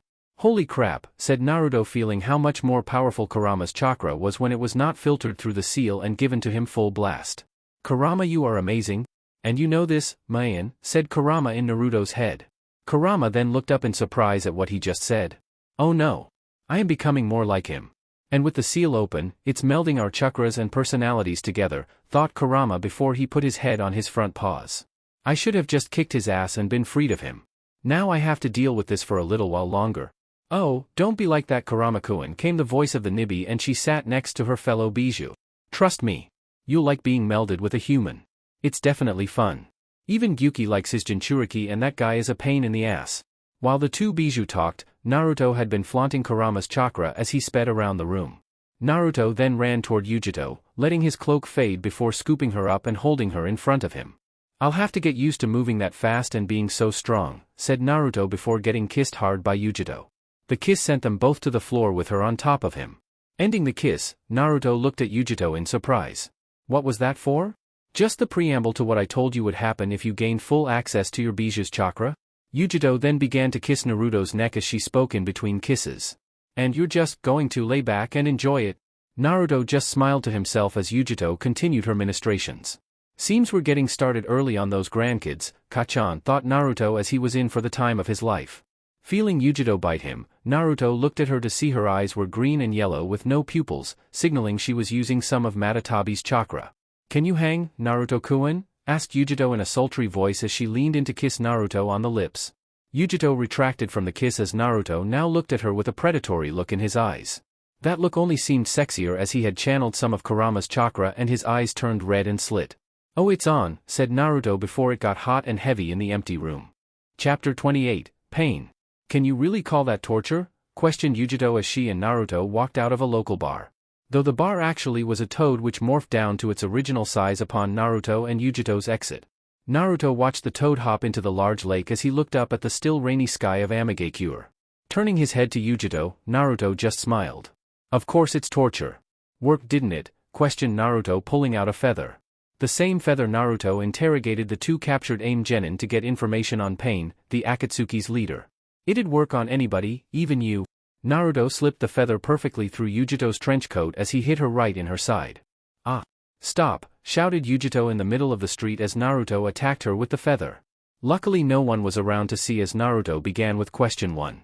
Do you love me? Said Naruto as Yujito began to cry from laughing and fell to the ground as Naruto never relented. Yes, strained out Yujito seemingly helpless against the feather. Am I the hunkiest guy in the world? Said Naruto again as Yujito shook her head no. Naruto pulled out another feather. Seems that you're lying. Double time. Naruto Menma, whatever the hell your name is, said Jiraiya as Naruto stopped assaulting Yujito. Kitsune Kurama, said Yujito on the ground as Jiraiya nodded. Though Jiraiya was one of the Aim Genin they just tortured. Gamadera, Kageyatsuri no Jutsu, Toad Flatness, Shadow Manipulation Technique, said Naruto noting the technique the Toad Sannin was using at the moment. So that's how you're supposed to use that jutsu. I liked it better when Naruto used it and made you fondle yourself. Yujito internally shook her head at her bijou before Jiraiya went over the plan once more. We know that he being the leader, is in the tallest tower now, said Jiraiya as the two Jinchuriki nodded. I'll head through the west side. While you two go toward the north before splitting. If you see an Akatsuki member, do not engage them. Rather jump out to the sea and shoot up a flare. There, the other two will join and we'll whip some Akatsuki ass free of civilians or aim ninja interference. Everybody got it? The two Jinchuriki nodded again. Great. Let's get to it then. The two Jinchuriki vanished in a shunshin as Jiraiya walked off to begin his own part of the plan. With Nagato still perched in the tallest tower was the redhead leader of Akatsuki, Nagato. Dressed in his Akatsuki cloak, Nagato placed his hands in the ram seal. "Conan, I'm going to stop the rain. Use your jutsu and locate all three of them," said Nagato, channeling his chakra as Conan nodded her head. "When you do, I will face the Kyuubi Jinchuriki. And you will handle Jiraiya and the Nibi Jinchuriki with 4 of my paths. Here we go." Just as the rain stopped dropping, Conan fluttered into hundreds of sheets of paper before blowing past Nagato through the opening in the tall tower. "Here in a few minutes, Kyuubi, I will defeat you," said Nagato as his 6 paths walked up behind him. "You made a mistake coming here." "Nagato, are you sure you're ready?" questioned the masked man behind the Akatsuki leader. Nagato said nothing as he simply leaped off the ledge. The masked man gave a nod. "Then it is settled. Good luck. You will definitely need it." Same time, underneath Konoha. 2 fireballs battled each other as Sasuke faced off against Itachi. Sasuke dominated Itachi in the battle as the fire moved closer to Itachi with every passing second. "Seems I may have been wrong," said Itachi, now standing behind Sasuke with a kunai ready.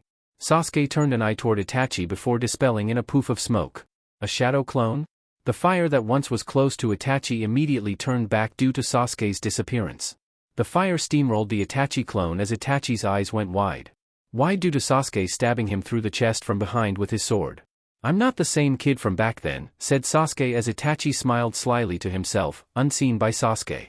"So it seems," said Itachi as Sasuke turned while letting his sword go. As he turned, Sasuke placed a hand over his wrist as several shurikens appeared. The Itachi Sasuke stab dissolved into crows as another Itachi appeared in front of him. Sasuke's tossed a shuriken that was met midway with one from Itachi. The two Uchihas began a sequence of shuriken and kunai tossing as clanging rang out from the metal hitting metal. Sasuke ran out of shuriken as Itachi flung 2 more of Sasuke's own shuriken back at him. Grabbing his sword again, Sasuke blocked both of the shurikens before watching Itachi jump back as a masked root ninja appeared in front of Sasuke with his tanto cocked back. "Sasuke Taicho." "No, this is not your fight," said Sasuke as the root umbu turned to look at him. "I will fight him alone. Just make sure that he doesn't leave this place if he defeats me." "Understood." As Sasuke said that, dozens of root umbu appeared across the balcony as they all nodded their heads. The root umbu between the 2 brothers nodded his own head before jumping back up on the balcony to watch the fight. "Seems you've taken over this program in Danzo's place," said Itachi as Sasuke simply stabbed his sword in the ground. "As I said, no more talking," replied Sasuke as he let lightning course through his sword. "Chidori Kukin, Chidori sword." An electric surge sparked across the ground erratically and widespread as it forced Itachi to jump over it. That proved unwise as Sasuke met him in midair with a Chidori in hand. Just as Sasuke readied to stab into Itachi, he noticed something off about the Itachi in front of him. "Chidori Iso, Chidori spear," said Sasuke as the Chidori in his hand extended into a spear that stabbed cleanly through Itachi. As soon as the lightning pierced Itachi, he detonated in an explosion.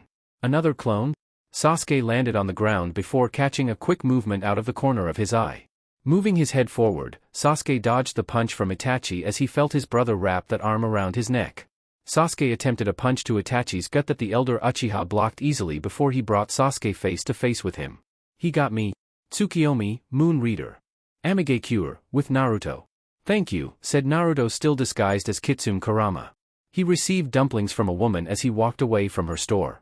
Naruto split up with Yujito several minutes ago, having decided he'd head in on the backside of the tower while Yujito went through the front door. Naruto walked away from her store as he looked up. Naruto now stood in front of the tallest tower that the Akatsuki leader should be in. Naruto vanished in another shunshin as he appeared on the side of the tall tower. Walking up the side of it that faced the lake, Naruto attempted to remain unseen by any of the villagers. Naruto scaled the tall tower, keeping chakra to his feet to stay stuck to the building. Naruto jolted slightly as the 6th sense he garnered from his time with Jiraiya was going haywire. The same sense that most high-level shinobi have after years of experience. "My oh shit sense is going off," thought Naruto before wondering why. "I don't sense anyone near me. What's going on? Kurama, am I tripping?" "I don't know." "You don't know? I thought your sensing abilities were better than mine." "Oh, they are. It's just, I don't know what tripping means. I thought you said our personalities were merging. And you've seen everything in my life. How do you not know what tripping means?" questioned Naruto again as Kurama gave him a shrug. "Did you just shrug at me?" Naruto could feel Kurama's grin. "Of course I know what tripping means. But no, I can't feel anyone near either, replied Kurama before adding. But that doesn't make sense. Your oh shit sense isn't ever wrong. Even mine is going off. That's what I'm saying, said Naruto in reply before he and Kurama heard a voice. Hello, Kyuubi. Naruto turned his head and got a glimpse of the red-headed man before getting hit hard by an invisible force. Naruto went sailing through the air as he regained his bearings before gracefully landing on the lake. You will be captured here today? Digging into his ninja pouch, Naruto tried to make headway of what just happened. What just hit me? And it looked as though he was floating in midair, thought Naruto before pulling out his flare gun. Pulling the trigger and letting the flare fly, Naruto saw the redhead appear in front of him again atop the lake. This time with two others beside him. A girl with orange hair and another guy with long orange hair. Kurama, what's up with their eyes? Naruto, those are the same eyes as Gigi. The Rinnegan? How do this guy and two others have the same eyes as the Sage of Six Paths? Thought Naruto as the male with orange hair rushed him. Naruto parried the punch that came as he then blocked the follow-up kick from the man. Gripping his leg, Naruto tossed the man away before looking and seeing the girl flow through hand seals.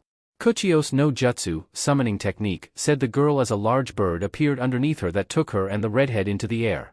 Naruto looked up at the two before ducking the punch from behind by the orange-haired man. Naruto grabbed the guy's wrist before flipping him over his head and down into the lake below him with a splash. Naruto, above you. Naruto saw dozens of eggs falling from the sky. The bird from earlier was dropping them and as an egg hit the water, it detonated on contact. Naruto attempted to jump out of the way only to feel the first guy grip his ankles from under the water.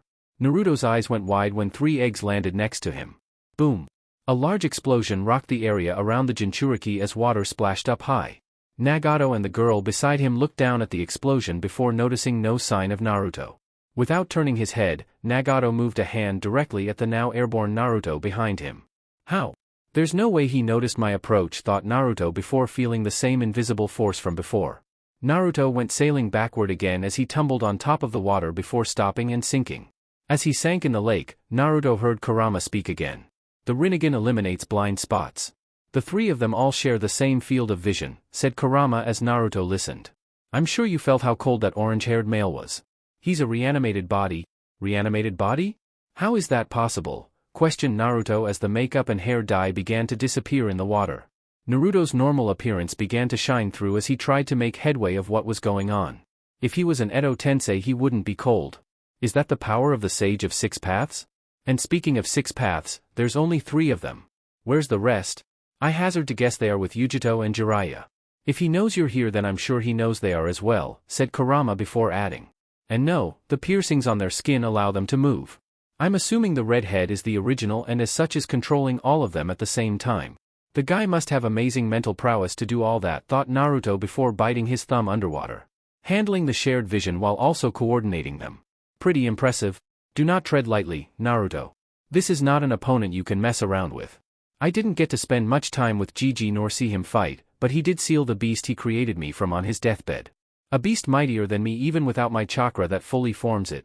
Understood, thought Naruto in reply before placing his hand directly below him. Kuchios, summoning. Nagato continued to stare down at the spot Naruto sunk into the water for any sign of the Jinchuriki. My human path saw the boy come up behind me from the water. He's much quicker than the report said. This is a problem as I'm not fully capable of fighting while coordinating all of my paths. It's more difficult than I first thought Nagato before seeing a large orange toad rise out of the water with Naruto on top of his head. Seems he summoned a toad. My animal path will deal with that. Kuchios no Jutsu, summoning technique. Landing on the lake below, the female path slammed her hand down. A large poof of smoke occurred as Naruto and his summon disregarded that and took aim at Nagato. Katan, Gameu Enden, fire style, toad oil flame bombs, said Naruto spewing out oil as Gamakichi fired out a torrent of flames. Nagato's bird flew down and out of the way of the large-scale fire attack as he then looked down to see a dozen Narutos coming from underneath the water at him. Let's see how you handle this. His jutsu was aimed like that to get me closer to the water so his clones could get me, thought Nagato before pointing a hand down. However, it's too late. Shinra Tensei, almighty push. Another invisible force ripped through the air as it threw the clones asunder and they dispelled on contact with the water below. Naruto received the information from his clones as he processed it internally. He didn't use that jutsu immediately, thought Naruto turning his head at the human path still on the lake. He saw those clones coming but waited until they got close. That either means he couldn't use the jutsu until they were within a certain distance or there's a time limit between uses. Roughly 10 seconds or so, Naruto's thoughts ended as from the poof of smoke by the female path, a large two-headed dog came rushing out at him and Gamakichi. "I got this," said Gamakichi as he unsheathed his sword. The dog continued its charge as Gamakichi timed his strike perfectly. Cutting cleanly in the spot between the two heads, Gamakichi sliced the dog into two. Gamakichi and Naruto grew surprised when the dog actually split into two dogs that now stood on either side of them. "Whoa," said Naruto as he stood on Gamakichi's head facing one dog while Gamakichi looked at the other. "It can split like that? But then again, I don't have time for this. We need to start taking them out and find Jiraiya-sensei and Yugi-chan. They haven't made it here after I sent my flare." Naruto looked to his right to see the male path coming for him. Turning back forward, Naruto saw the dog coming as well.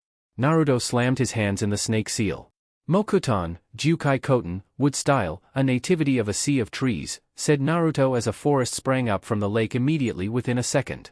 The trees captured the path and ensnared both dogs in their branches. Gamakichi did a spin as he sliced through the dogs cleanly, this time with blood spewing across the water. Before Gamakichi's spin, Naruto was already jumping at the captured path with a charged-up Rasengan in hand. Nagato received the view of his path and animal summons before getting the views of his other paths that were with Jiraiya and Yujito. "Seems I was wrong to separate us. With my powers being split and me now being in the battle, I can't use Deva path as often. And it's harder to control them when they are separated and my focus is drawn to the Jinchuriki," thought Nagato, seeing his other paths losing to the team of Jiraiya and Yujito. "I can solve that now. Kochios no Jutsu, summoning technique." Naruto slammed his Rasengan into the path and as it began to ground its way into the man's stomach, he vanished. Naruto was shocked as he let his Rasengan dissipate. Turning around, Naruto now saw 7 people besides him and Nagato. Nagato sat perched on the bird above them as Naruto stared at his 6 paths and a blue-haired woman. The first 2 paths were the girl and guy he'd been facing. Though the guy looked down for the count as the Rasengan still hit home despite him being summoned. The others were a spiky-haired orange guy, a bald tall one, a spiky-haired but slightly older one, and a chubby one with an orange ponytail. Though the bald one and chubby one all looked hurt as well. Not only can he summon those weird creatures, thought Naruto as the 2 dogs seemed to heal and separate again into 4 dogs that surrounded him and Gamakichi on the lake. But he can summon his other people as well. Maybe that's how those 2 in Kumo got away. Jiraiya-sensei is stronger than we thought and the pains weren't moving like normal against them, thought Konan, looking mildly hurt as she looked at Naruto. He must be strong if he can keep Nagato busy whilst killing a path himself. "Do not fret, Konan. We will handle him now before those 2 can join," said Nagato as Naruto's muscles tensed along with Gamakichi. "Bro, what are we going to do?" Naruto jumped on top of Gamakichi's head again before clapping his hands and then holding his fingers in a cross sign. "We are going to stall until Sensei and Yugi-chan get here by attacking widespread. And you know which jutsu I want to use first," said Naruto as Gamakichi smiled. "Gamayu Kage Bunshin no Jutsu, Toad Oil Shadow Clone Technique." All around, dozens of Narutos spawned to life. Nagato grew impressed with the boy as he noticed him now outside of the dogs and facing all of them with his clones surrounding them. And to make sure he can't use that jutsu, thought Naruto as a clone appeared beside Nagato in a shunshin. Nagato noticed the clone and the large Rasengan in its hand as he simply blasted it away with another Shinra Tensei. 10 seconds? He doesn't waste a moment. And with Deva path out of commission for a moment, 8 seconds, thought Nagato, turning to see Gamakichi hold the tiger seal while Naruto placed a hand to his back. He used the smoke created by the clones to get away from us. Wonder what he'll do now. So many clones, thought Konan before noticing all of them just smirking. Why do they have that look? Nagato's eyes widened when he realized that the toad was building up fire chakra. The Naruto clones turned to oil that settled all across the lake in a wide area in front of Naruto and his toad. For seconds, I won't make it in time to block this. He's going to dash. Katan, Choshinsei, fire style, supernova, said Naruto as Gamakichi blew out a powerful torrent of wind-enhanced flames. The fire reached the oil and immediately spread across the lake in a fiery explosion. Nagato's dog summons baked in the fire before dispelling in a poof of smoke. That worked better than I thought it would. Shimabasama never let us fully use it on MT Mayaboku. I have to say, that is everything I thought it would be, said Gamakichi before turning his head to the large bird in the sky. Seems he managed to summon them though. At least we got the dog.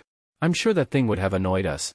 Naruto also looked up to see Nagato atop his bird with all of his paths and Konan with him. Of course he can summon too, why'd I think it'd be that easy, said Naruto as he then noticed the path he killed standing. The others who looked hurt were fully healed as well. Wait a minute, what's going on?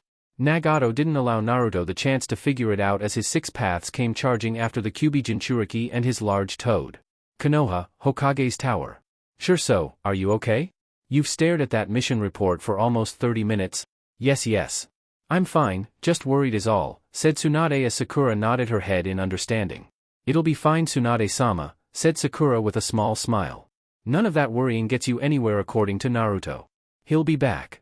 All 3 of them? Tsunade nodded at Sakura just as Shizune walked in the room.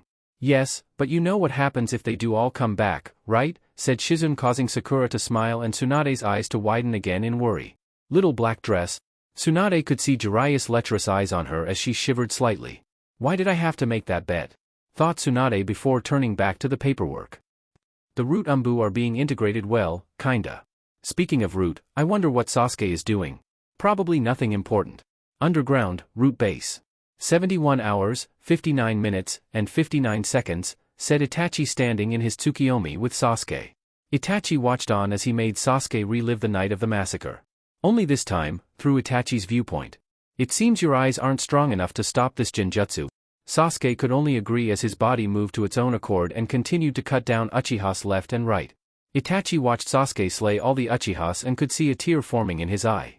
Itachi's eyes widened seeing it was a tear of blood. As if the entire world was made of glass, a large split broke it in half. Then another split followed by another and another. That continued to happen over and over until the world crumbled and they were brought back to reality. In reality, Itachi still had a hand to Sasuke's neck while his other gripped Sasuke's fist. The only difference, Sasuke's left eye spun fast before coming to a stop. Pain hit Sasuke hard as he felt Itachi push him away before backing up. Itachi clutched his eye as the pain hit him as well. You broke it, said Itachi still standing with a hand over his eye as he looked at Sasuke still on one knee with a hand over his eye.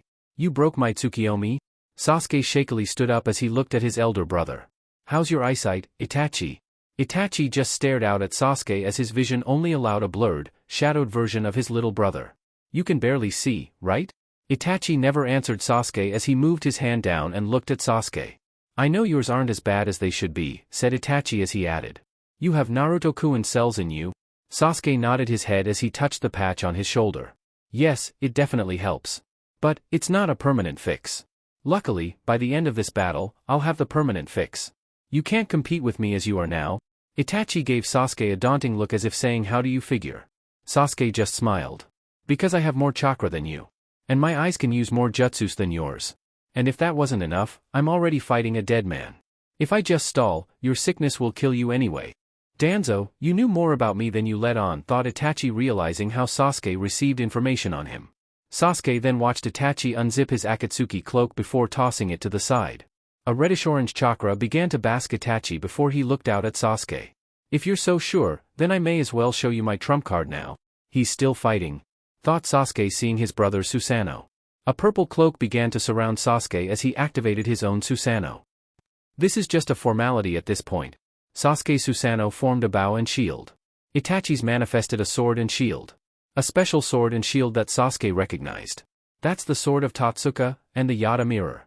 Orochimaru had been searching for them for so long and you had them both, said Sasuke trembling as Itachi nodded.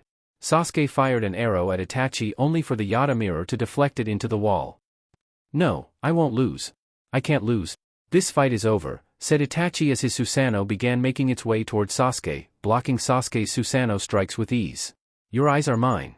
My illness can be healed. Sasuke rapidly fired several more arrows but just like before, Itachi's Susanoo blocked them all with the Yada mirror. It's impossible to get past that spirit item, it's the perfect defense. And that sword seals anything it pierces, thought Sasuke as he felt his body racked with pain from the fast use of those arrows. This is not looking good. I thought he would want to die. Itachi's Susanoo met Sasuke's in a clash as the two ethereal beings roared at one another. A power struggle ensued before Itachi's Susanoo simply stabbed through Sasuke's Susanoo's arm. No, thought Sasuke as he felt his chakra leave him and get sucked into the jar that held the Totsuka sword. It just sealed the chakra used to form my Susanoo. Was Kachan wrong about Itachi? Tears of blood were flowing down both brothers' eyes as they stared at each other. Sasuke could feel the pain inside of him as he struggled to look up into his brother's eyes. How do you keep going? Said Sasuke before adding.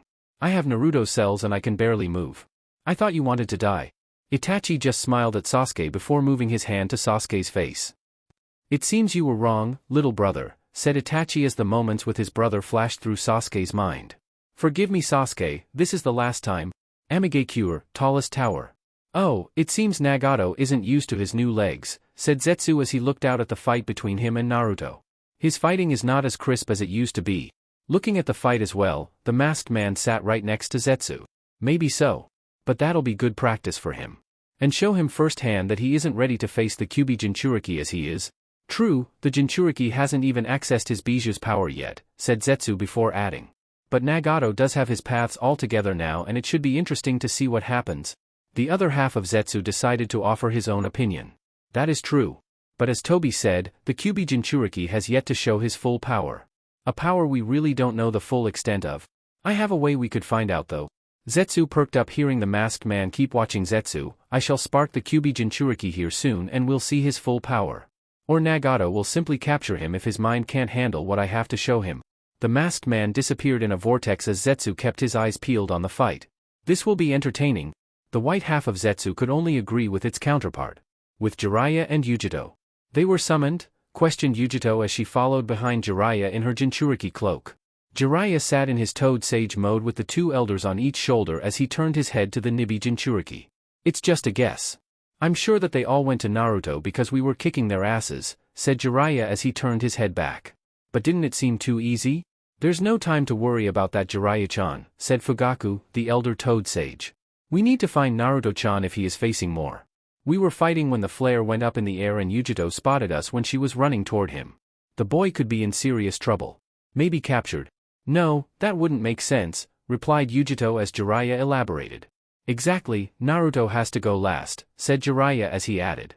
He is the Kyuubi and from what Gaara said, Shikaku was sealed in a statue. Meaning, the Kyuubi's weight would most likely destroy it if it were sealed in before all the others. A theory Naruto came up with. That may be true. But then again, if he already has 6 of them, would it not be okay to seal the Kyuubi? Maybe the statue won't crack with those other 6 in there, said Shima this time getting Jiraiya to contemplate it. You could be right, it's just Naruto's theory and not a proven fact. But, we don't want to find out, said Jiraiya as he finally saw the lake. Jumping out on top of it, Jiraiya noticed a string of explosions occur. That must be where my apprentice is. Let's get there.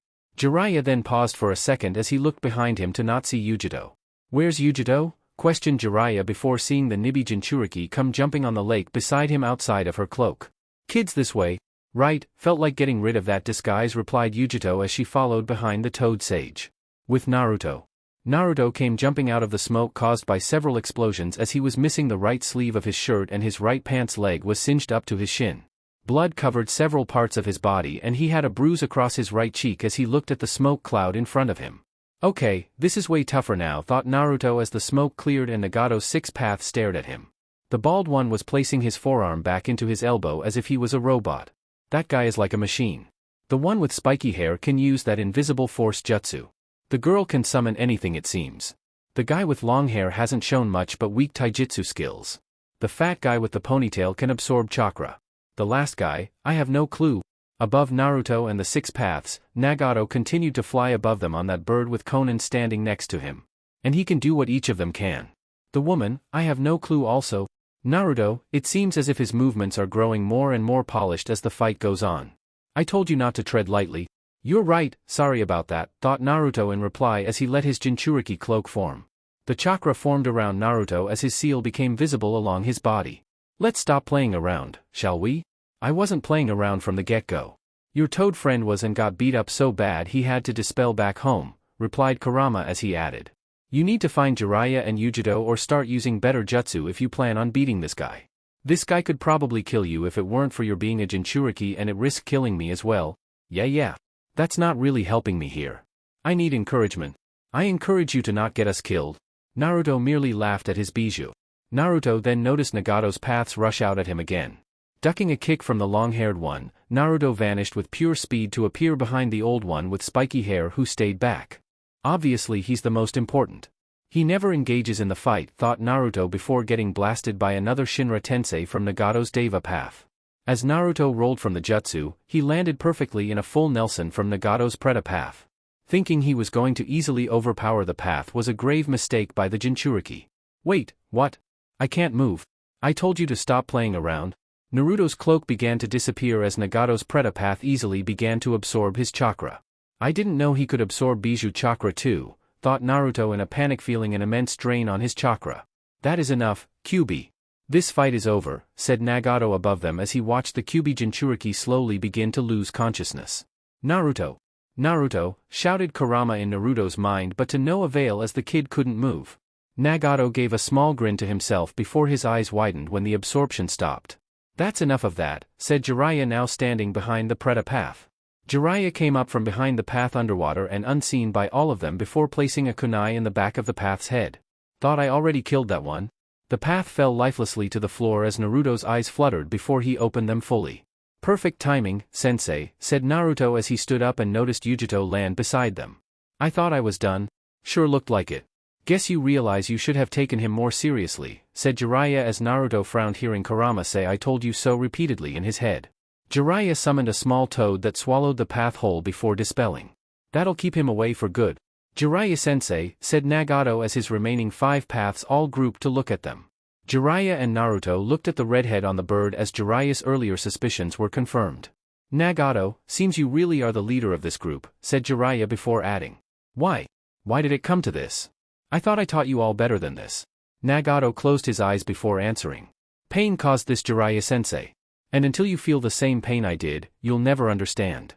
What pain could that possibly be? Questioned Jiraiya before hearing a voice come from behind him and Naruto. A voice that caused Naruto's blood to run cold. This pain. The pain of losing a loved one, said the masked man as he stood behind Yujito with a kunai to her back and his arm around her neck. Naruto turned around as his eyes widened seeing Yujito in that position. You won't kill her, you'd lose the Bijou, said Naruto as even with that in mind, Naruto still didn't feel any more comfortable. Naruto began to build up his chakra so he could Shunshin to save Yujito. You're right, but the Bijou will reform. And I will get it then. However, watching her die in front of you will be so worth the wait. Time seemed to freeze as Yujito looked Naruto dead in the eye and mouthed I love you. Naruto watched the kunai slide perfectly into Yujito's back, killing her instantly. Naruto felt Yujito's chakra signature disappear as the masked man let her go, causing her to fall forward. Naruto appeared in a Shunshin and caught the blonde-haired girl. Now you know pain, said Nagato as the masked man vanished in a vortex. Naruto fell to his knees and held the lifeless Yujito in his arms. Jiraiya simply stood still in shock as he watched Naruto's face go through several emotions. Naruto, said Jiraiya after a few seconds to see him sitting there with tears streaming down his face. Jiraiya then noticed Nagato's paths moving toward them as he turned to face them. This isn't good. Jiraiya-chan, we need to get out of here, said Fugaku getting a nod from the white-haired man. We can't fight them while also trying to protect Naruto-chan. It was already tough when we had Yujito helping us. You're right. But we have to do something and I'm certain we can't just leave. He'd catch us. It's over, Jiraiya-sensei. Just accept death. It will come easier that way, replied Nagato as Konan remained inwardly shocked about what just happened. He killed her. He killed the Jinchuriki. And Nagato let it happen. Thought Konan looking at Naruto. She actually felt bad seeing his current state. All to get the Kyuubi Jinchuriki to feel pain. Was this the plan all along?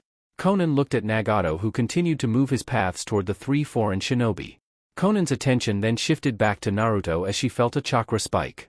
Nagato's 6 paths stopped their advance at the chakra spike as well. Nagato's eyes widened along with Jiraiya's as they felt Naruto let loose an abundance of chakra. Jiraiya slowly turned around as he looked at his apprentice.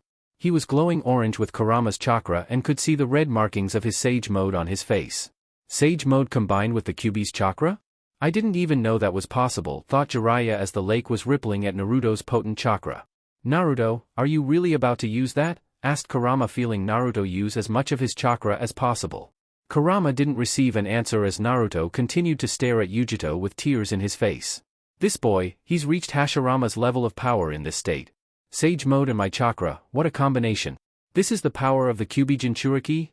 Thought Nagato seeing and feeling the power of Naruto's chakra. Nagato's eyes widened as he barely heard Naruto call out a jutsu name. Senpo, Mokutan, Senbi, Sage Art, Wood Style, Thousand Tales, whispered Naruto as the ground quaked and a roar was heard from underneath the lake. Omake, Naruyugi, The Lost Files, Mount Mayabuku.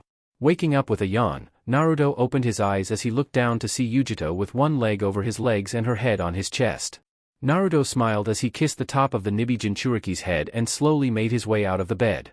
Ninja skills on point, thought Naruto as he managed to get out without getting grabbed and put back in place by a still sleeping Yujito like usual. Ha, you got lucky, said Kurama in Naruto's mind as the Jinchuriki scratched his groin and headed to the bathroom. Relieving himself, Naruto brushed his teeth as he walked back into his room. Bet you can't do it again. Bet I could, but I'm already up and awake, thought Naruto in return before getting dressed. Naruto then formed a familiar hand seal. Kage Bunshin no Jutsu, Shadow Clone Technique. In several quiet poofs of smoke, 5 Narutos now stood in front of their original. Nodding their heads at their boss, the 5 clones ran through the hand seals for the summoning technique. Do work today, guys. We're close to getting down Dad's jutsu, said Naruto as the clones smiled before disappearing. Where'd they go? Questioned a sleepy-eyed Yujito. Good morning, said Naruto as he kissed Yujito a few times. Good morning, said Yujito in return as Naruto blanched slightly. What is it?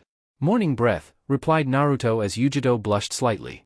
Naruto then kissed the girl a few more times. Yeah, definitely morning breath. Stop kissing me so I can brush my teeth.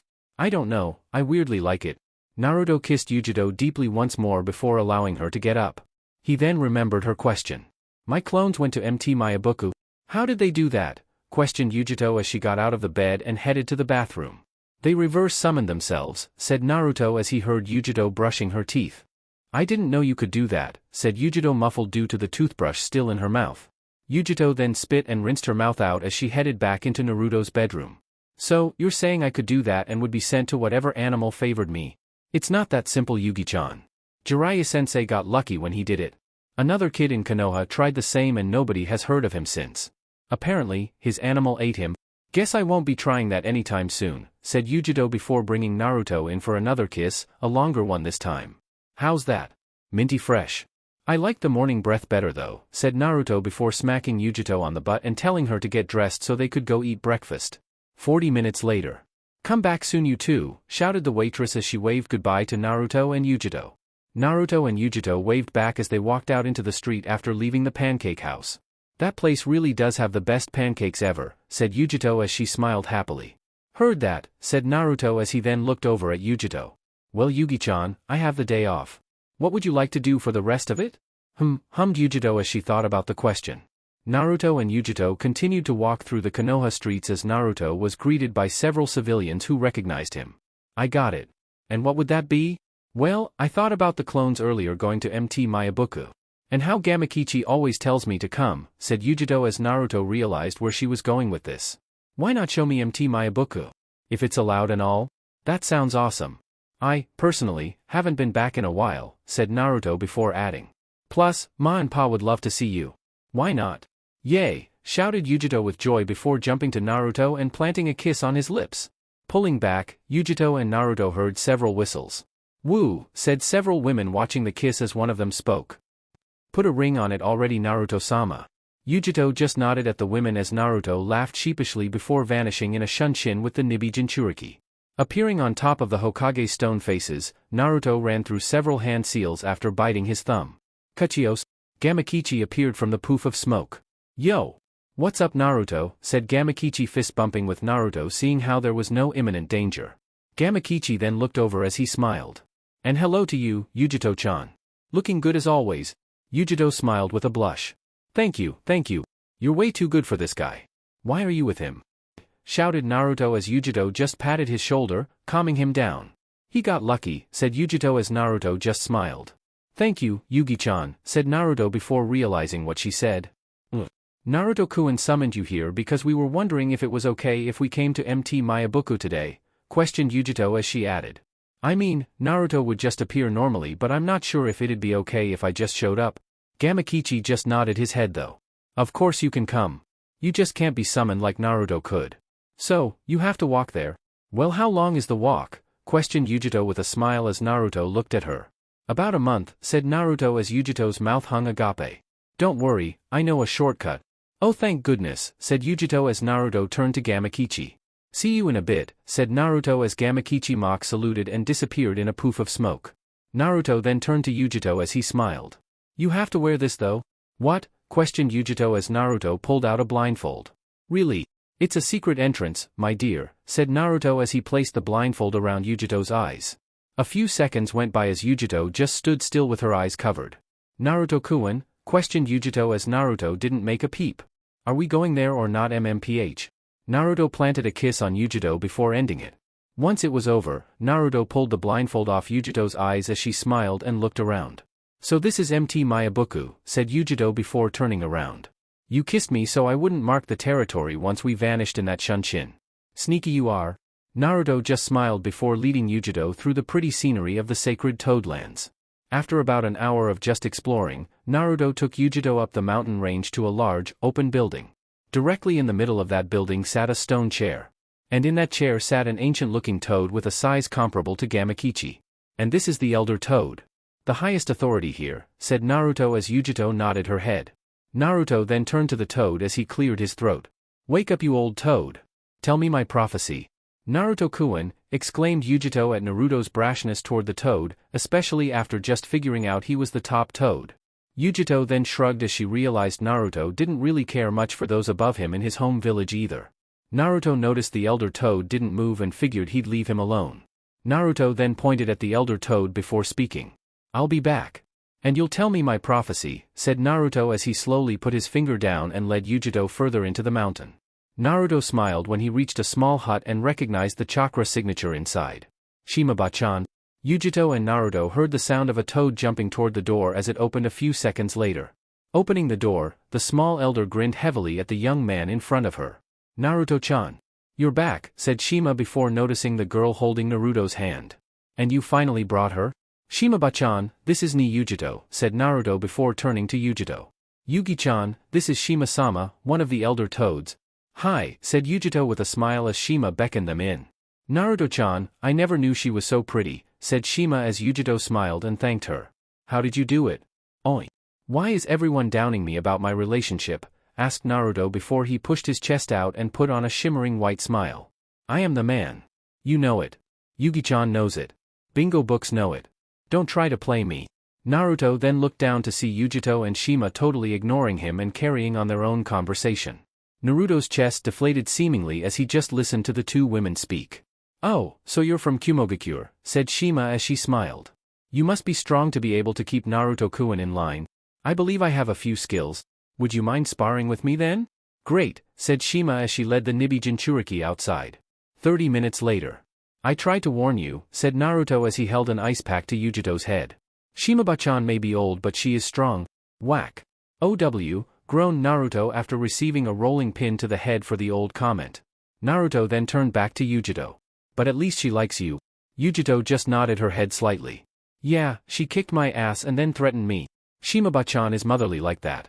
And very protective of me, said Naruto as Yujito looked at him knowingly. Well come, Yugi-chan. I have more to show you. Yujito groaned slightly before noticing Naruto's gesture for her to get on his back.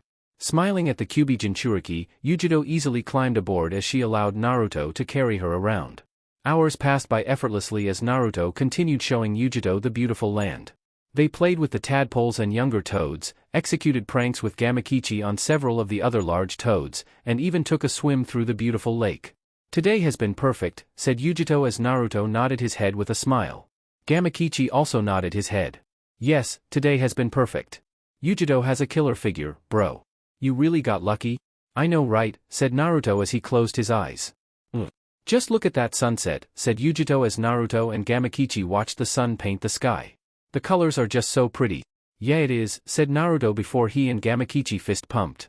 Yujito noticed the movement as she wondered what for. Noticing her questioning gaze, Gamakichi decided to answer. The freaks come out at night, said Gamakichi with a grin as Yujito's eyebrows arched. It's party time? A party? Questioned Yujito. A toad party? A sage toad party, Yugi-chan. And ain't no party like a sage toad party. Gamakichi continued without missing a beat. 'Cause a sage toad party don't stop. 3 hours later. Naruto sat at a table as he stared at the toad on the other side of it. The boss toad, Gamabunta. Leaning over Naruto's shoulder, Yujito placed her head directly next to his as she also looked at Gamabunta. Naruto-kun, said a pantsless Yujito before she let out a drunk hiccup. The hiccup almost knocked off the crown on her head. You can do this. Don't let him beat you. A shirtless Naruto nodded his head, almost losing the pair of boxers on his head. I got this. Gamabunta can't hang this time, said Naruto before picking up the sake cup. Several toads surrounding them all watched as Naruto downed the liquid before slamming the cup back on the table. "Oh-huh," shouted the toads as Naruto drunkenly grinned at Gamabunta. "That's 42 Suka," said Naruto as the toads around started jumping and clapping at the battle being waged between Gamabunta and Naruto. "And I can go all night long?" Right after saying that, Naruto fell backward and drifted off into a deep sleep. "Gotcha, kid. It's too easy," said Gamabunta before he fell backward as well, causing the ground to shake with his big body tumbling through the foliage. Gamakichi stood in the middle of the two wearing what appeared to be a referee's shirt as he looked at them both. "Due to Naruto reaching comatose first, Gamabunta is the winner and still drinking champion," said Gamakichi as several of the toads all cheered. Yujido just frowned slightly before picking the drunk Naruto up. "So close, Naruto-kun," said Yujito again before letting out a hiccup. Naruto awoke with a jump at the hiccup as he grabbed Yujito in a hug with one arm and held the other one above him. "Oh shit," said Gamakichi as he realized what Naruto was about to do. "Everybody run." The surrounding toads all noticed Naruto now as their eyes widened in fear. Sage markings appeared on Naruto's face as he looked at those surrounding him. "Get off my lawn," shouted Naruto as a large Rasengan formed in his hand. The Rasengan began to make swooshing sounds as Naruto added water chakra to it. The toads began to hightail it out of there as the Rasengan fully formed and Naruto took aim. "Raisin Hurricane, spiraling hurricane," said Naruto as he let the large water Rasengan go. As the Rasengan flew through the air, it carved a deep trench in the lands as it made its way through Mount Mayabuku.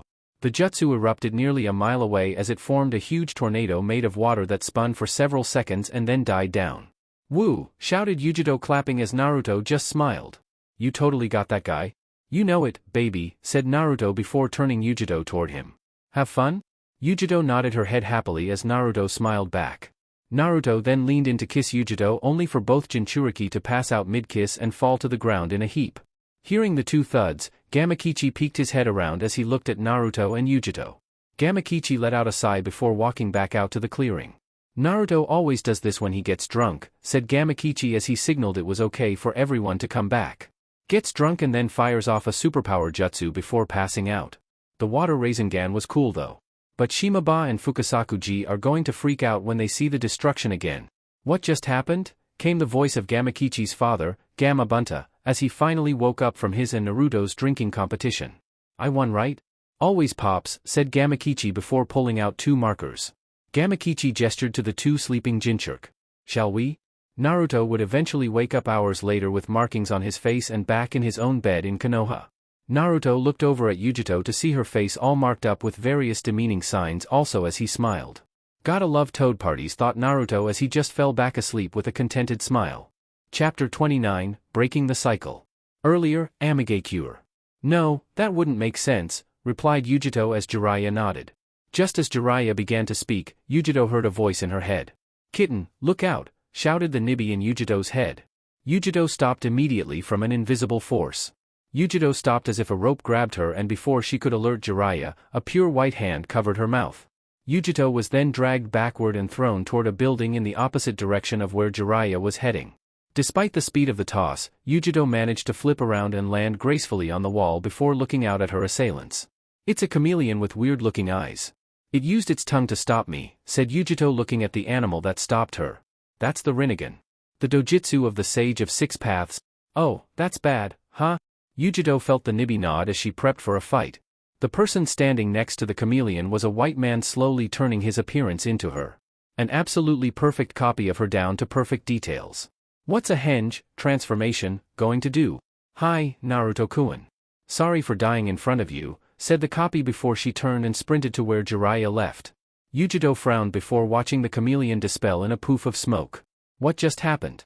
"I don't know, but it's not like I'm going to let him just take my place like that," thought Yujito before noticing a vortex appear in front of her and out stepped the masked man. "It's this guy again." "Hello, Nibi. You're not going to let me stop him, are you?" questioned Yujito as the masked man nodded his head. "He'll never get past Jiraiya-sensei. A clone jutsu doesn't make up for a person's chakra signature. That is where you're wrong. That clone jutsu is special. He's your exact copy," said the masked man as Yujito's eyes widened. "And when I kill him in front of Naruto, your boyfriend will react in one of two ways. He'll crumble and become useless. Or he'll destroy everything in his path. Each of which I'm fine with as they'll serve a purpose. He crumbles, we'll capture him. He destroys everything, he'll show me his strength so I can exploit them in the future. A win-win situation. So you just stay put? Naruto-kun thought Yujito as she saw the masked man put up a barrier to keep her from trying to spike her chakra and alert him. It also served the purpose of not allowing her to leave as she realized it was a powerful barrier. I have to find a way to get to Naruto-kun before something bad happens. With Naruto present. Senpo, Mokutan, Senbi, Sage Art, Wood Style, Thousand Tales, whispered Naruto as he clutched to the lifeless Yujito in his arms. The ground trembled as a thunderous roar was heard from underneath the water. Jiraiya, the toad sages on Jiraiya's shoulders, Nagato and Konan all bore witness to a massive wooden fox emerge from the lake below. Konan stared with wide eyes as she saw how massive the wooden fox was. More than half the size of her entire village. Is this the power of a god? Thought Konan, baffled at the fox's size and the power it emanated. We can't compete with something like that. There's no way. Konan looked over at Nagato to see him unyielding in the face of the massive fox. Konan became surprised that Nagato continued with a fearless face as no matter who you were, that fox was definitely imposing. Nagato may have seemed calm on the outside, but internally he felt the same as Konan. The fox stood at full height with Naruto sitting atop its head holding Yujito and Jiraiya standing there amazed at its size. This is something like a fairy tale, thought Jiraiya as he looked down at the fox to see all the tails swishing. Are there really 1,000 tails? Maybe those stories Sensei used to tell about what Hashirama-sama could do were true. This is inhuman. Sensei? What's up, kid? Is this real? Asked Naruto as Jiraiya empathized with the young man. He'd seen Tsunade go through the same basically. This is a genjutsu. There's no way, right? There's no way, there's no fucking way. The Kyuubi's influence is increasing. I know he has full control but, I can't help but subconsciously want to run for my life. The killing intent he's producing has me sweating, thought Jiraiya before seeing Naruto stand with Yujito in his arms and look at Nagato. I'm going to kill you, said Naruto as the wooden fox let out another thunderous roar that created a powerful shock wave. A wave formed from the power behind the roar as it made its way to the Rinnegan wielder. Naruto watched as Nagato and his paths defended against the mighty wave. While this happened, Kurama had a few thoughts. Something felt off about Yujito before she died, thought Kurama knowing what he felt. However, he didn't want to tell Naruto this. Part of Kurama wanted to see just how strong his Jinchuriki was. The brat is finally showing it all. I've never seen him go all out. He never had the reason to. The wave died down due to Nagato's paths as they all looked up at Naruto on the fox. Naruto placed down Yujito as he looked at Yujito one last time before vanishing in a high-speed shunshin. Naruto landed just behind the 5 remaining paths who all jolted at the speed he moved at. I almost thought he was Minato for a second, thought Jiraiya impressed at the speed. Shinra Tensei, said the Deva path pointing a hand at Naruto. The force ripped through the air at the Kyuubi Jinchuriki as the Deva path looked to see Naruto gone. There was a Rasengan settled in the middle of his stomach though. Rasen Senko Cho Rinbu Kozen Shiki, Spiraling Flash Super Round Dance Howl Participate Formula, said Naruto as 5 Rasengans were on the bodies of the paths. All of them were blown toward Naruto's massive wooden fox. The fox noticed the path's approach and timed their arrivals perfectly. A tail skewered each one of them before wood clones appeared to immobilize them. Konan grew more fearful as Naruto turned to her and Nagato. He annihilated the remaining paths as if they were nothing, thought Konan as she noticed Nagato leap off the bird and land atop the water facing Naruto. You aren't serious, Nagato? This is the second time Yahiko was taken from me, thought Nagato as he felt more power due to the lost connection between his paths. Let's see how you do now, Kyuubi. My power is concentrated. Naruto noticed Nagato activate a Jinchuriki cloak. Likely the chakra his Preta path absorbed from before. The two then met in a clash of orange versus red, Naruto clutching Nagato's fist and Nagato holding Naruto's other wrist. Azura path, said Nagato as an arm grew from his neck and shifted into that of a cannon. Energy began to form in front of it as it locked on Naruto's head. Just before the beam fired off, Naruto let loose a roar. Nagato flew back in ragdoll fashion from the powerful shockwave created. Naruto appeared and planted a kick into Nagato's sternum that sent him straight to his back on the water. Just because you have my chakra doesn't mean you can compete against the real thing, said Naruto as Nagato felt the effects of the kick to his chest. I wonder if you know the pain you caused me just now. Of course, Dash. Shut the fuck up. I didn't ask you to say anything, said Naruto as he placed his hands in the snake seal. Naruto channeled chakra as his fox's eyes glowed before it let out another roar. A wood clone spawned to life out the Senbi as the clone looked over at Yujito. I am going to show you the true definition of pain. Naruto's clone grabbed Yujito and jumped down off the fox with Jiraiya as the fox roared once again and jumped high in the air. Nagato noticed the trajectory of the jump and realized it was heading for his village. Nagato scrambled up and began a sprint toward Amigakure in an attempt at stopping the fox, but it was for naught. Naruto appeared in front of him and belted him with a fast punch that impeded him. Nagato clutched his chest again as he looked up helplessly as the fox landed just outside his village and began laying waste to it from the outskirts. People's screams rang out at the fox's appearance and explosions were heard over and over again. Nagato just stared wide-eyed at the fox beginning its attack on his village. I believe it was you who said pain caused this, and until you feel the same pain I did, you'll never know the feeling. If that's the case and you want to share everybody's pain, then why not feel the pain Konoha did when their village was almost destroyed by the Kyuubi? Shinra Tensei, said Nagato as he blew Naruto away with the force of his jutsu. Nagato then made another attempt to get to his village, but the distance was too much and Naruto was already on him. Nagato needed to focus on the Jinchuriki or risk being blindsided and hit again. Nagato's punches and kicks weren't landing on the faster Naruto, but the time limit for another Shinra Tensei was up and he pointed a hand. 3, 4, and 5, thought Naruto, getting the timing down. Shinra Tensei, said Nagato, only to feel Naruto grab his wrist. Naruto smiled as he was hit again with the same invisible force but dragged Nagato with him. Naruto flipped through the air from the force of the jutsu, flipping Nagato with him, as a devious smile crossed his whiskered face. Naruto slung the Rinnegan user into the water below as he fell directly above him with a knee aimed at his head. Nagato hit the water hard but managed to roll out of the way as Naruto went careening into the lake below. Nagato made another attempt at going to his village but felt the lake rumble again.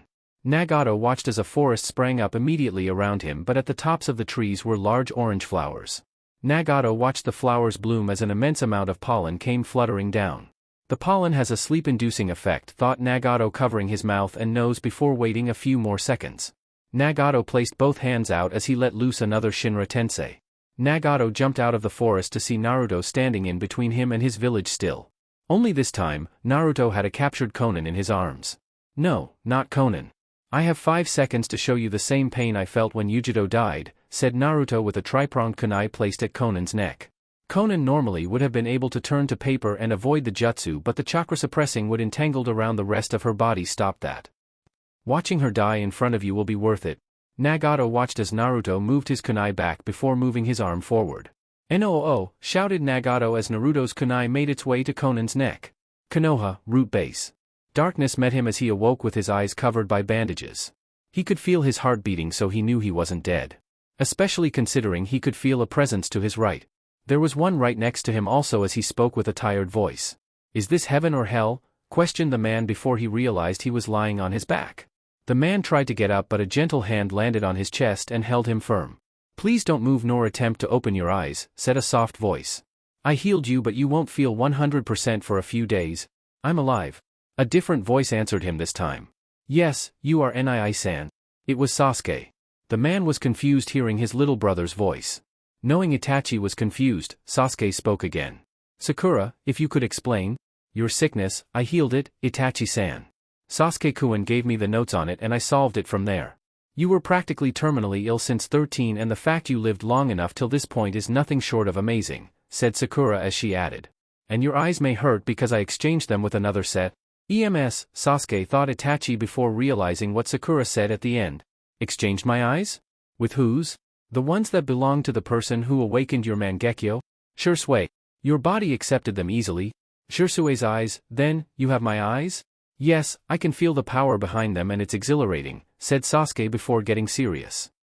"I don't truly know how you feel now. But I know the truth of the massacre. And I can reason with how hard it may be to live with something like that." Itachi was all ears listening to his little brother. "So, you have two choices, Nii-san. If you want to continue living, I have a way to allow you back into Konoha's ranks. If not, Sakura can and will kill you painlessly with a lethal injection. It's your choice." Itachi laid still for several minutes pondering the thought as flashes of his life went through his mind. Eventually, Itachi allowed a small smile. "What do you have in mind?" questioned Itachi as Sasuke smiled. Itachi then heard another voice in the room he didn't realize was there. "Welcome back, Uchiha Itachi," said Konoha's Hokage, Senju Tsunade. Itachi's eyes would have opened in shock if not for the bandages wrapped around his face keeping them shut. Sakura noticed Tsunade's look and understood as she began to make her way out of the room. "Tsunade-sama, thank you."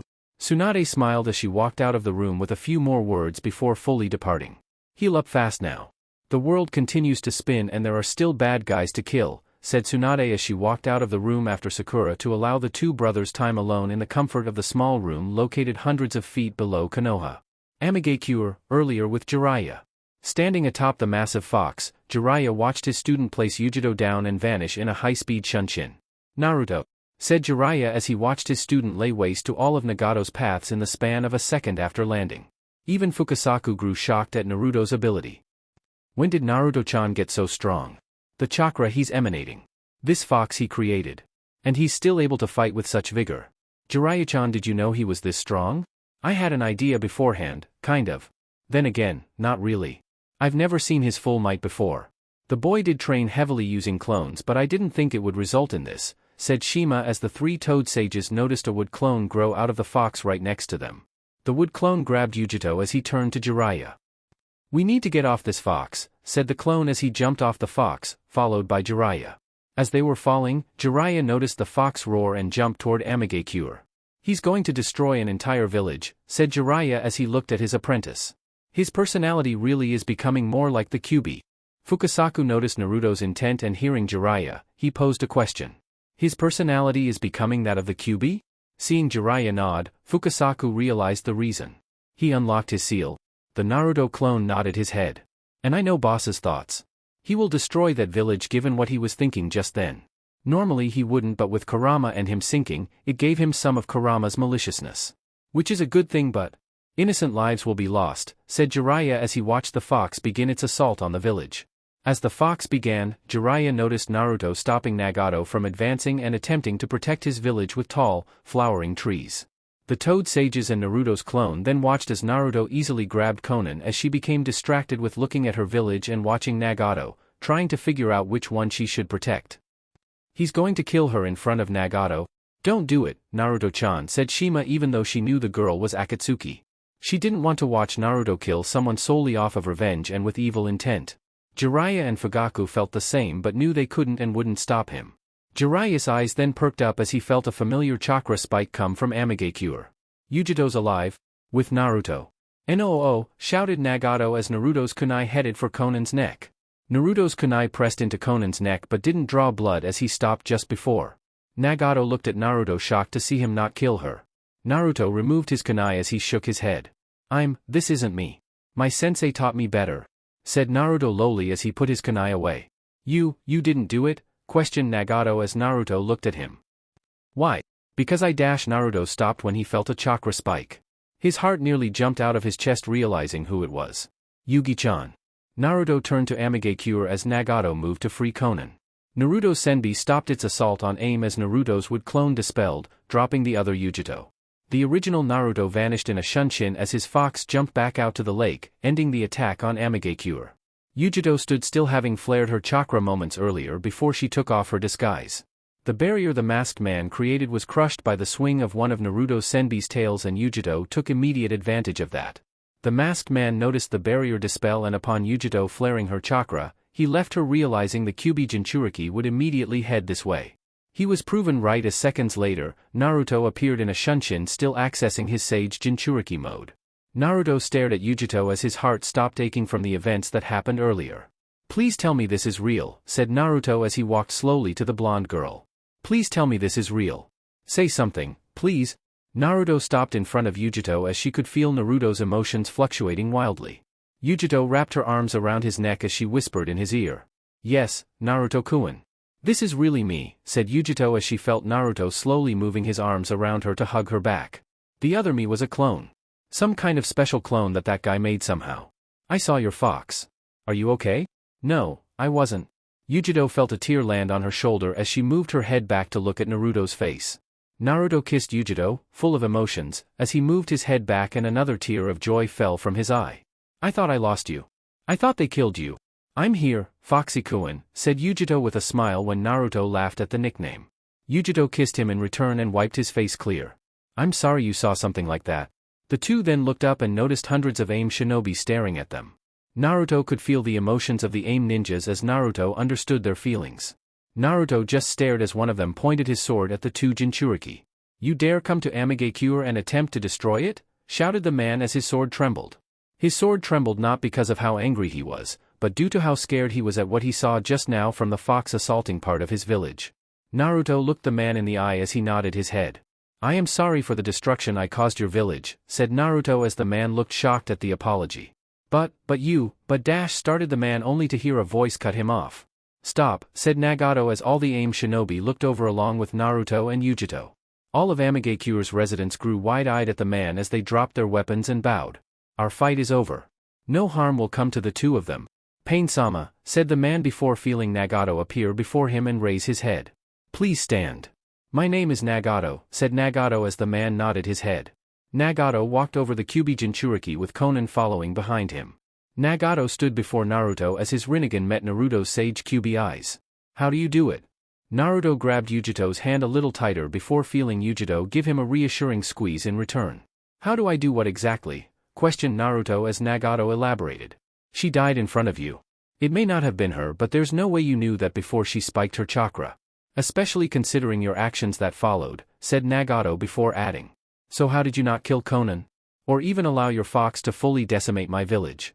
You could have made it land in the heart of my village, but instead, it only attacked the remote area that Hanzo lived in that no one comes close to.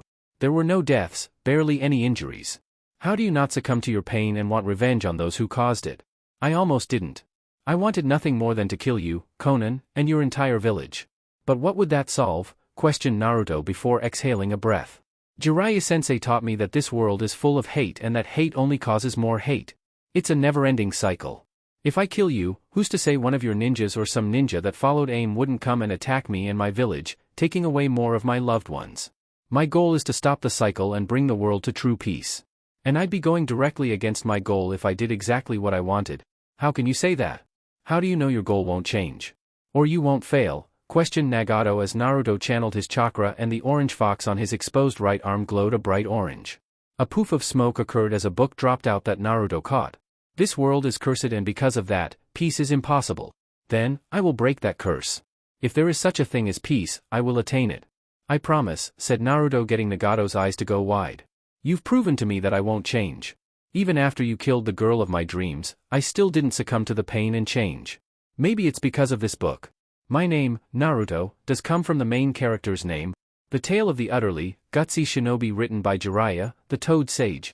I may not know exactly how to find that peace," said Naruto placing the book back into his seal. "But I know that I've tried and will continue trying.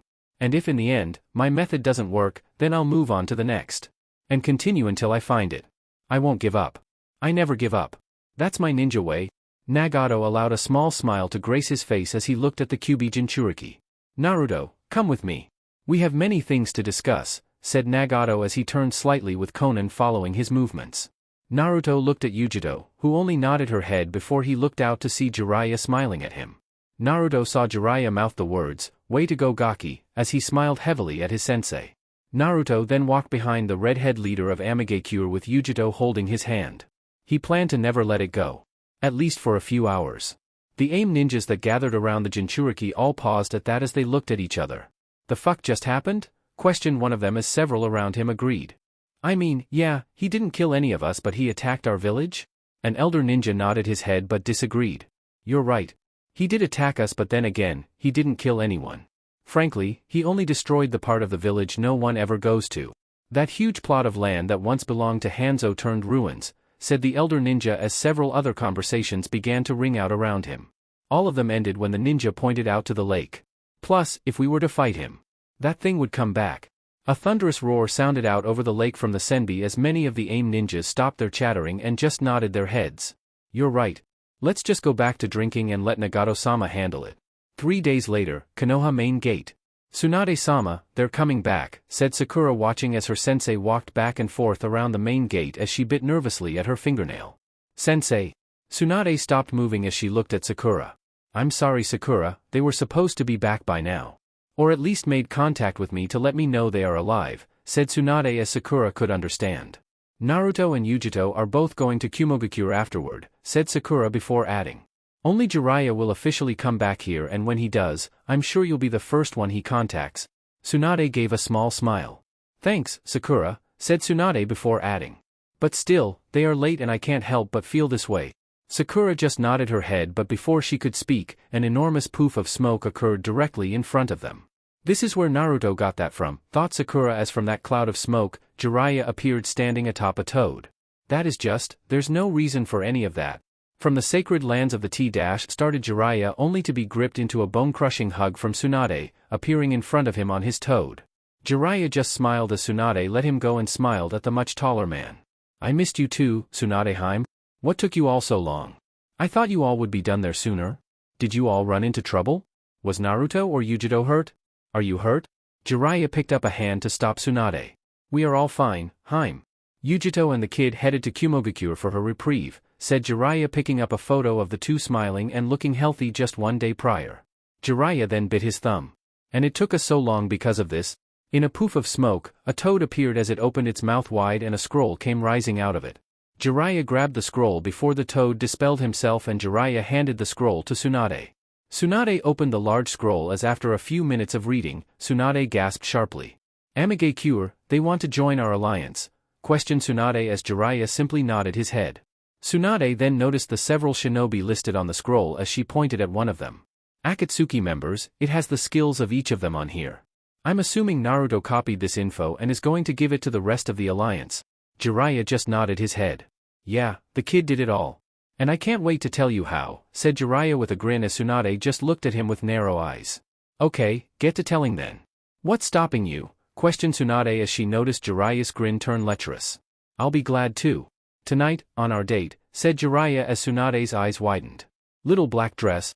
Tsunade just blew out a sigh before accepting her fate. One date, said Tsunade as Jiraiya just nodded and said he'd pick up the Bustikage at 7 sharp. Sakura just smiled before Tsunade remembered her she had something to take care of today, causing her to leave the main gate to attend to it. Tsunade just headed to her office to gather a few items before heading to where Sakura went. Under Konoha, root base. Still laying down on the small beds in the remote room, Sasuke laid in his own bed next to Itachi in his bed as they waited. The two brothers then heard the door to their room open as they felt one person enter the room. It's time. Who's first? Sasuke just sat up in his bed as he smiled slyly. Untangling the bandage around the back of his head, the entirety of the bandages fell from his head as he sat with his eyes closed. Opening his eyes, Sasuke gasped at the new design. They're beautiful, said Sakura as Sasuke moved to the mirror in the room. Standing in front of it, Sasuke looked at his eyes. Sasuke's eye didn't change much from his regular Mangekyo, the only difference was that Itachi's Mangekyo appeared in the middle of his, just straighter and no longer curved. Sasuke just smiled at the change as he could feel the power radiating off the eyes. I need to test these, said Sasuke as he noticed Itachi standing right behind him. Moving out of the way, Sasuke watched Itachi unravel his own bandages. Itachi opened his eyes to see his own eternal Mangekyo. Itachi's normal Mangekyo seemed to evolve as instead of just a tri-bladed shuriken, Itachi's eyes were now 8 lines, all arching out from the center of his eye. It looks like a Dharma wheel almost. Both of your eyes. They look beautiful. Itachi smiled as he brought his hand into a fist and flexed his muscles. I'm free of the illness. It really worked, said Itachi as he looked at Sasuke. You said you needed to test your eyes? I need to do the same and feel out my body. I feel healthy again. Let's do this. 10 minutes later. Sasuke laid flat on the ground with Itachi standing over him with a small smile on his face. Tsunade and Sakura stood just a ways away as they both had shocked faces. Uchiha Itachi is an animal, thought Tsunade having watched the spar just now between the two Uchiha brothers. How much did that illness affect him? And now that it's gone, how powerful is he? He's like Naruto in that aspect. He made it look effortless. Sasuke had the same idea as he was thoroughly handled by his elder brother just now. It wasn't even close, said Sasuke out of breath as he laid on the ground. I felt like I was 6 again. How strong are you? Itachi just continued to smile. Get stronger and you may find out, said Itachi before seeing Tsunade land on the ground in front of him. Itachi then noticed there were some items in Tsunade's hands. Is that? Yes, said Tsunade as she held an Umbu uniform in her hands and some documents. Uchiha Itachi. I, Senju Tsunade, pardon you of all crimes against the land of fire and Konohagakure as a whole. You are a free man and your wanted picture will be removed from every bingo book. Itachi stood stock still after hearing that bit of information. Having been on the run for so long and having to hide his face, he was finally free. Granted, he knew that people may still come after him and he still wouldn't be able to show his face in Konoha from his previous actions, but he was free. Even though freedom came with his death in the real world. And due to your circumstances? Started Tsunade, continuing with what Itachi already knew would happen. You've been drafted into Root. as its first commander. Congratulations. Sasuke will guide you for the next couple of weeks while you get assimilated and used to the root program. Remember, we'll want people to think you're dead and that Sasuke killed you. That's why he has your eyes to prove it. However, you may want or need to go to the mainland eventually, and I have a way that you can. You're going to disguise me? How is that possible, Hokage-sama? Questioned Itachi before seeing Tsunade point to herself. A special henge that only I know. And is unbreakable unless you run out of chakra, said Tsunade as Itachi just smiled. Maybe I am blessed by Kami, thought Itachi as he got ready for the weeks ahead. Kumogakure, same time. I am blessed by Kami, thought Naruto as he stared perversely at his longtime girlfriend get dressed. Yujito knew Naruto was staring at her and was moving about it in a way that was unbelievably hot to the young man. Okay, that shimmy at the end is just taking it overboard. Yujito buckled her pants, having shimmy to put them on as she turned to Naruto. Whatever do you mean? Questioned Yujito before smiling cheerfully at the flustered young man standing in her room. It was surprising that even though she'd been gone for nearly 2 months, her apartment still stayed clean and paid for. Likely her rakeage stewing to make sure she still felt at home when coming back to Kumogakure. Yujito then watched Naruto fidget due to the tightness in his pants. Ah, Foxy-kun. You liked what you saw, huh? Heh, the only thing I saw was you. And whoever said I liked you? A 1,000-tailed fox assault on Amigakure could attest to that fact, said Yujito smiling as Naruto just rolled his eyes. But don't worry, I'll take care of my sweet little Jinchuriki. For now, come on. We have to go or we'll be late. Who is this for again? Questioned Naruto holding up the present in his hands. Naruto rattled it around until Yujito popped him on the hand. Ouch. Don't be a baby. And it's for B-sama. It's his birthday and luckily, instead of sending that present as I planned, we came here and I can give it to him in person, said Yujito holding Naruto's hand after disciplining him. And we can't be late to the party or we'll be denied entrance. B is like that. I always hear about this guy. Karabi, better known as Killer B. But I've never met the guy. Yujito perked up hearing this. You've really never met Karabi-sama? Questioned Yujito as she walked hand in hand with the Kyuubi Jinchuriki and led him seemingly off into the mountains that surrounded Kumogakure. Naruto just shook his head as Yujito couldn't believe it. Well, I guess you only come to see me usually or just to drop off a scroll. You'd never really get the chance to meet him. True, is he as annoying as everyone says? Everyone's perspective is different. Some people adore him, like his students and much of Kumogakure who attend his rap concerts. Some people can't stand him, like me and the Raikage Dano. But you can't help but love the guy. He's amazing when you really get down to it. He'll grow on you, that's for sure. Well, I can't wait to meet this guy. How long is this walk, by the way? Questioned Naruto as Yujito held up 5 fingers. 5 miles? Why can't we just run there? We could, said Yujito as she then looked at Naruto. But I want to hear all about what happened in Amigakure. You still haven't told me and there'll be nothing better to do in the meantime. I might even take you behind one of these mountains and have my way with you if you do. Naruto grew tempted at that as he'd been opposed to having to retell one of the worst moments in his life. Yujito did have the right to know. And frankly, who didn't want Yujito to have her way with them? 5 miles away, Kumogakure. I'm Killer B. The best MC. My flow is hearty, time to start this party. Yeah, rapped a man with brown skin and a tattoo of bull horns on his face. He wore the standard outfit of a Kumo shinobi with a long scarf wrapped around his neck that hung all the way to the floor. On his back though, the man had 7 swords strapped to it and a pair of sunglasses hiding his eyes.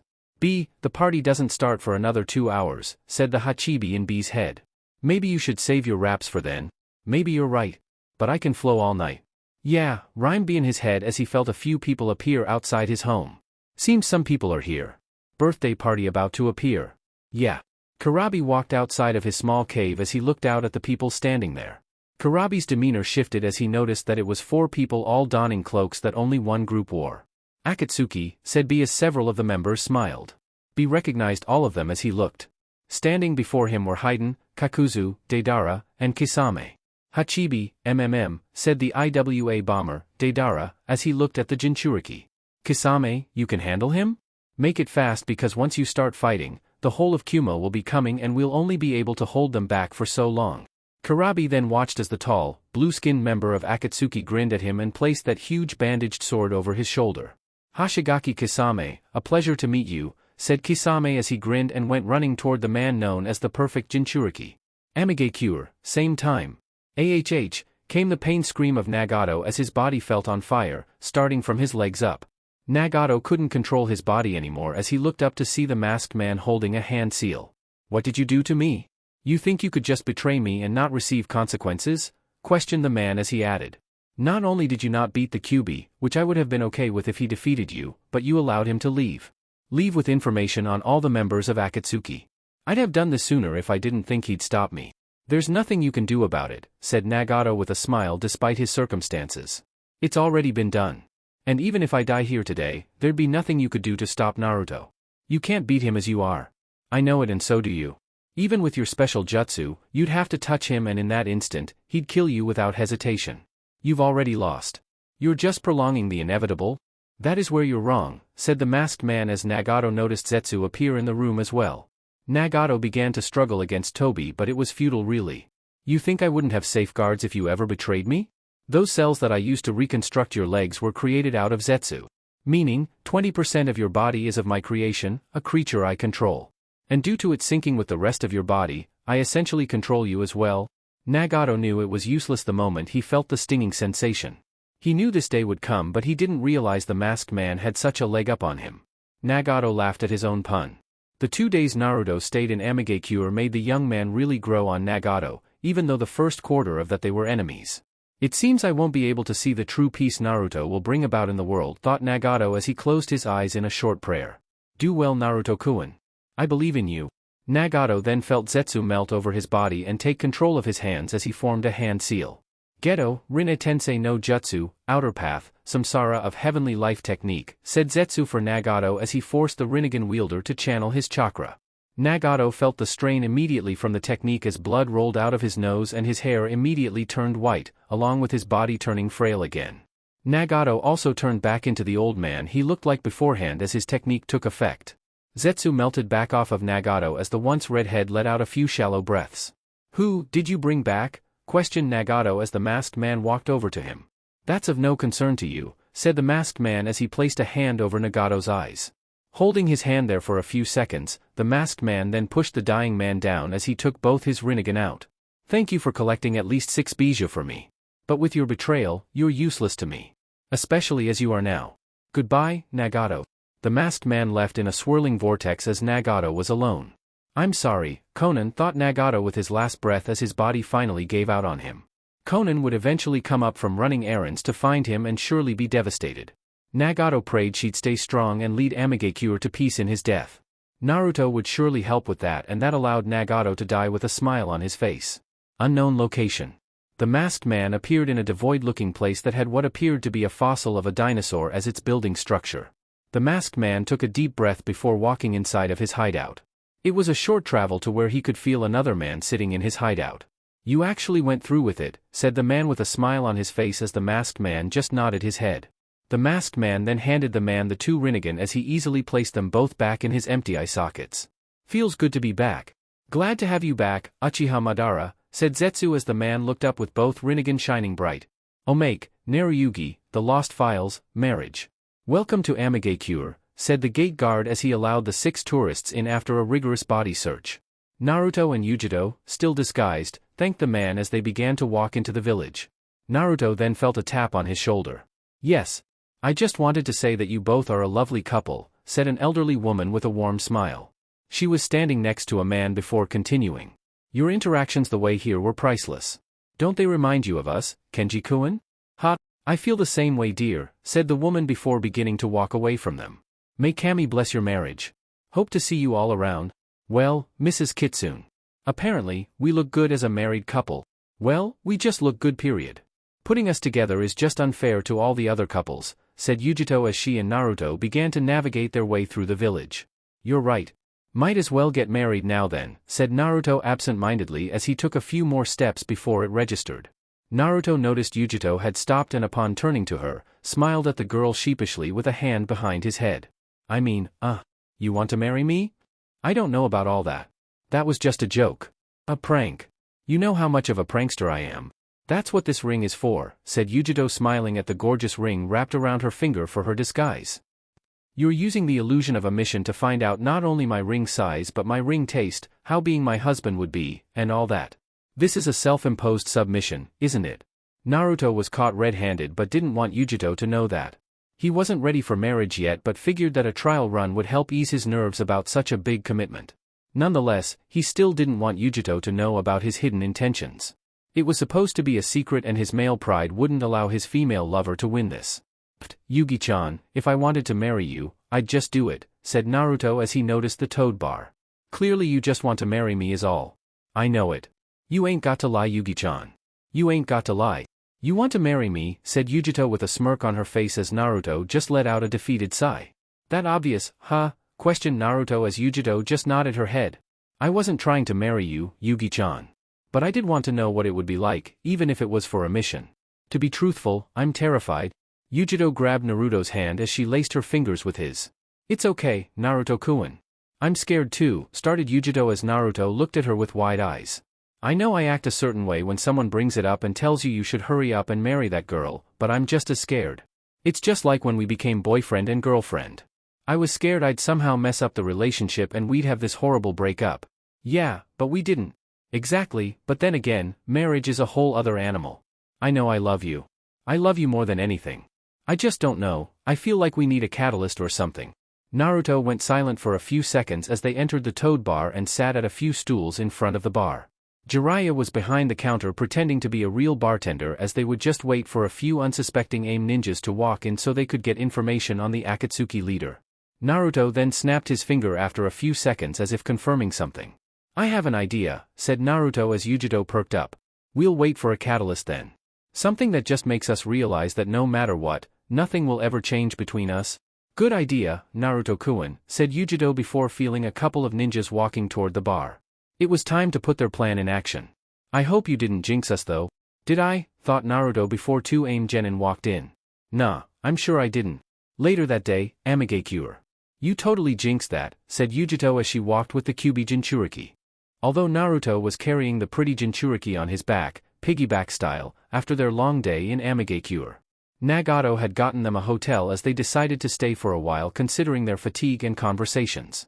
Naruto just laughed slightly before turning his head to look at Yujito. "My bad. I didn't think it'd happen so fast."